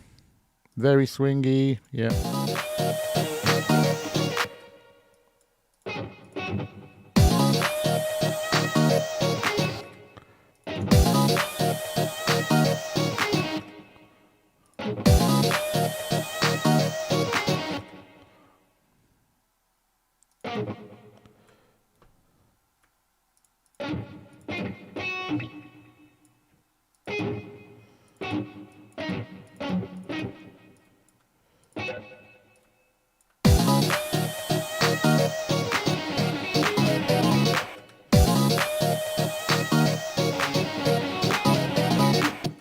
Something like that.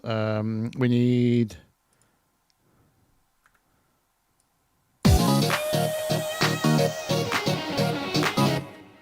that needs to be bent. Lots of bend in that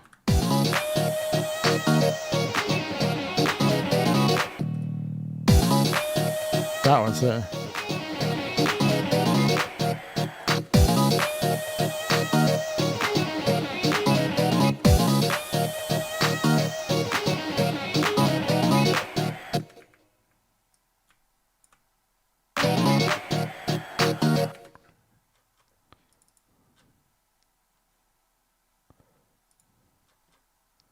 Something like that, maybe. Leave a gap. Tasteful gap. Proper musician here.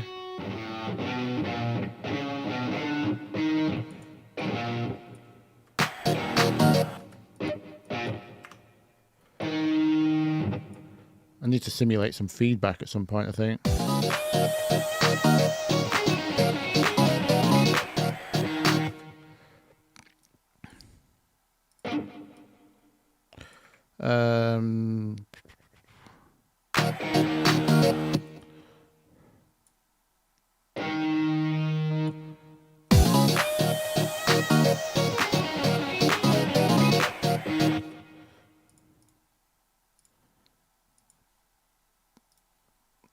We have multiple thingy lanes yet?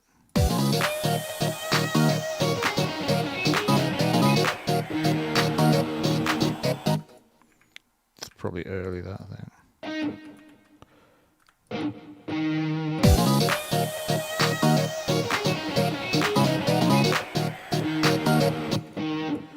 On the clap, I think. I think on the clap.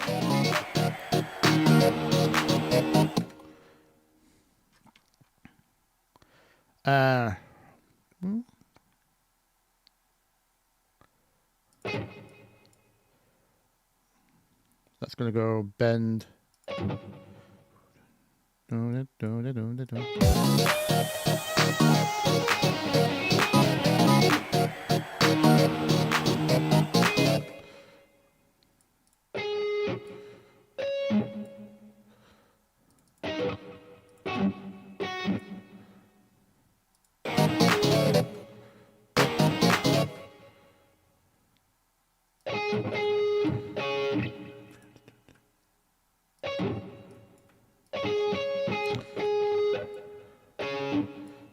One of these bendy kind of thingamajigs. We'll probably vibrato all the way through. This can all inform my video on guitar lesson for DJs.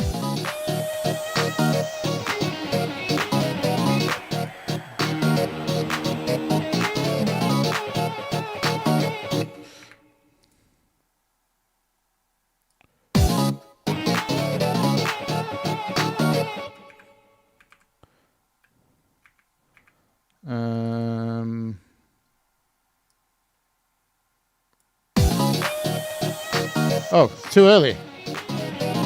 Sounds alright though.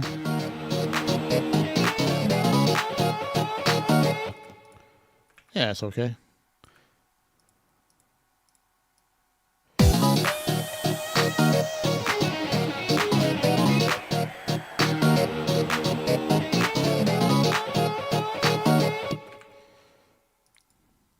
Yeah.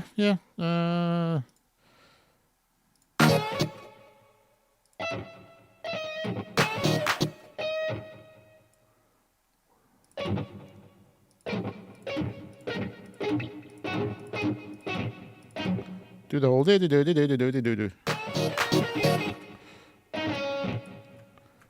Can we put some triplet-y things in?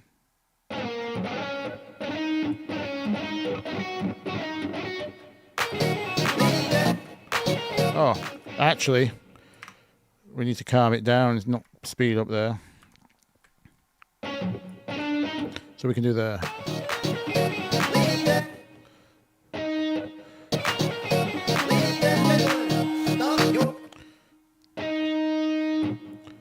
Do a down.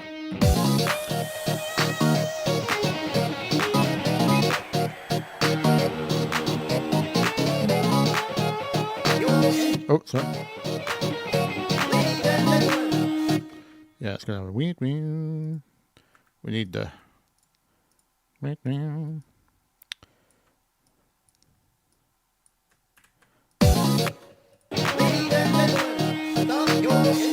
And vibrato.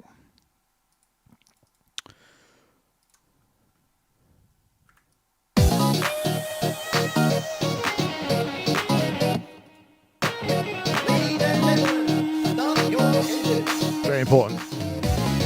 Oh, that's where I'll start feedbacking. Will the note last forever?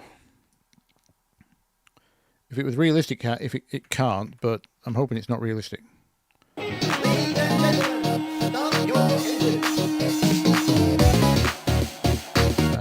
MIDI. Let's take it there. Ladies and gentlemen, start your engines.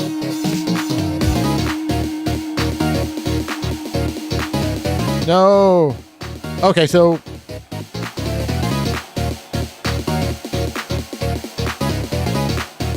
what we're going to have to do is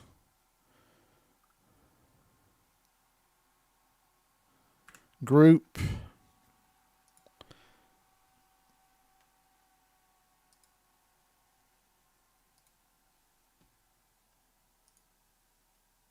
my stream cuts off. Is everyone still there?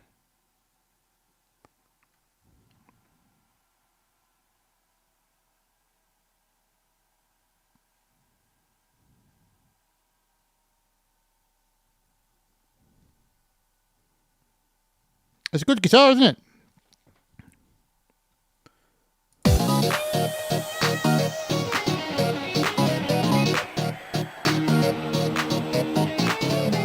Yeah, it's shredded Stratus. Yeah, the free option. Ladies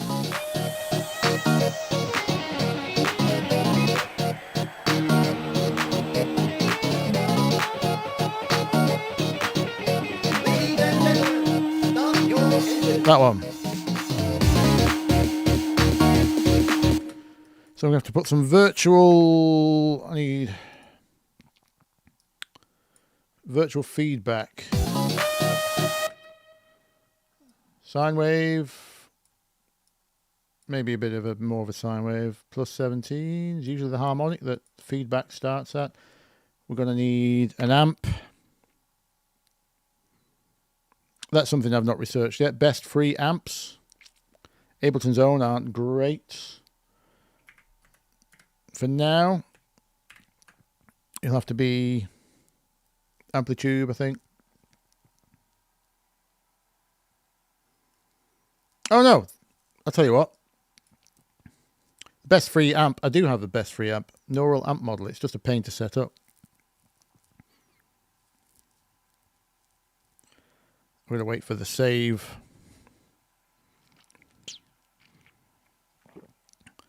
Proper rock. It is, yeah. 90s video game rock is what we want. Proper 90s video game.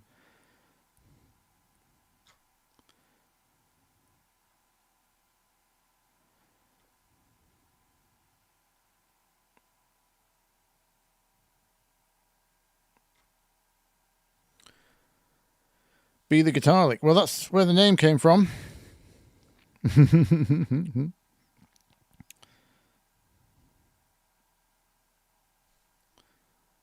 Oh, what's going on with our saving here? I'm not going to interrupt it, or else it's going to... There we go. Just have to be patient.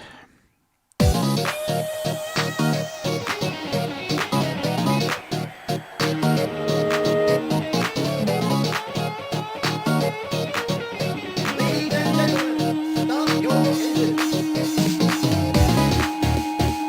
Oh, sorry, 19.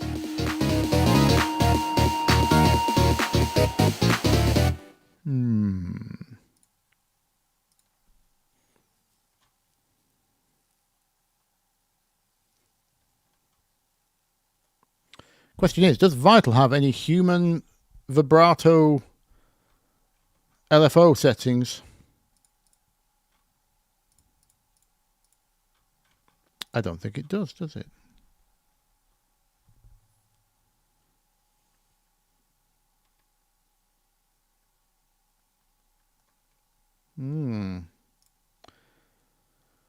We'll have to do a bit of this for now.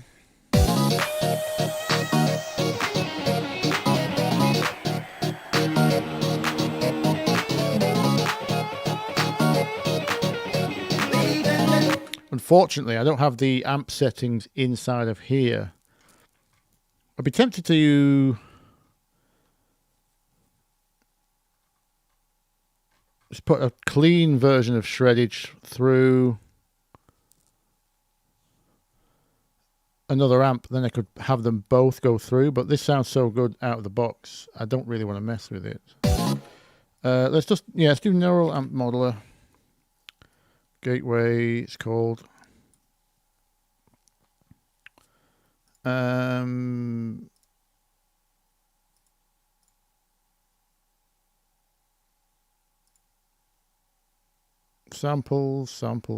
Samples. Libraries. Gateway. Just start there, please. Eddie Van Halen, that'll do.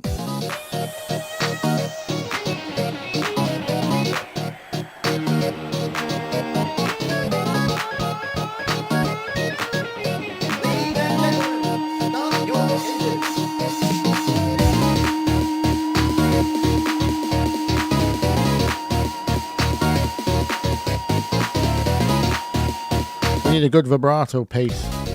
Essential. And it needs to be set to the mod wheel. Mod wheel, you go here.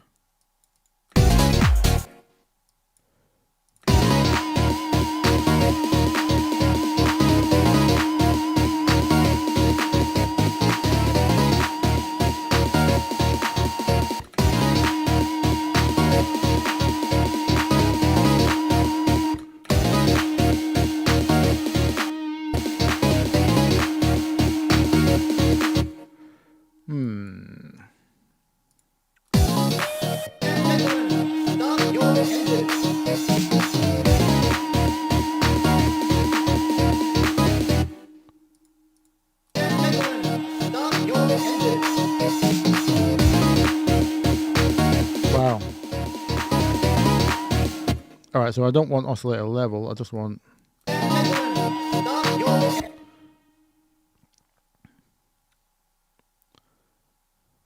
want that volume.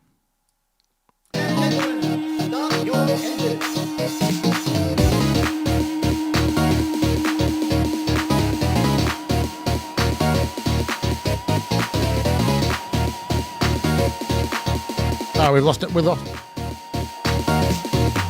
Get ready.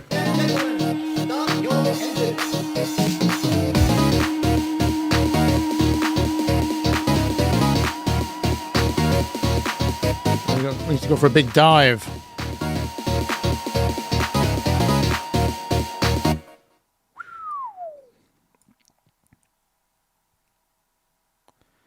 Unfortunately, you can't set the pitch bend on shredded, can you? Can you?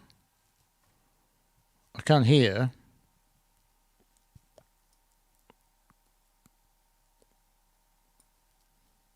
I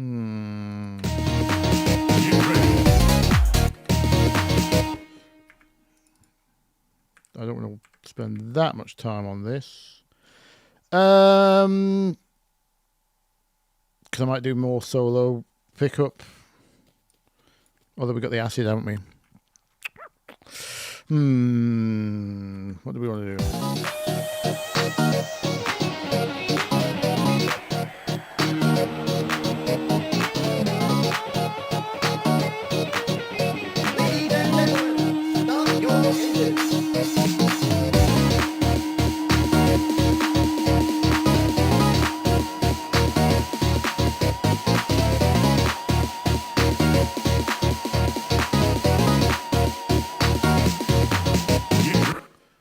I know what we could do. Tape stop it, maybe. Then we'll get both notes. That'll give us a dive, I think. Tape stop kilohertz. That'll do.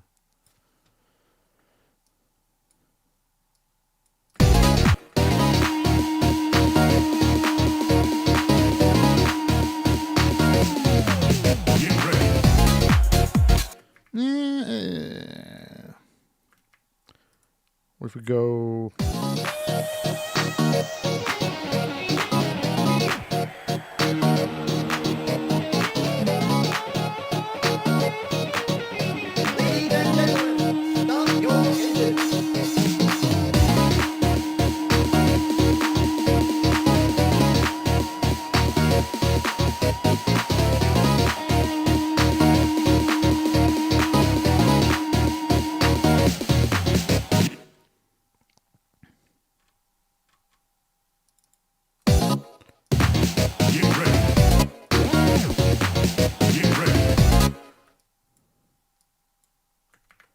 There.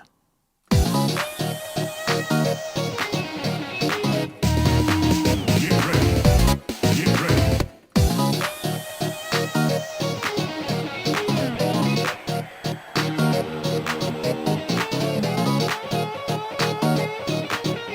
Ladies and gentlemen, start your engines.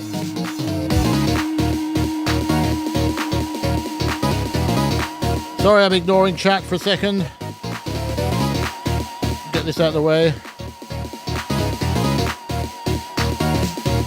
Get ready. That sounded like a Tom Morello note, too high. Get ready. Get ready. Get ready. Get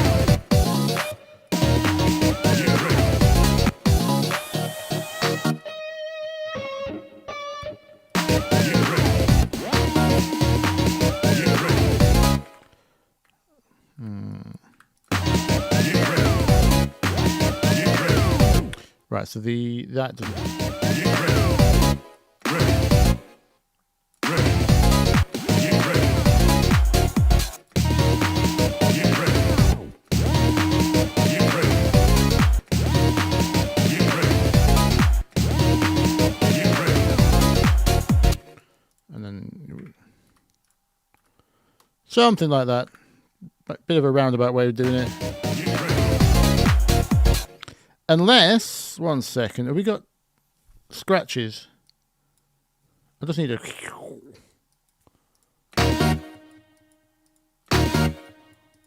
There's no samples up here that do. Get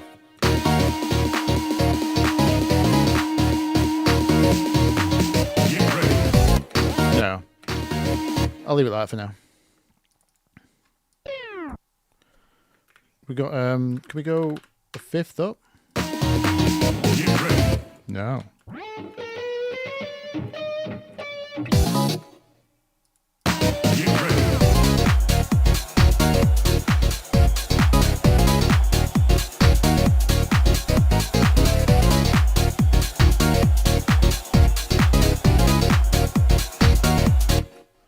We'll do.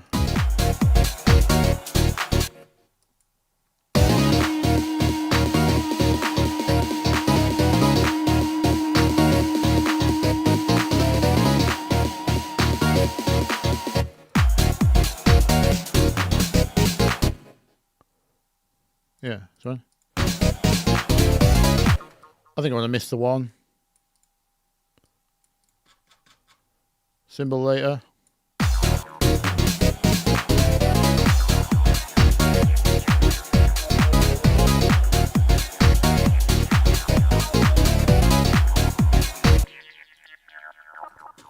I think that needs to be on heavy side chain. Shout out, by the way, Mercurial Tones, Alice. She's done a series of plugins. This free sidechain is really good. Loads of options. I think this might be my new go-to.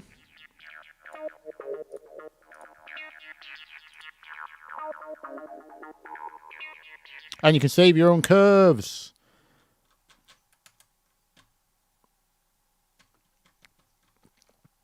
Which is great. I just need you, but delayed a bit.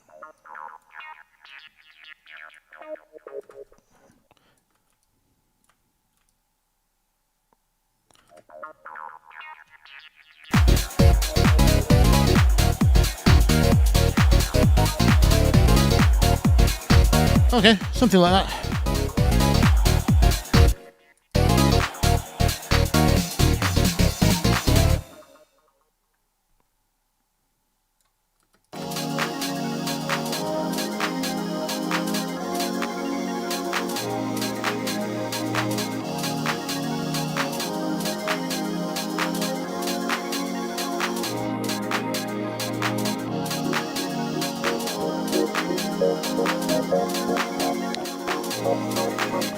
Oh, the vocal thing. That's what I was going to do. Yeah.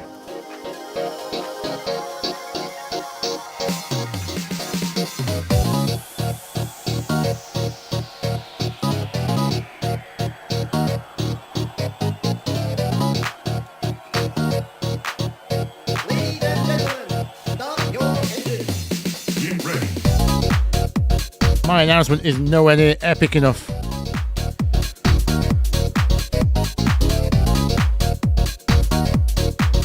But there we go. Right, oh yeah, that's what I was going to do, wasn't it?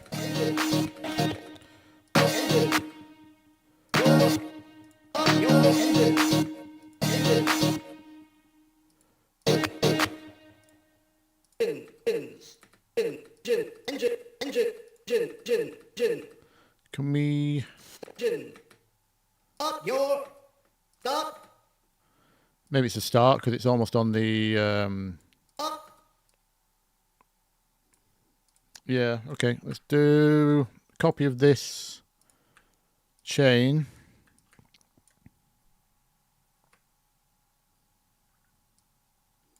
Throw me into a sampler.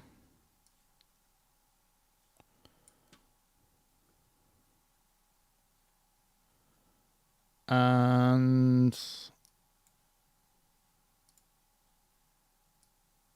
hold me. Loop me. Does it work? Stop. Stop. Oh, I went up a pitch, didn't I?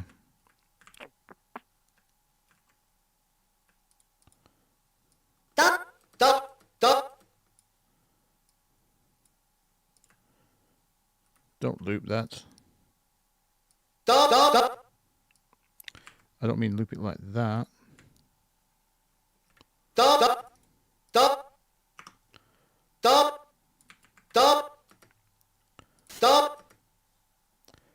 Gentlemen, stop. Why are we so much louder? And why am I in... Stop. Stop. Stop. Gentlemen, stop. Stop. What's going on? Why is it so loud? Gentlemen, Oh, velocity. gentlemen, stop. Gentlemen, stop. Stop. Stop. Stop. Stop. So now I need to grab... Stop. Ladies and gentlemen, stop. So let's stop. Loop. Loop starts. Some kind of fade.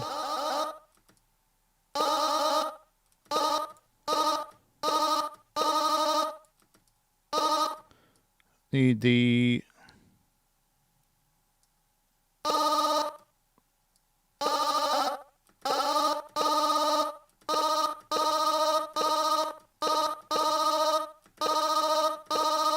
Shame.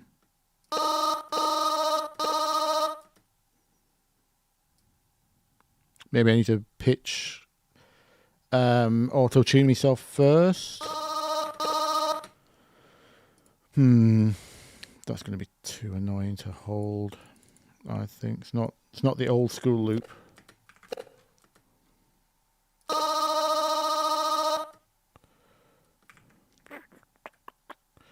Actually, we take snap off.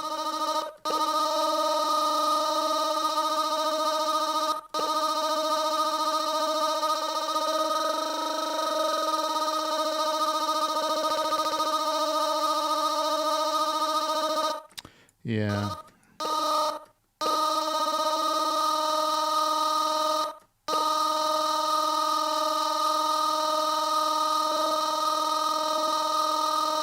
It's a bit less annoying, but... Gentlemen.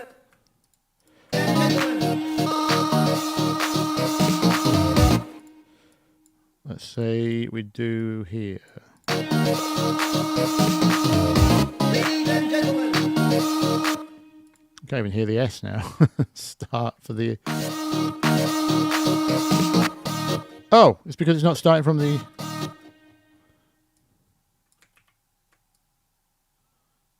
Oh, hang on, 1 second. That might be...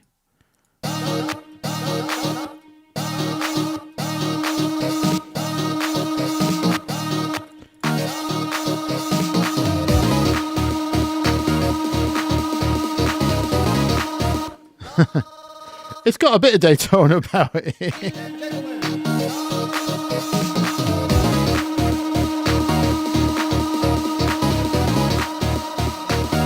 Maybe just fade it out.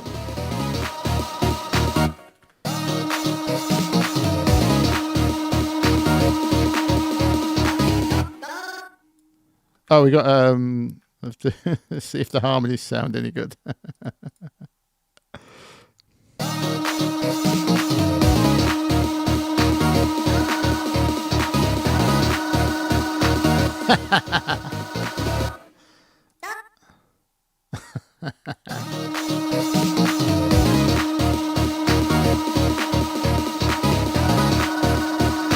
No. Oh, wrong note.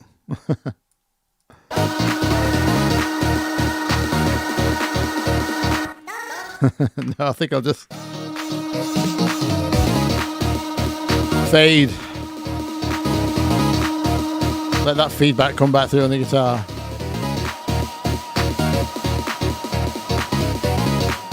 Ladies and gentlemen,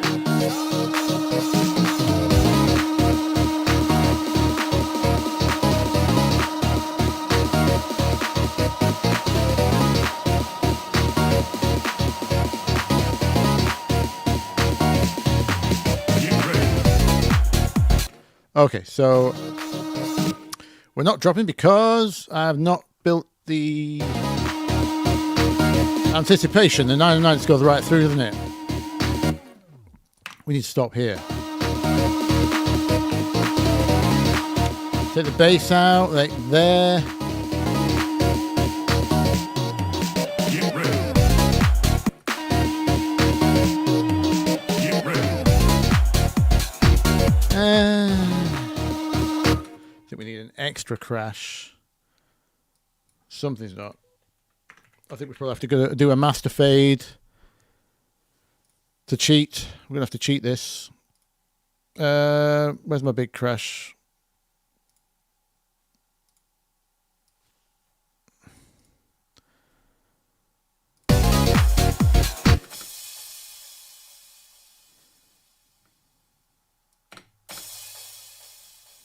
I don't really need the read.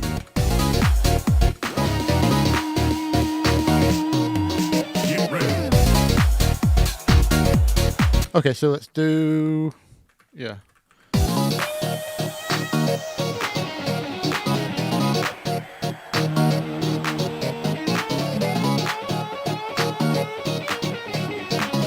ladies and gentlemen,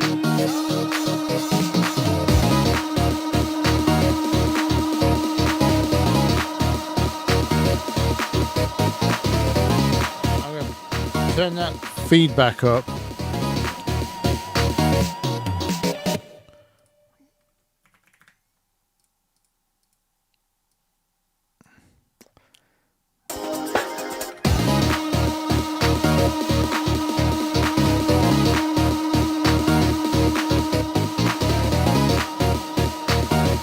Oh, wrong thing. ladies and gentlemen,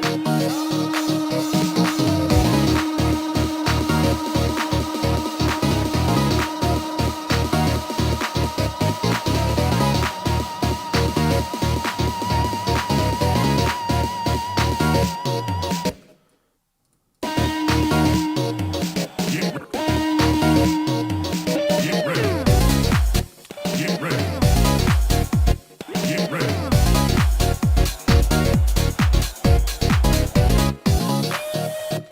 Do we do a bass? Ooh.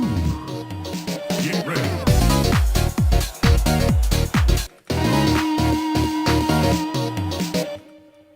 Does it just get rid of everything? Get ready.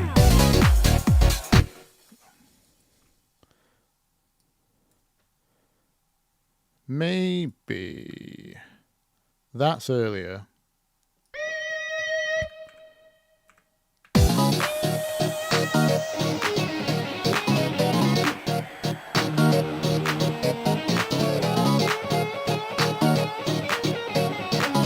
ladies and gentlemen,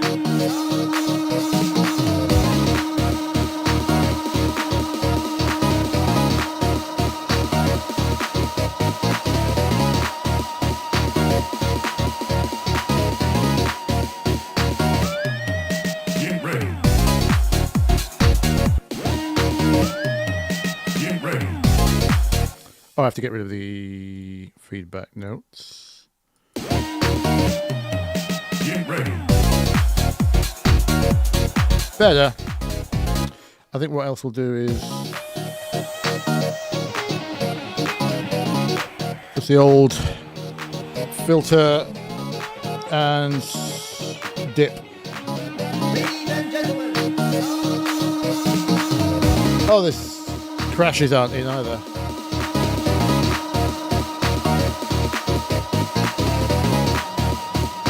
And they should be louder for the last drop. Get ready. Oh, the crowd has to stop. In fact, that can be fading because that'll build tension when you don't quite realize what noise is disappearing. Noise is very filling of an entire mix, so this will be really...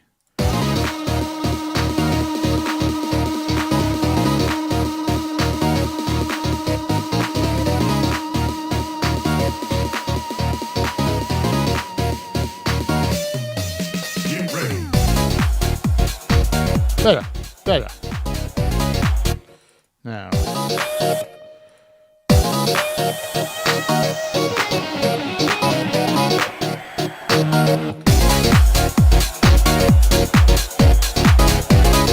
Have I need to check something.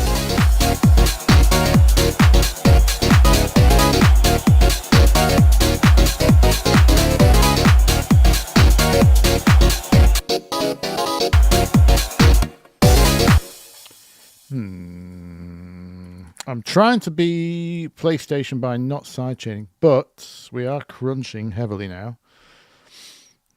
I suppose I could just take a dB off the master. We'll do a little bit. I think the stab's the main culprit, so I'm going to just slight sidechain on you. That's not slight at all.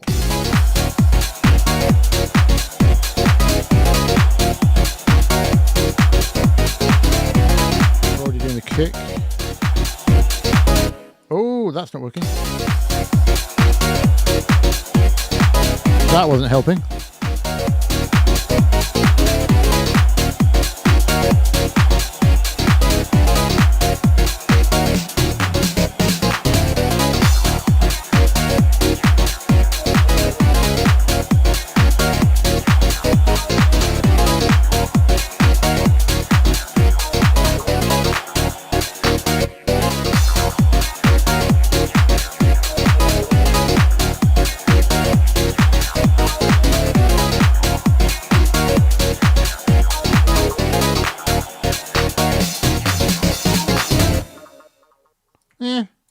Not bad.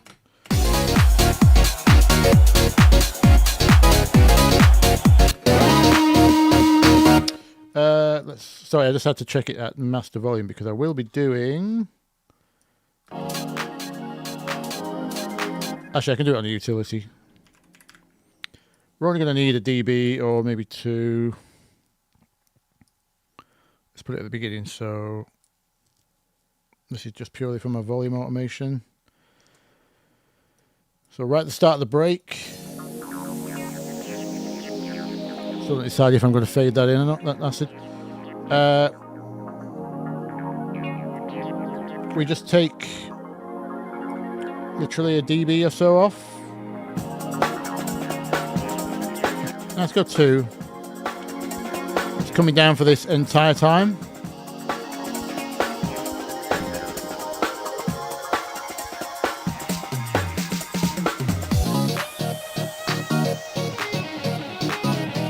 Maybe you can get away with that guitar coming too soon. ladies and gentlemen,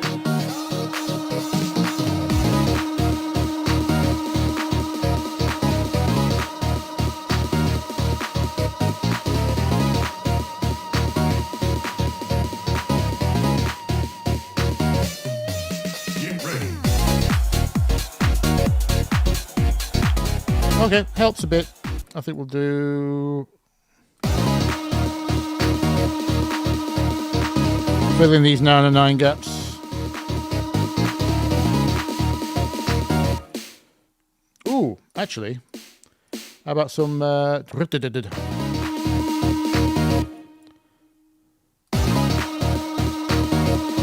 seconds.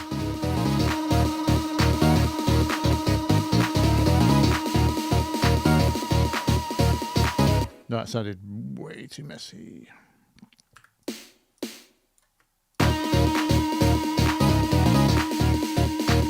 Oh, velocities.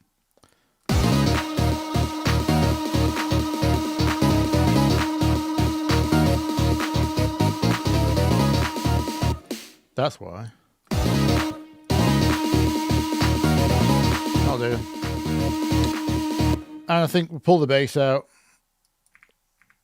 I know I'll load it, but I think it needs to start coming out again.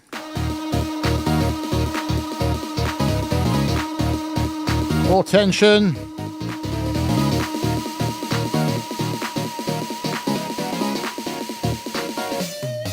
Get ready.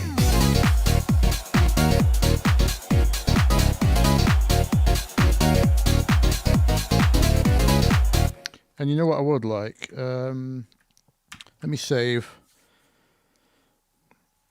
Hi, Samurai.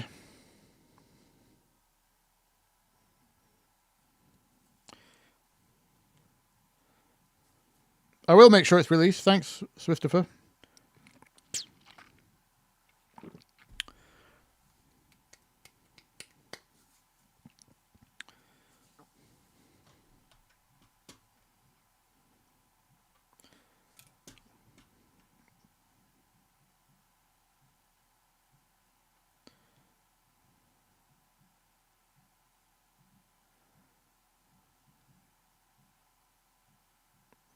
Yeah, I'll be doing a video on the guitar thing. There's so much to talk about with guitar. It's just, I want to put it in a kind of electronic music context. It's taken me a long time to figure out.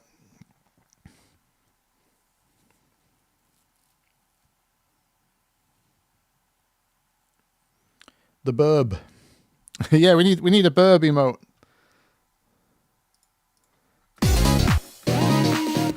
That might be the way. That might be the best way to promote the song. Actually, what if we could get Jimmy Broadbent to put it on as driving music in the background? See if he vibes to it. Get ready. I want to. Does the free P bass by Ample have a room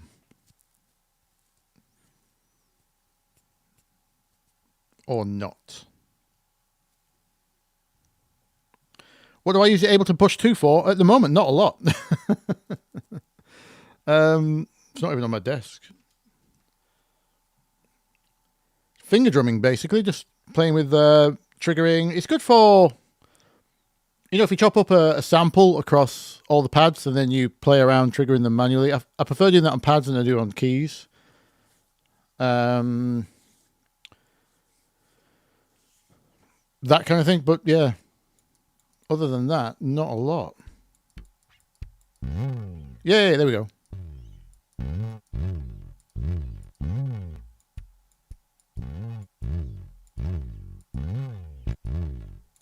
That might do. What's that? A sharp 5 or something? Ooh. That one? No.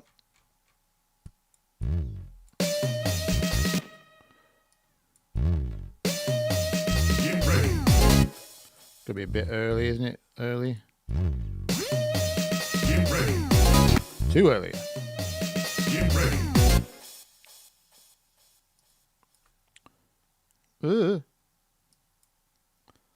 It's gone off the screen. Come back. It's like back there. A little bit. Get ready. Get ready. Or maybe the longer one. Get ready. Get ready. Get ready.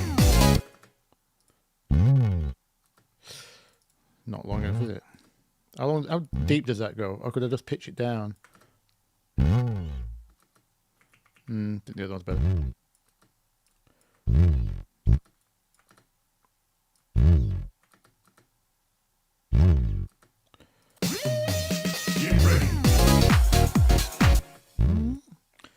We'll get there. Get ready. Get ready. That's not bad. Make sure it doesn't contain more lows than the drop does, even though I want it fairly deep. We'll just do a bit of that. Get ready. Get ready.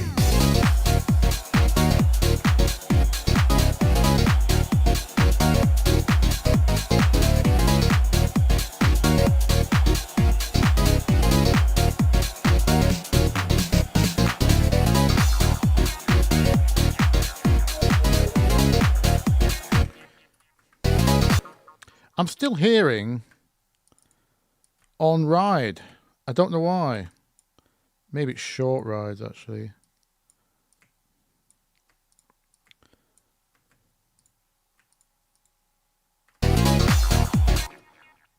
Maybe I just had the wrong sample before. The 909 one's not very good, is it? For this kind of thing. Samples. Rides. It's got to be Thomas Penton, probably.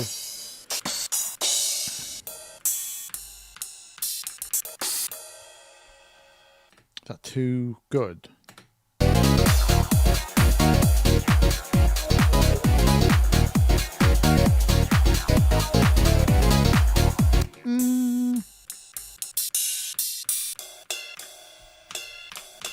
I do love a good ride bell. Being a rock guy originally. Sounds weird in here though. Well, that's pretty instant.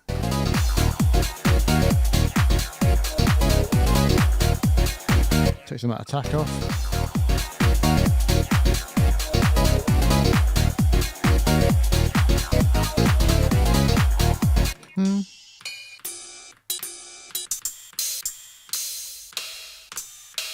Oof, that sounds trashy as hell. What's that?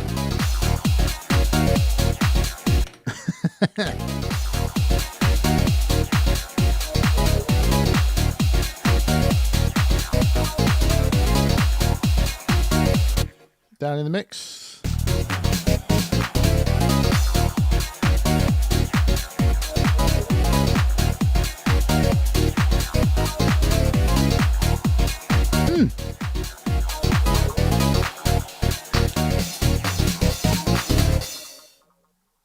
Yeah, okay. Not bad. Put it in the left ear only. I'm not a panner. I'm not a panning guy. Or did you mean the other ride was?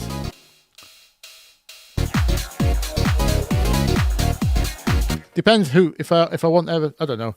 Is this a club track? It's probably not a club track. Panning it left might be fine.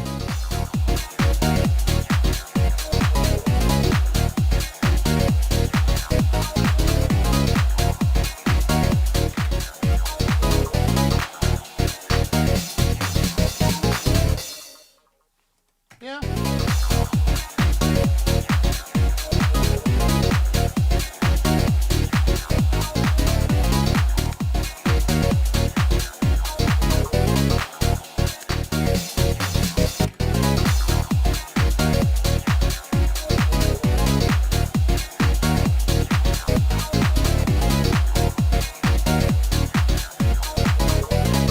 Why not?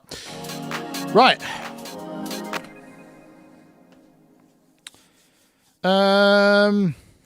Am I starving? Oh yeah, it's gone past way past 10, hasn't it? Yeah, I better get some food. Yeah. Oh, thank you, Christopher. Takeaway fun. Oh, I really shouldn't right now. I weighed myself the other day. I'm a few kilos over.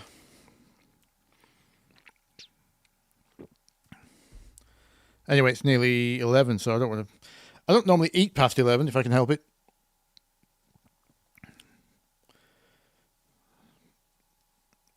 Given I go to bed about 4.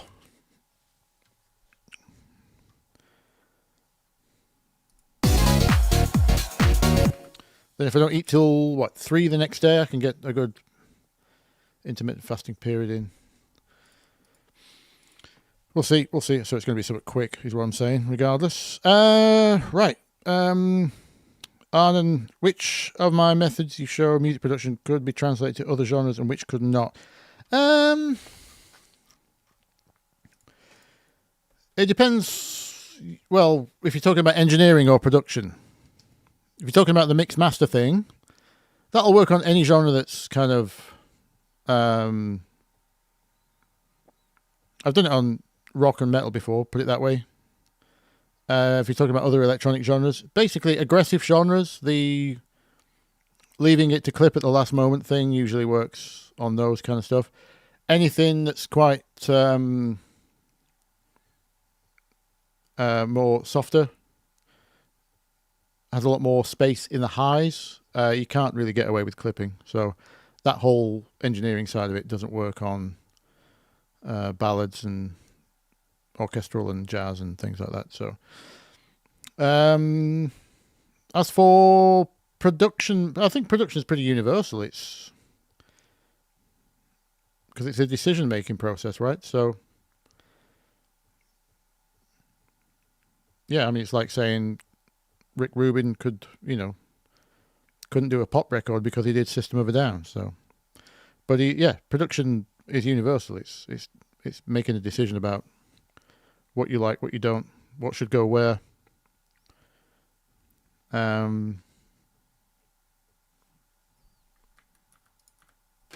Yeah, so I think that's universal across any genre. Let me leave that playing in the background. Oh, you're on Manjaro, okay.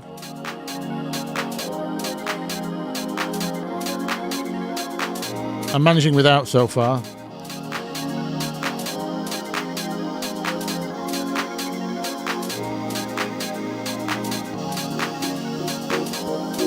Four AM's not that mad. I mean, I'm a musician, professional. The rest of the music industry is pretty much the same. Everyone works at night, so.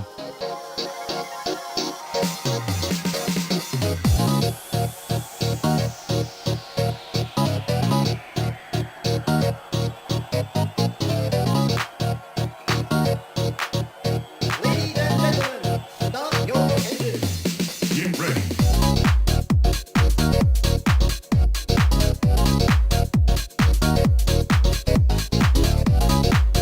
Makes you go to the toilet too much.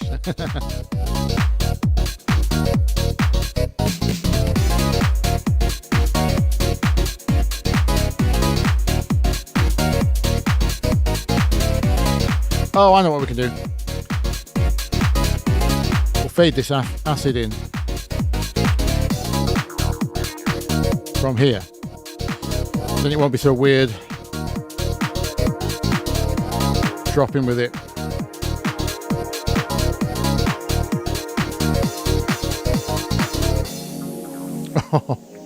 That's not right. I think I need two pads. Two pads there. I won't duplicate it just yet because it's going to cause a massive problem with the loading.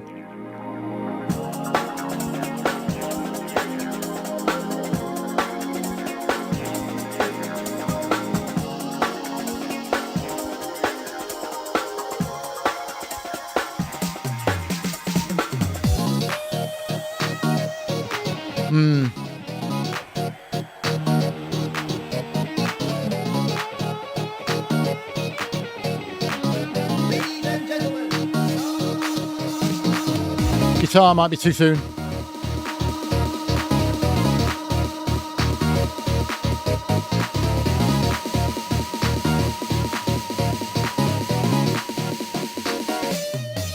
Get ready.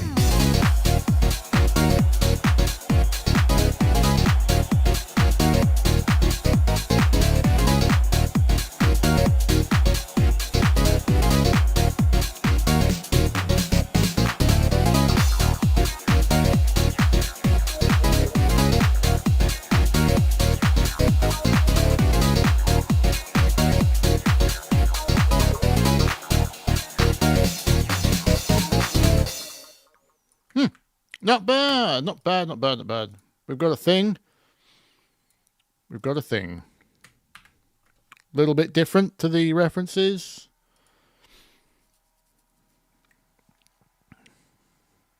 I got the smoke chord in there. That's the most important thing. Now it's definitely placed somewhere between the 90s and the 2000s just because of that alone. So, right. I'm going to go grab some food, play some games, go to bed. Finally finished The Witcher 3. What time do I wake up? About midday. If I go to bed at 4, wake up midday, I get my 8 hours in, don't I? So try to wake up about midday.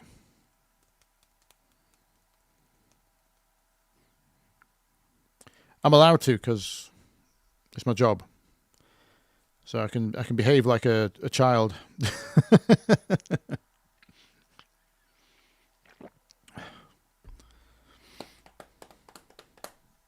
Wicked.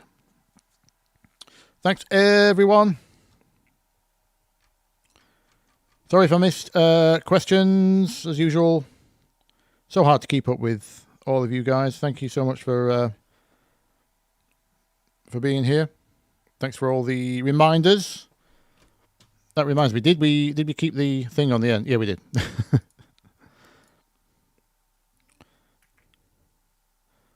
The master bit crush is still there. Yeah. High pass on that. Nice one. Nighty night. Okie dokie pig of the pokey. Thank you, Conrad. Thank you, Anan. Is it? Thank you, Not Interested. Thank you, Shazzy. Thank you, Siebes, as usual.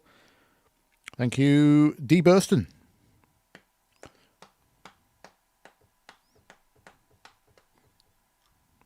Thanks, Lamina. Thanks, Christopher. Thanks, Weird, again, for donations, and Christopher. And did I miss one more? Lamina. Yep, it was Lamina. Thank you. Yep. Thank you, everyone.